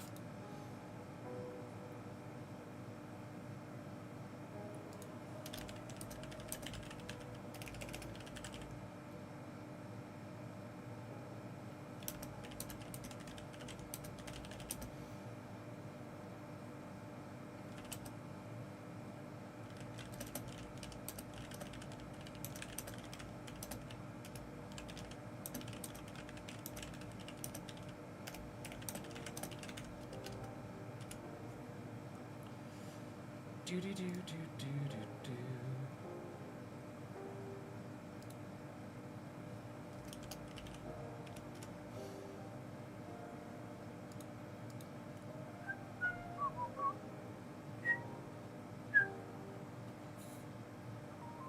Since you're here, Jordan, should we show you your Patreon player? This is indeed the save with the spreadsheet, yes. Mr. Barlow is currently at Celta Vigo, having moved there this season. 65 rated centre mid in our save.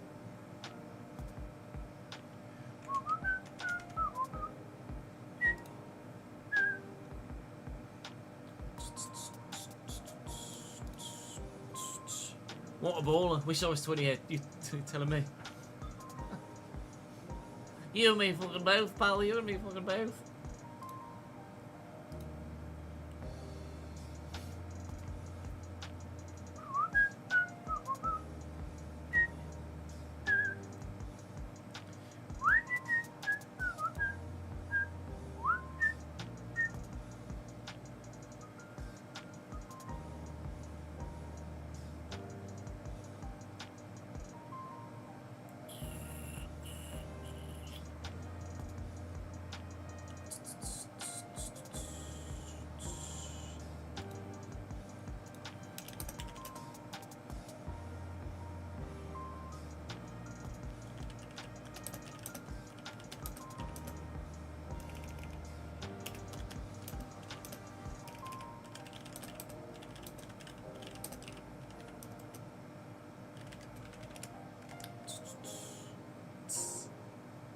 Right, that video has finished doing its thing. Let me just... I'm not going to edit it now. I'll edit it on Sunday. Sunday? Monday. I'll edit it on Monday, but I just want to make sure it loads into the fucking editing software first. Which it does. Yay!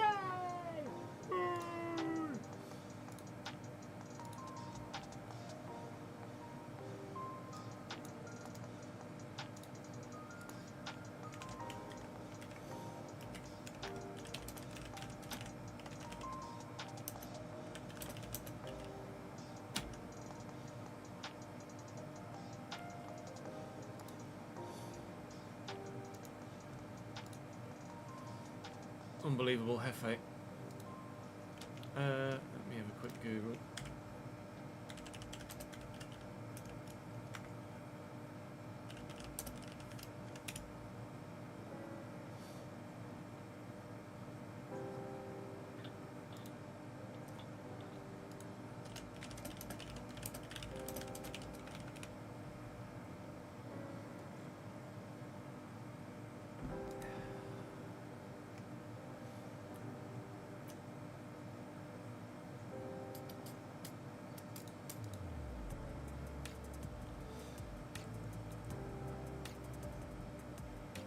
You were, oh, you were DFB Pokal winner in the Berlin save, were you, Jordan? Nice. 5'9". I mean, you gave me a height, didn't you, Jordan? I'm sure you gave me a height in your comment. Made a crunching tackle, last minute of extra time to take it, depends, and then scored the penalty.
5'9" is generous.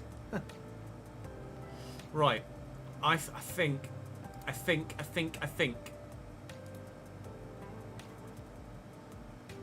we're ready to progress.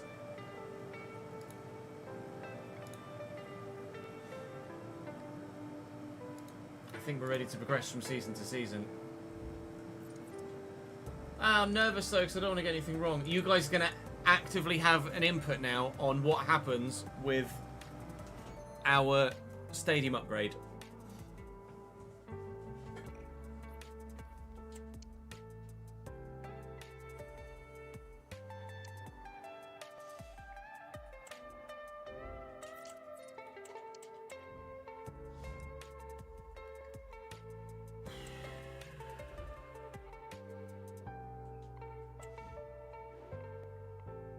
Last minute, yeah, we survived because someone else scored in another game in the 88th minute.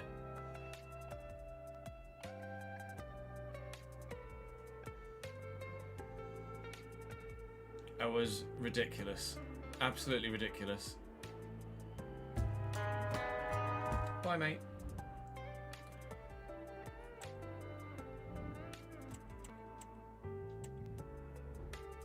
Right. Customized club. So home stadium. We are currently at a state. No, we're going to do this off capacity, not off the visual look of the ground. Okay. So we have 32 million in the bank.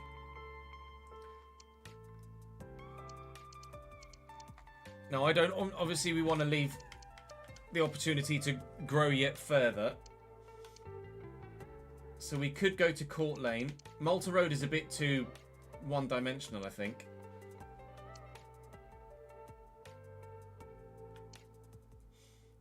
We could go to Court Lane. It's either Court Lane or It's either Stadion Nader, which is probably not the one to go to, Court Lane, or Malton Road. Court Lane is more of a natural progression from where we are, isn't it? Which is... Right, hang on. We're going to have to do the maths here because we're going to have to sort our finances out. So... 10, 2, 4, 8.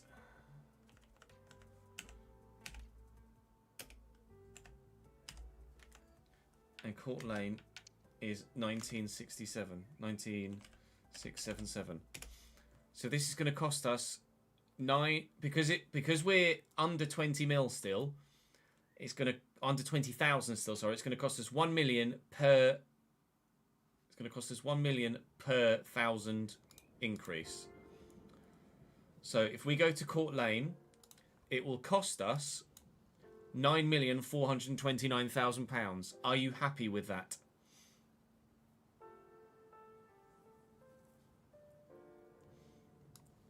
£9,429,000 for us to upgrade our ground. Okay. Court Lane is where we go.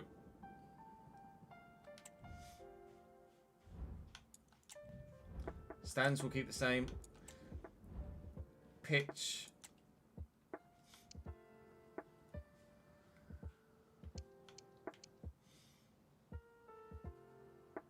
I don't know what to do with the pitch. Large check, maybe? I don't want to do tartan. Let's do large check.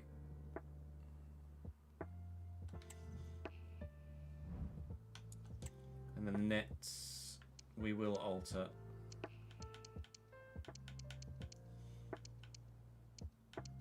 So there's not a vertical. There's not a vertical yellow and black. We could just go full yellow.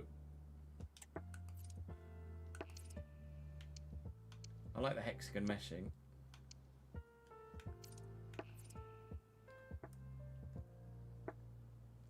Black nets?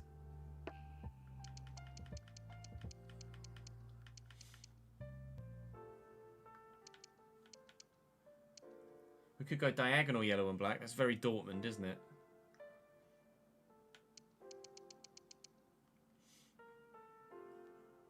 I don't mind the yellow nets because it's going to match. It's going to match with the seats, isn't it?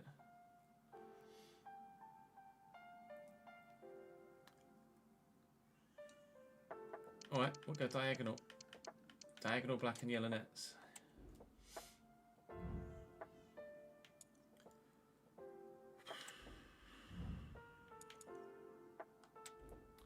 We have a new ground. Very Dortmund I dislike. Sorry, Jim. What did we say it was? £9.429 million. So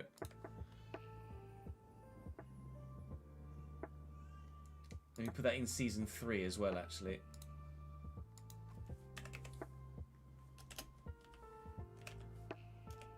Upgrade ground. 9249000.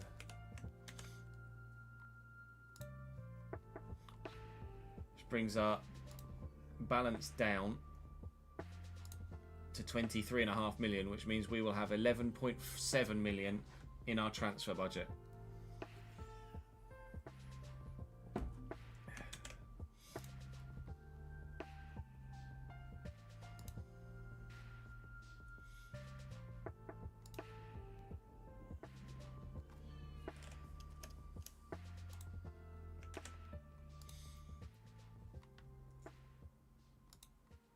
We happy enough with that?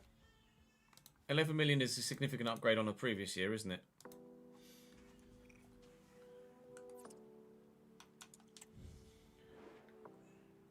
Oh, I need to advance the day to get rid of those that are going to leave.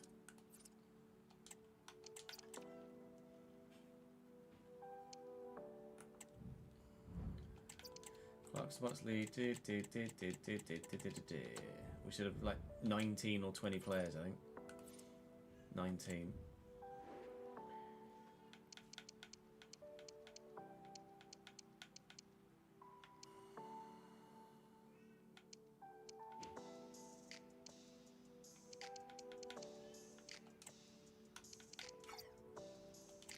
Oh, you can't have any more than a squad of 19. Wow, okay. I thought it was a squad of 18.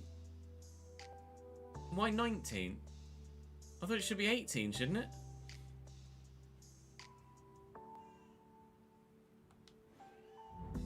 Just well, we called up as many players as we did then, otherwise I'd have been knackered.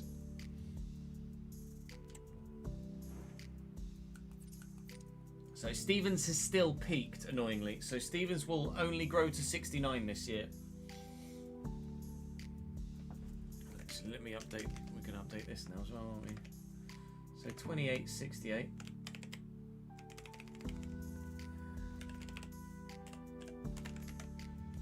Born 1962.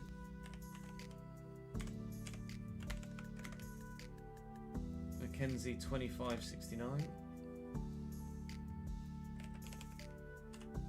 Because he's now a centre back.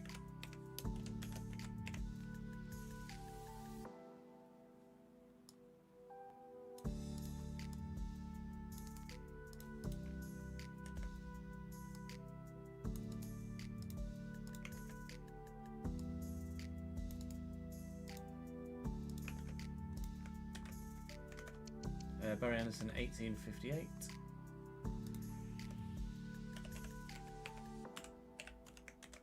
Barry Anderson's down as a centre back when he's not as a left back. That's annoying.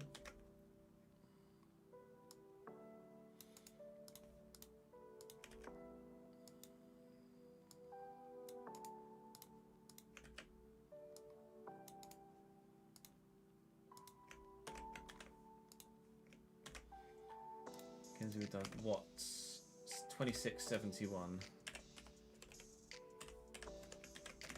Sorensen 7226, Kirk 7019, Malajeezy, can't see, but Brown 2868.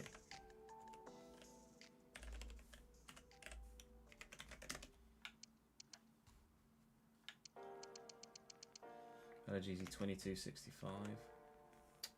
Sucks. Ooh.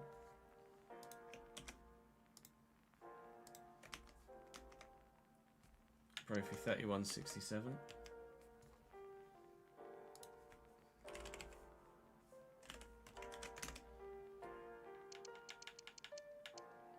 $19.69. Forest is now 68, isn't it? At 18. Miss Cleary 72. Cassini 72. Cleary's 22, 27. 22, 27. And Isaac Dyer should still be the same. He is indeed. Okay.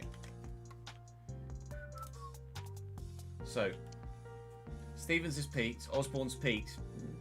Stevens having peaked is annoying. I put Mackenzie as 29. What was Mackenzie? 25, my bad. Well spotted. So, that's annoying. That's fine. The fact that Kel Watts has peaked after making it into team of the season is a real frustration. Mackenzie's still got room to grow.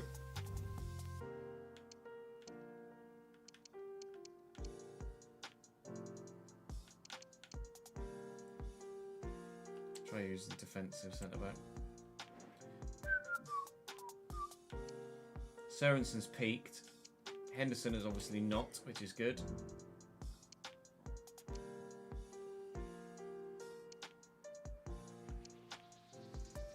I wouldn't mind getting his agility and reactions up, actually. So we'll go Anchorman. Brown has peaked, but that's fine. Balajisi, we really want to get some growth out of this year. Short passing, vision, ball control, dribbling, yep, that's fine by me. He's not peaked, so there's room for Balajisi to grow.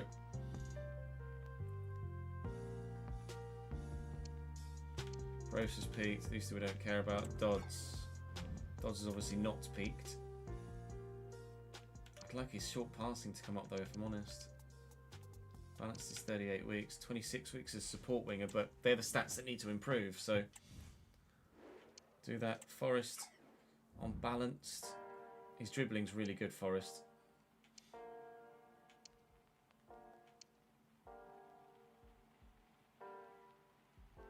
His passing's going to need to come up. Forrest might start on the left for us at the beginning of the season, to be honest. Yengi's currently down as a complete striker. Mobile striker I'm happy with.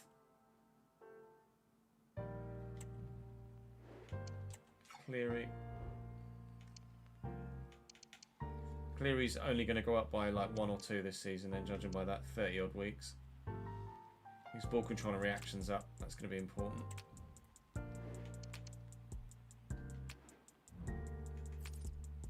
Right, now don't save over test, Ches. We just need to go back to test.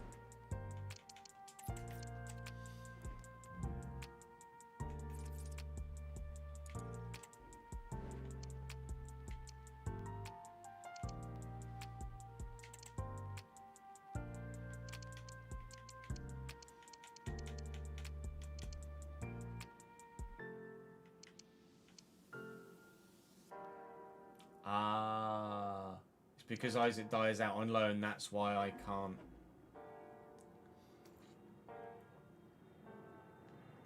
That's why I can't release anyone. Oh, you forgot about him going on loan, you see. Forrest over Brown? Brown at Cam?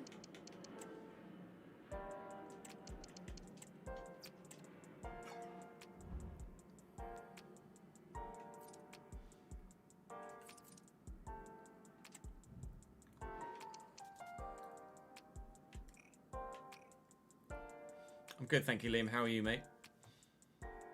Any new deals? Isn't it true? We could have a look at contracts, couldn't we? Do we give Jack Stevens another year extension? True, converting Balajisi to Cam might actually improve his overall.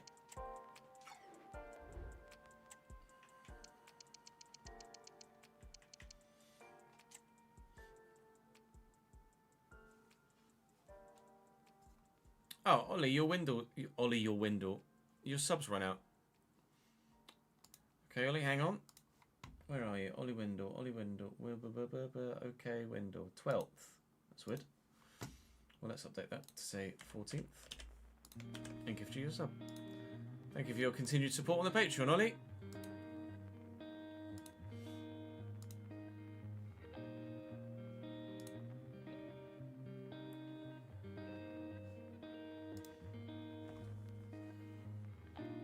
I'll be worried if I change him to a cam, though. He's not going to be any good at centre mid. That would be my only fear. Like, it will actually affect his ability to play at centre mid. I think I won't.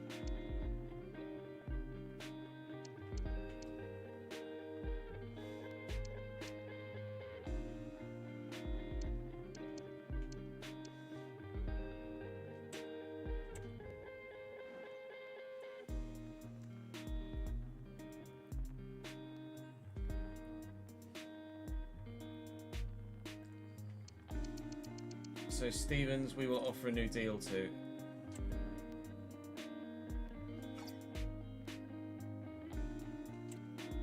I physically can't. Well, we'll just fucking do this then, shall we? Jack Stevens. So we'll extend it by just the 1 year. And we'll give him 4.5? 5? What do you think? 4.5 or 5? 4,750 in between the two, split the difference.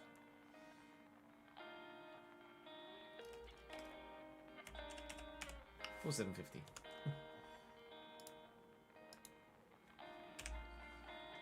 So we'll go out. We'll go back in. Hey, look. So let's update that here then. Jack Stevens is now 4,750 and a 2-year deal. Osborne we're not going to extend. Anderson's fine. Kel Watts is fine at the moment. He's only just signed that a year ago, to be fair. Mackenzie we can offer a new deal to, can't we? I'll be happy to offer Mackenzie a new deal. Although he only joined a year ago as well.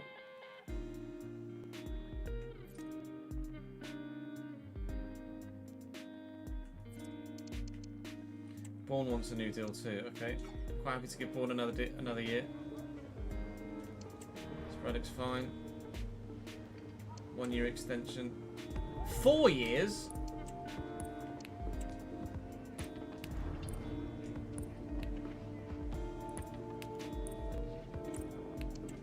Fucking hell. Fine. What do you want a week? 1,500 quid. Say yes. Alright. Fucking hell. 4 year deal then. £1,500 a week. It says Osborne's got 2 years left on his deal. That's weird. Oh, because I moved some stuff around, didn't I? Mackenzie's got 1. Barry Anderson's got 2. Mackenzie's got 1. Sorensen's unhappy with his contract. He only just fucking signed it a year ago, though. That's the only thing. Kirk's happy with his contract. He's on £4.5 a week. Brown's unhappy with his. I don't know as we give Brown another year. Not yet.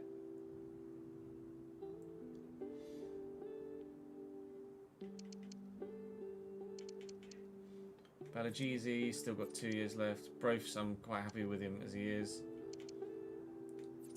Dodds is happy with his contract, so he won't change it. Forrest wants a new deal. That I'm happy to do.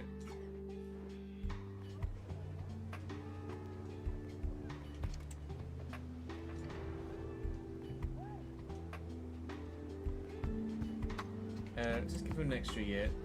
What's an extra 3? So we'll be able to counter. Give him an extra 2. No release clause. What's Dodds on? I'll give him what Dodds is on. Dodds is on 2001. We set 2001? 2001. So Forrest and Dodds are on the same deal.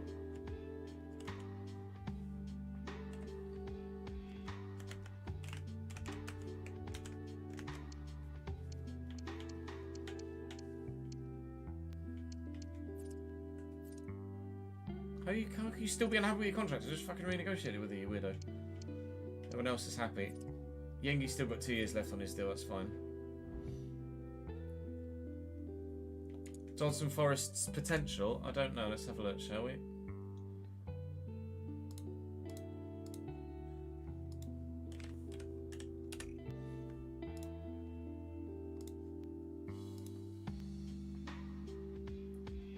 Dodson Forest. Dodds is 73, Forest is 81. Wow, Forest has got a much bigger peak. Let me just go one more day so those contracts update.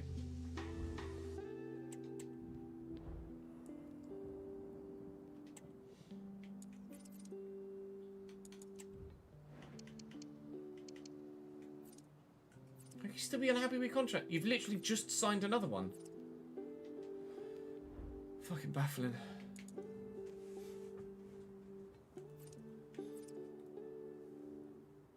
So ultimately in the squad, I need at least 1 left back, if not 2.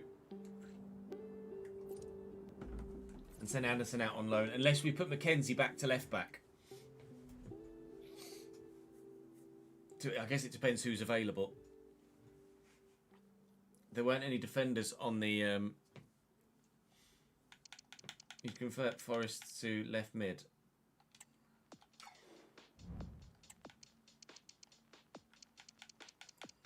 It'll take 33 weeks though.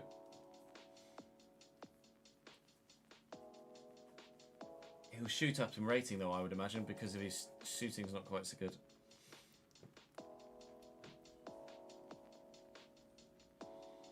I'll leave him as he is right now. So will I be able to see?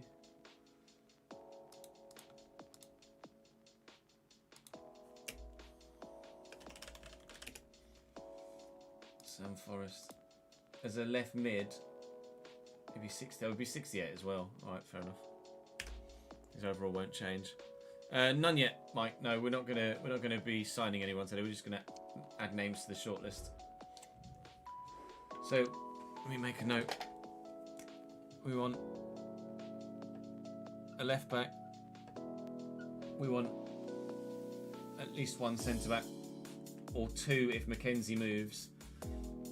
A backup second team, backup right back, centre mid. I want Jensen. I think we're going to look to loan the guy. We're going to loan Taylor, who's just signed for Cambridge in real life. We are going to want a CDM backup, aren't we? Someone that because I'm not going to have anyone that actually plays as a CDM other than Kirk at the minute. On the wing, we're going to have Dodson Forest with Brophy as backup. So I need a backup winger, maybe. Although Brophy and Brown as backup. Striker we're happy with. We're going to bring in a centre mid. We're going to bring in a cam.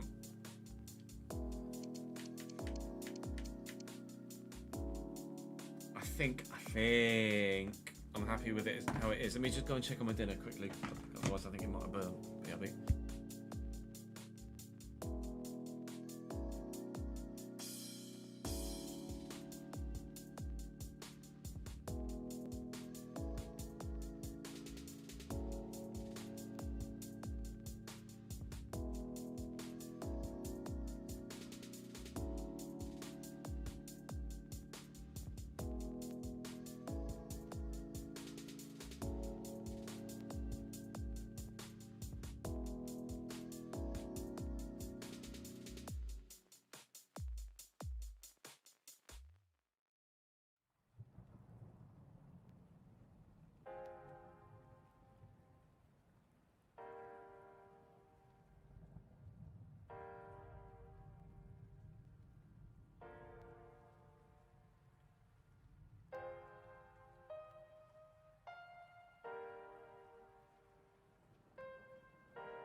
Hello. I nearly burned my dinner. 1, 2, 3. 1, 2, 3. 1, 2, 3. Singing to Judy. 1, 2, 3. Right. We'll have a look through the free agents first.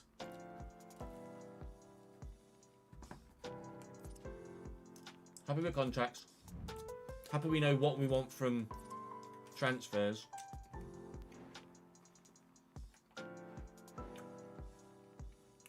I think free agents is probably still the right call at this stage. Or are we still kind of, because we have the financial ability to pay for players, so I still look to pay for players?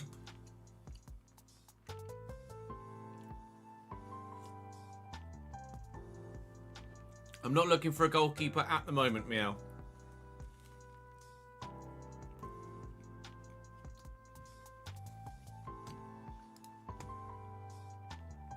Not looking for a goalkeeper at the moment. We can have a look and see who is transfer listed and loan listed, etc.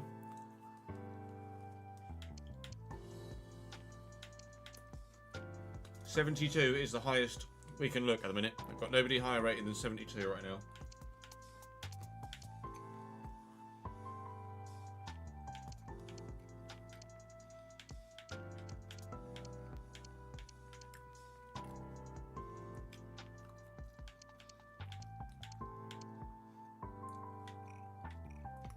He's in Argentina.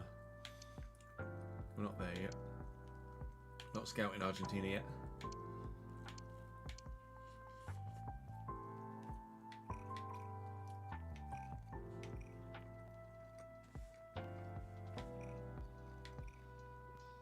Potential.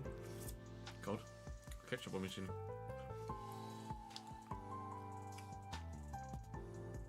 Potential backup right back. He's not actually that good, is he? Let's say no.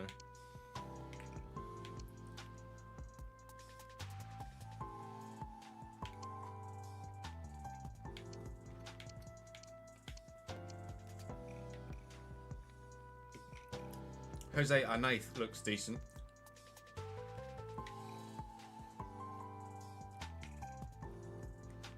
Well, I think we're happy enough with our wingers at the moment.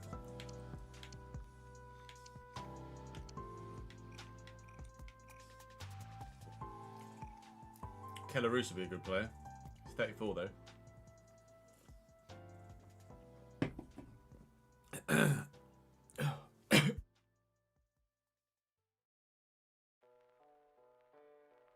We're in the Championship, Master.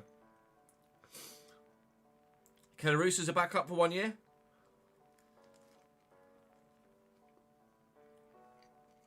Maybe. Be a great backup for 1 year. Maybe. And send Ball out on loan again, perhaps. I can't loan him because he's only got 1 year left on his contract, but I can buy him.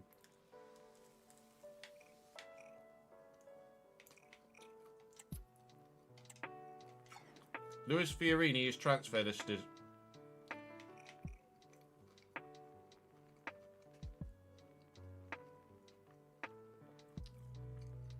Where has Luis Fiorini played football previously?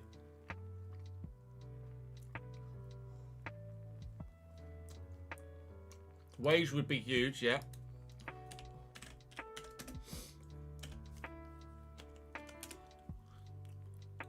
Alright, Luis Fiorini.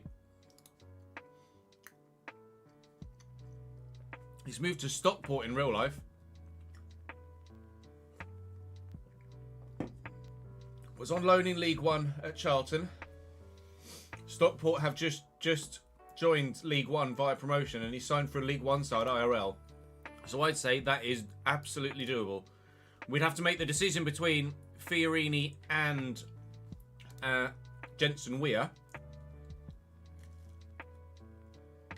I don't think I'd want to sign both, but Fiorini we will add to the shortlist.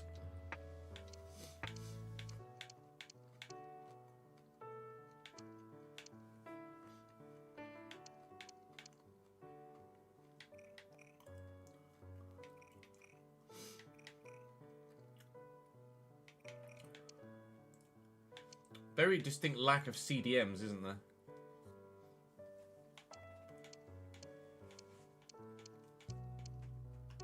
Wow, fresh dimensions available. Can't get them though because it's too highly rated.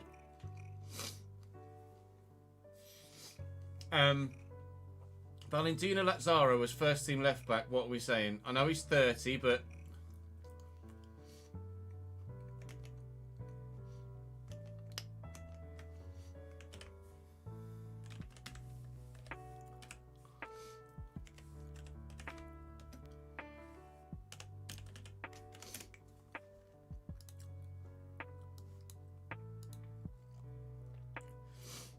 would he drop to... Is he probably too good in terms of his calibre of player? Or at this stage of his career at 30, would he join a mid-table championship side? Yeah, that would be my thought as well, Jordan.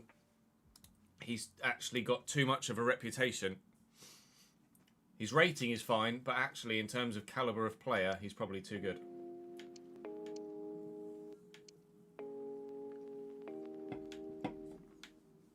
That's all the transfer listed players that are available. So we'll have a look on the loan list. Aiden's on the loan list at Stade Rennais, look out.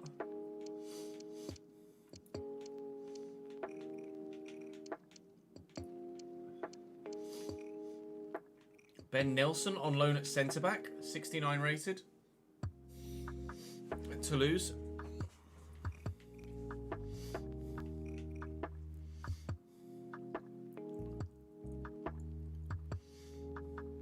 Looks like a decent loan, doesn't it? 75 ball control as well.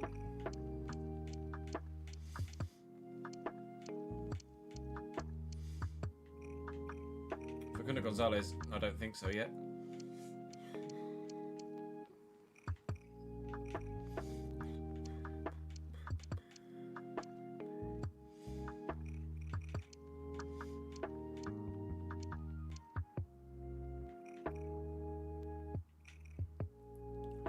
Wages are massive, but Oyedele, Maximilian Oyedele on a loan at CDM. It's probably too good though, isn't he? Kirk Henderson would be significantly challenged for that first team spot by him.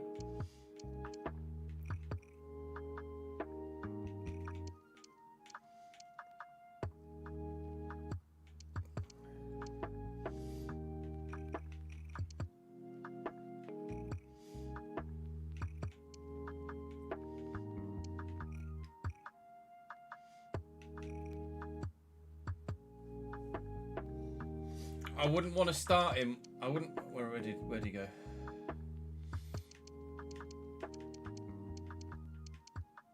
I wouldn't want to start him at centre back at CDM alongside Henderson because I want the Jensen Weir option.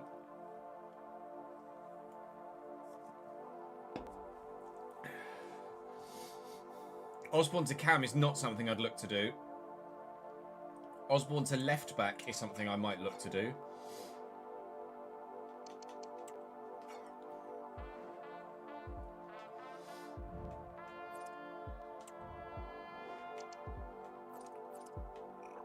Still got okay pace.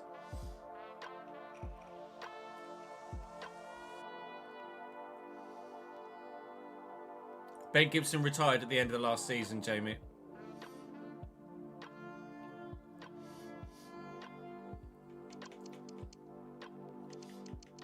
To be fair, Kirk's 70 now as well. That'll be a big wage, though. That would be a big wage.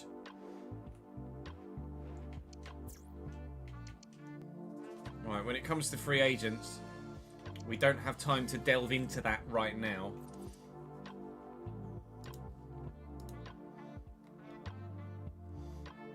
At present.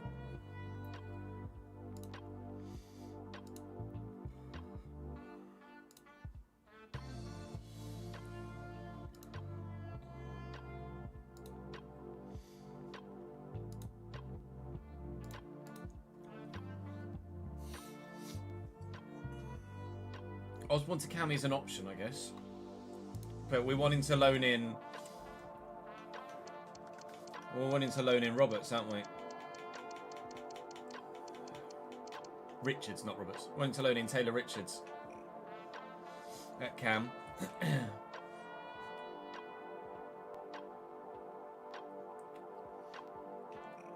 Richards would start, Balajizi would be backup.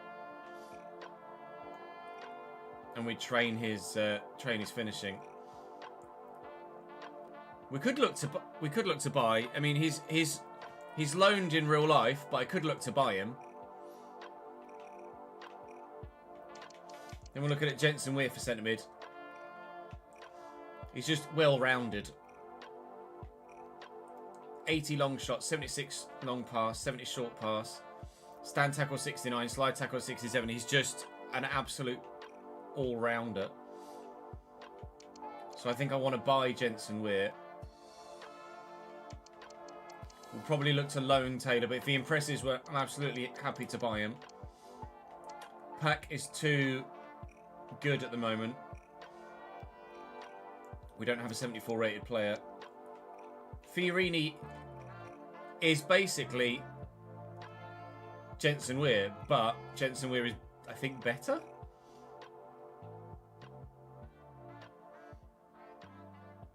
But yeah, I feel like Jensen Weir is a no-brainer because of Fiorini's wages.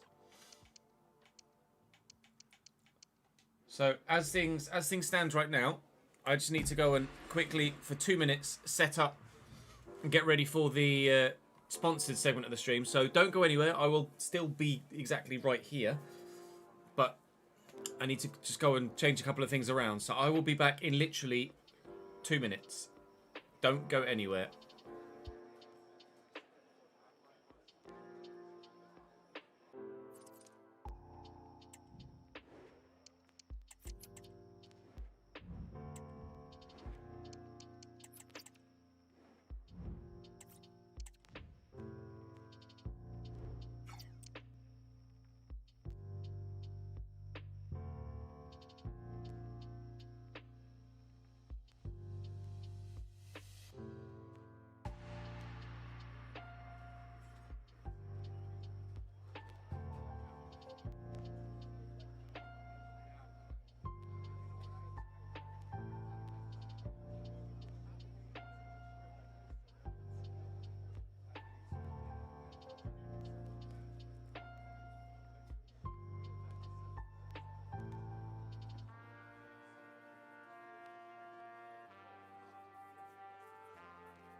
Hello, it me.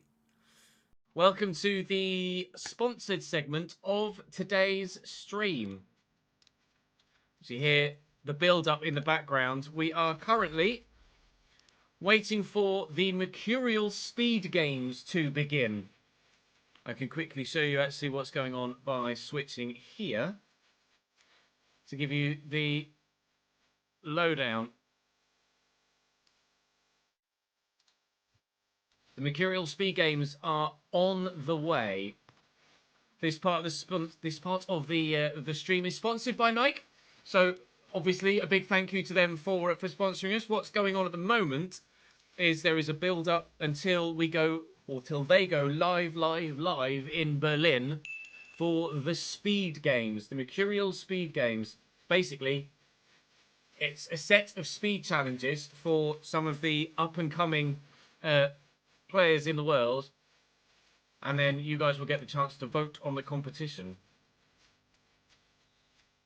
Of course, you guys are familiar with what the Mercurial is as a boot and what to expect from it, but they've added more air in the Mercurial, which unlocks extra speed this time around with the 2024 Air Zoom Mercurial. It's softer and lighter than ever because of the Gripnik material, and the chevron and blade stud pattern helps players move around the pitch very quickly, which is something we should see in action when the speed games begin in just over 10 minutes time. So do stick with me. We're going to be doing the speed games, watching the speed games together here live from Berlin with Nike here on stream. They've actually been kind enough to send me some merch as well. I do have, they did send me a tracksuit as well.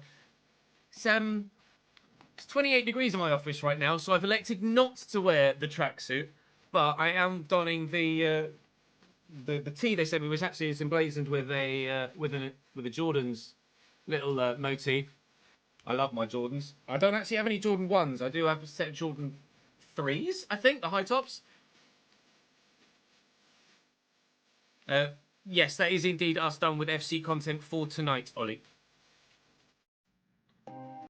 But we will be enjoying the Mercurial Speed Games for the next 3 hours or so. So do stick with me. Feel free to grab yourself a drink and a snack, because it's going to be quite the watch. It's actually going to be... I'm genuinely curious when all sponsorship and everything like that aside, when I heard the concept for this, actually it was kind of exciting and really curious. A number of speed games to go through in a format that you will be very familiar with from certain unnamed online television series. He says, dodging all the copyright. You want me to do it for the content? You want me to put this... No, because it's a light grey tracksuit. If I put a light grey tracksuit right now, it's not going to be light grey for long. You know what I mean? It's a bit warm for that. It's a bit warm for that. I am just shutting the office window though, so people don't hear me shout and scream. But yeah, it's a teeny bit warm for that.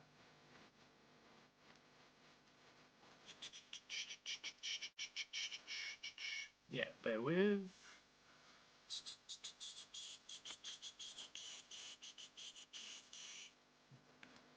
And let me tag that one as well. Oh, heart rate, where have you gone, Matt?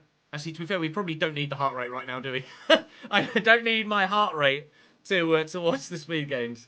I'm sure it's going to be very exciting. It literally just said it is at the bottom of the screen. I'm sure it's going to be very exciting, but I don't think the heart rate monitor is necessarily needed right now.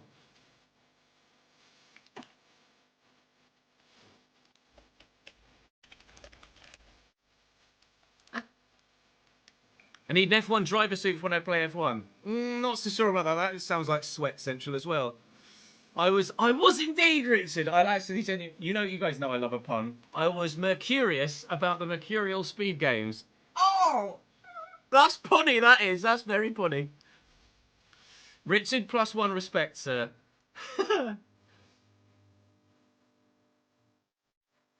So obviously the new Mercurial 2024 comes out very soon, and we're going to be watching players use them to compete in a number of different speed games. Obviously,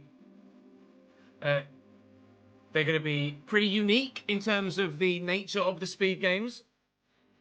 And some of the shots that they've shown of some of the sets look absurd. So I'm very, very much looking forward to seeing how it all kicks off and how it looks actually on the stream itself. There are a number of other content creators that are also either there in person or are also doing a watch along right now. So there's going to be quite a few of us involved. You can, if you want, do !Nike in chat, and that will give you the link to the stream if you wanted to go and watch it for yourselves directly on YouTube. So !Nike will give you the link. It will pop up in chat. There you go. Check out the Mercurial speed games yourself with Nike here. #ad, of course, and we've got it running on the board behind me too. You've dropped me a message. Have you?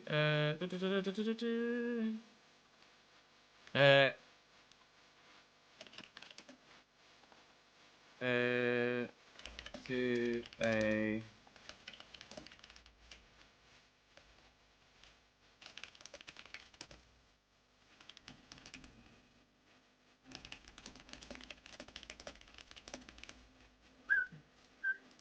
8 minutes. 8 minutes.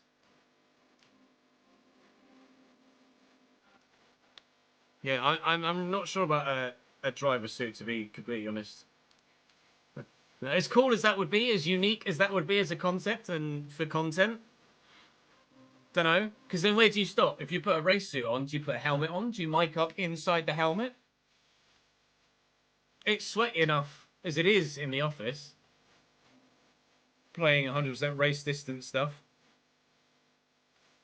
Appreciate that, ads. Thank you very much indeed. There is a 2-minute cooldown on commands, Ryan, so you won't be able to use that exact command immediately once more. I could get a VR helmet. Drink straw. Maybe for some one-off brand deal. Maybe for a one-off brand deal, we could actually do something like that. Have a VR helmet, have a drink straw, and then... I'm sure that would be absolutely absurd, to be fair, as a concept. Someone surely has thought about it already. If they haven't, then trademark for Chesnoy Gaming, thank you very much. Herminator, thank you very much for the 35th month total subscribed, my dude. And 28th month in a row as well, which is absolutely superb. Thank you, mate. Waritude, proper headbanger. Hopefully it's not copywritten. That's all I can say. It should be. It promises to be a genuinely intriguing event. I'm very much looking forward to seeing what actually comes out of this, actually. Just changed the title on the YouTube stream because unfortunately it doesn't live update the way that the stream one does. So let me just quickly do this here. It has the potential to be absolutely superb. What category would it come in? Sport. It's kind of sports and entertainment, really, isn't it? We'll put it under entertainment.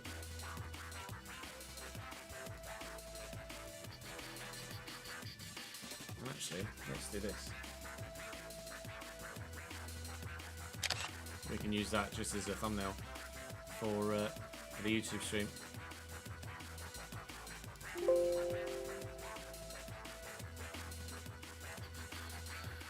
To be fair, it is a bit of a banger. There we go.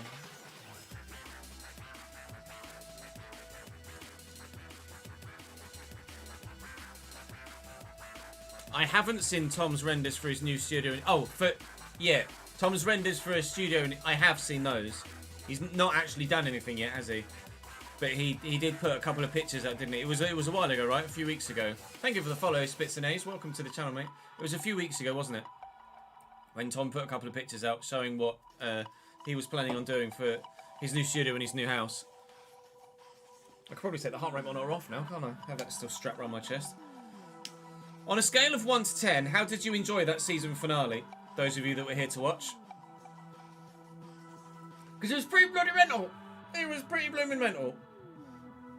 You saw a small clip on it he posted. Oh, he put something fresh out, did he? I still am in a bit of shock at the fact that we actually pulled it off. I can't believe it. It's probably saved the series in terms of it's probably saved the series, to be honest. Quite frankly. 9 out of 10. 13 out of 10. Love it. Love it, mate. Love it.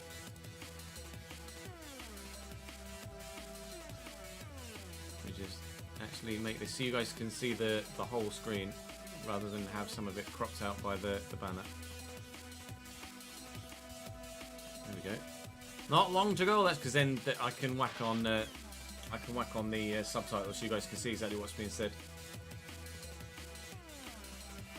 No spoilers, Ollie. No spoilers. Composed, Ches. Stay composed, Ches. With 3 games to go, we were 5 points from safety. I still don't know how we did it.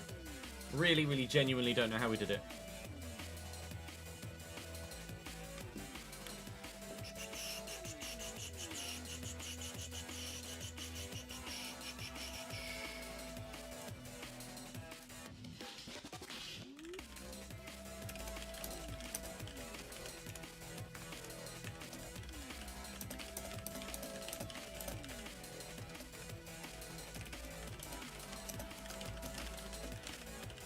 Popping another secondary tweet out.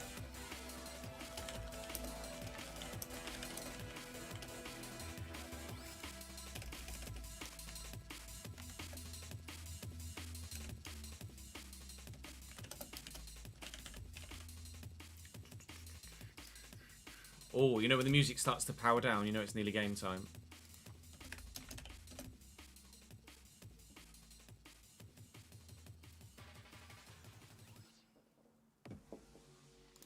Actually, it's going to be 2 minutes to go by the time this goes out. Pardon me.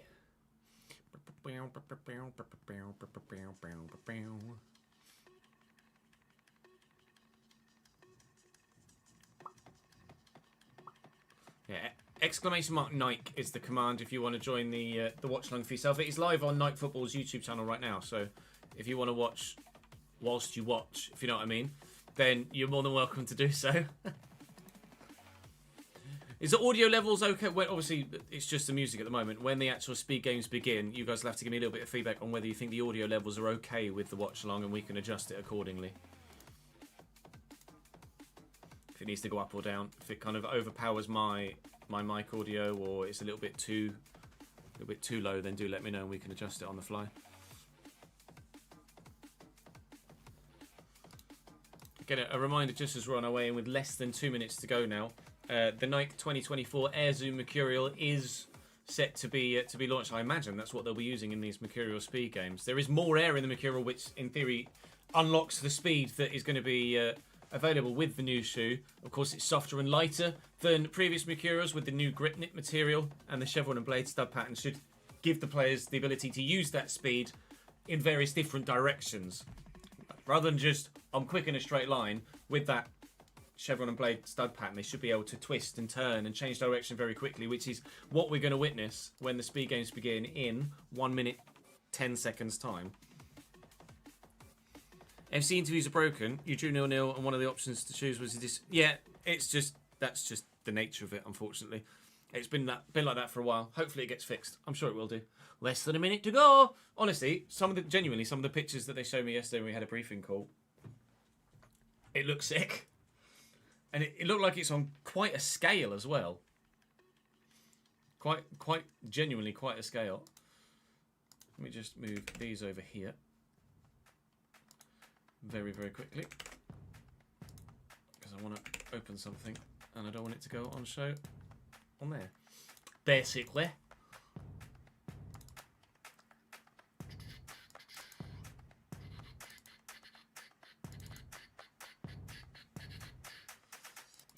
So I do have a profile on all of the competitors taking part, so we can keep up to tabs with who they play for and what their strengths and weaknesses are, what their biggest talents are, etc.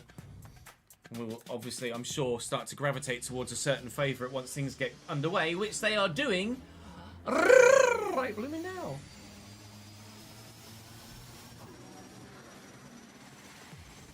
Well, I love the orange. You guys know what I'm like with orange and with amber and black. Brilliant football. football is all about speed, about being fast, about sprinting. It's being able to get on the end of How's the that audio through ball, levels, lads? doing your You hear tricks that and okay? flicks, all very quick. And it's about sprinting. You to recognise the make voice sure already, you Alex get Scott, on the and the end face. of a counter-attack. Yes, if you haven't guessed it, today is all about extreme speed. We are taking it to Could go another up a tad. level Consider it right done. here and right now, because today is all about finding Alex Scott the and Rocky. fastest future Here, Kaya. ballers around the globe. Welcome to the Mercurial Speed Games. I am your host, Alex Scott, and I used to be a bit of a baller back in the day. A bit, played in some World Cups, some European champions. Throwing in an Olympics, I'll just throw that in there. So I know a little bit about football, but I am delighted to be here today with my co-host, Rocky. Thank you so much, Alex. I mean, an icon in football. It's a pleasure to Sending be you here on with the you. pitch more than My watching name is Mbappe. Rocky Hayakaya. I am Is Mbappe using him in the Euros at the moment? Founder of the Favela Street Foundation, and today is all about extraordinary performances. Just in a few minutes, all action will take place. We will search for our king and queen of pace in a wild battle of high-speed elimination challenges right here in Kraftwerk Berlin in Germany. Berlin's and a I think, cracking Alex, city, by the way. Yeah. it's time to reveal the pitch, to show them how the battlefield is going to look like. Well, let's do this. Captains I are a second feel ahead, are they? I'm getting excited just standing on They the are pitch, I indeed. tell I've you. spotted. But Is that we are going to off-putting? Would you like me to remove the captions? State challenges into the mix today, which are only It's going a to be huge mastered studio. by the very best, and we are going to put them through their paces today. Like I told you, it's all about being quick, that extreme speed. But obviously, there is a catch. There can only be You know what? one fastest male and one fastest I think female that's- I that think will get that all the studio way where they to are right now- victory and claim that crown today. I mean, think it we sounds had a- impressive, doesn't a it? And today is FIFA also capture a event. celebration, yes, because I think there we is had a capture new event drop in that of the exact latest building in football Berlin. shoe, and you know we in like that. But the 2018. thing is, can it make today's fastest even faster? I think I know the answer to that, but we Mbappe's are in the gonna Superflies, is he? reveal a lot Nice. more as the day goes on. Okay, I think it's time to get into the breakdown and talk about the specifics. What's going on, Rocky? Yes, for sure. So I think everything is ready for this extremely exciting competition with some of the fastest ballers in the future. You might not see them yet, but we already see them by the end of the pitch, because this showdown will be initiated by a ranking phase with 2 challenges where the players compete in 1v1 matches to determine our knockout bracket. In the KO phase, they will battle in 2 more challenges. Winners stay, Yeah. and losers Go pack the home. bags, Like bye-bye. go home. Oh, Happily Yes. so. And we will get you up close and personal with interviews with the players, a live replay, special guests, and so much more. So make sure you stay tuned for this amazing first-time Mercurial Speed Games. I mean, it's a lot to take in, but stay with us because you do not There are want 12 to miss male anything. participants and Because 12 these female challenges are the participants, and there'll key be a king and components queen of speed crowned at the end of the today's evening. competition. And I tell You're a bit of a you, boot nerd, we have Adrian. thought long and hard about how this is going to go Mate. down today. We are going to Some of them are throw, just pure obviously, art, dribbling aren't at they? speed, throw in some obstacles, shots at goals. We want to see it all. And obviously, we need to be talking about our Mercurial icons. So we're Right. talking about Vinny Jr., we're talking about Salma Perleo, Lauren James, come on, you can't miss her out, and Kylian Mbappe. And Right. so we thought about Who's these that? Who's challenges. that? How Is that can Mbappe they bloke? reflect what we see on the pitch from those players? Just So here's the challenges names. the biggest and what baller we've that's come just up moved with. to Real Madrid. Vinny Jr., Samba slalom. Yes, get your hips going, Rocky. Salma track attack, because you know she used to be an athlete. She is so fast. And then we've got LJ's cheat code chase, because we know Lauren James all about those tricks, and it's hard to get the ball off her. And then finally, challenge 4, we have Mbappe's fast one standing. I think that one I speaks mean, I'm getting for excited. itself. Yeah. If anyone can even I get mean, it's remotely hard not to close get excited. to Don't Mbappe, worry, as we go on, we will reveal more about the exact details. So stay with us, because right now, I want to get you over to a familiar Fast one standing is face. another Yes, nice pun, isn't it? The one and only former professional goalkeeper, Ben Foster. What are you saying? Fuzzy! Hello, everybody. I'm Ben Foster. Today, I'm going to be your roving reporter, talking to some of the streamers and the athletes as well.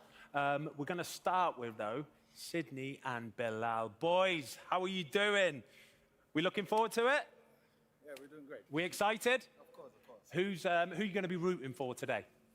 There, we have some players from Germany, so we're rooting for them. And what about the level of the speed? We expecting it to be rapid today, right?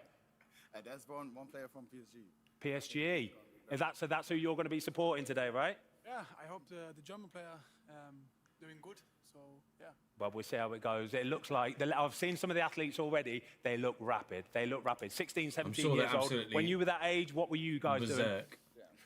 I was playing at the youth academy as well. Oh, so you're a bit of a baller yourself then? Playing at Hertha Berlin, like some players are there. There you go then. So you know what Nice, you're looking look for out. today then, boys? Yeah, we both play for Hertha, so yeah. There's a couple. There's talking about So we the can German. respect your opinions today then, German all right? Right, we're going to move it athletes. over. We've got There's Brat Yolani and Dee Bruce. from Brat Germany 2K and Bruce. on the male Bruce's side. English is a little Fatuhan bit brutal. Deli I won't lie. Boyraz, So we're going to be talking to who's Brat. also Brat, how are German, we, two big German dog? males, and then How on are you, the my mate? You female okay? side, Right, there's you're looking forward to Lotte it? Reymold. Yeah, looking forward, and we are very happy to be here. We are Frenchmen, so you know we like to. Bruce Granite, you'll recognise travel from to discover, so it's really great esports. here. Are you going to be rooting for the French players today then? Yeah, with Oumar, who plays for PSG, a club that is very popular in France, you know. I love that. I so love it will be Quick question, out of you two, if Umar you two had to Kamara compete in is this today, who do they're you think's referring to. winning? They're the French athlete, Umar Kamara. Bruce is not speaking English, so I can say that I would be definitely the best. You can That say is- whatever you want. That is the sure. best.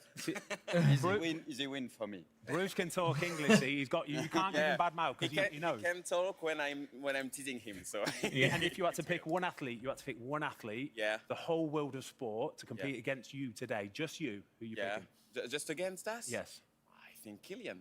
You know that you'd lose though, right? Yeah, I know think that it- perfectly. It'd be good to watch though. Boys, There enjoy. isn't really anyone that wouldn't lose Right, to come on, Gillian, let's I move don't it on. think. Let's move over to the English contingent. We got Angry Ginge. We got Hey. Fredinho. You know who these guys are. Hey. Hello, boys. You okay? Very good, mate. Very good. You friggin' legend. He loves it. Right, talk to me about today. How excited are we? Come We love on. a bit of I'm angry very gins. excited. Finally, can see people that So might this be is just Gin- as quick as oh, me. this is and I'm absolutely buzzing Ginception. for it. Just as quick. Two gingers on the same Listen to screen. this, you lot, by the way. It's going to be good. We could see the next Mbappe. We could see the next Looking one. forward to it. Who are we going to be rooting for? Because there's a few English people in there, aren't there? There's 3 English, and I'm what's the word? Rooting for all of them. Yeah. I've got my eyes on Brighter, and I'm hoping he goes all the way. Love that. It's like a Very mirror, nice. yeah, It's exactly. looking dangerous. Sure, I love that. There you go. And quickly then, quick question, you two. You're both competing against each other. Who's winning? Me. There's already no debate. I already won. He runs in mud with a caravan with an handbrake on, so he's definitely me. All right. He's stuck in porridge. I'm going for Fredinho. Fredinho's winning this all day long. Boys, world class. Looking forward to the stream.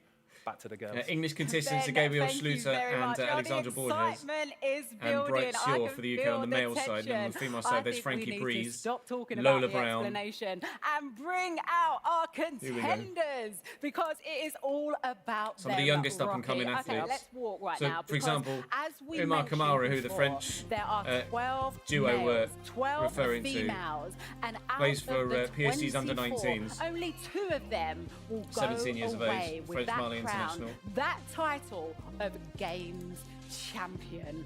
Oh my goodness. Let's bring them out. Let's bring them out. Studio's Let's see who huge. we've got over here. Okay. 12 men, 12 I women. like the Look at the Yeah, game right? faces. I want to say Serious. that, this is probably the slowest pace that you'll see them in today because after This guy's this, gonna be so quick. they'll probably only in high speed mode.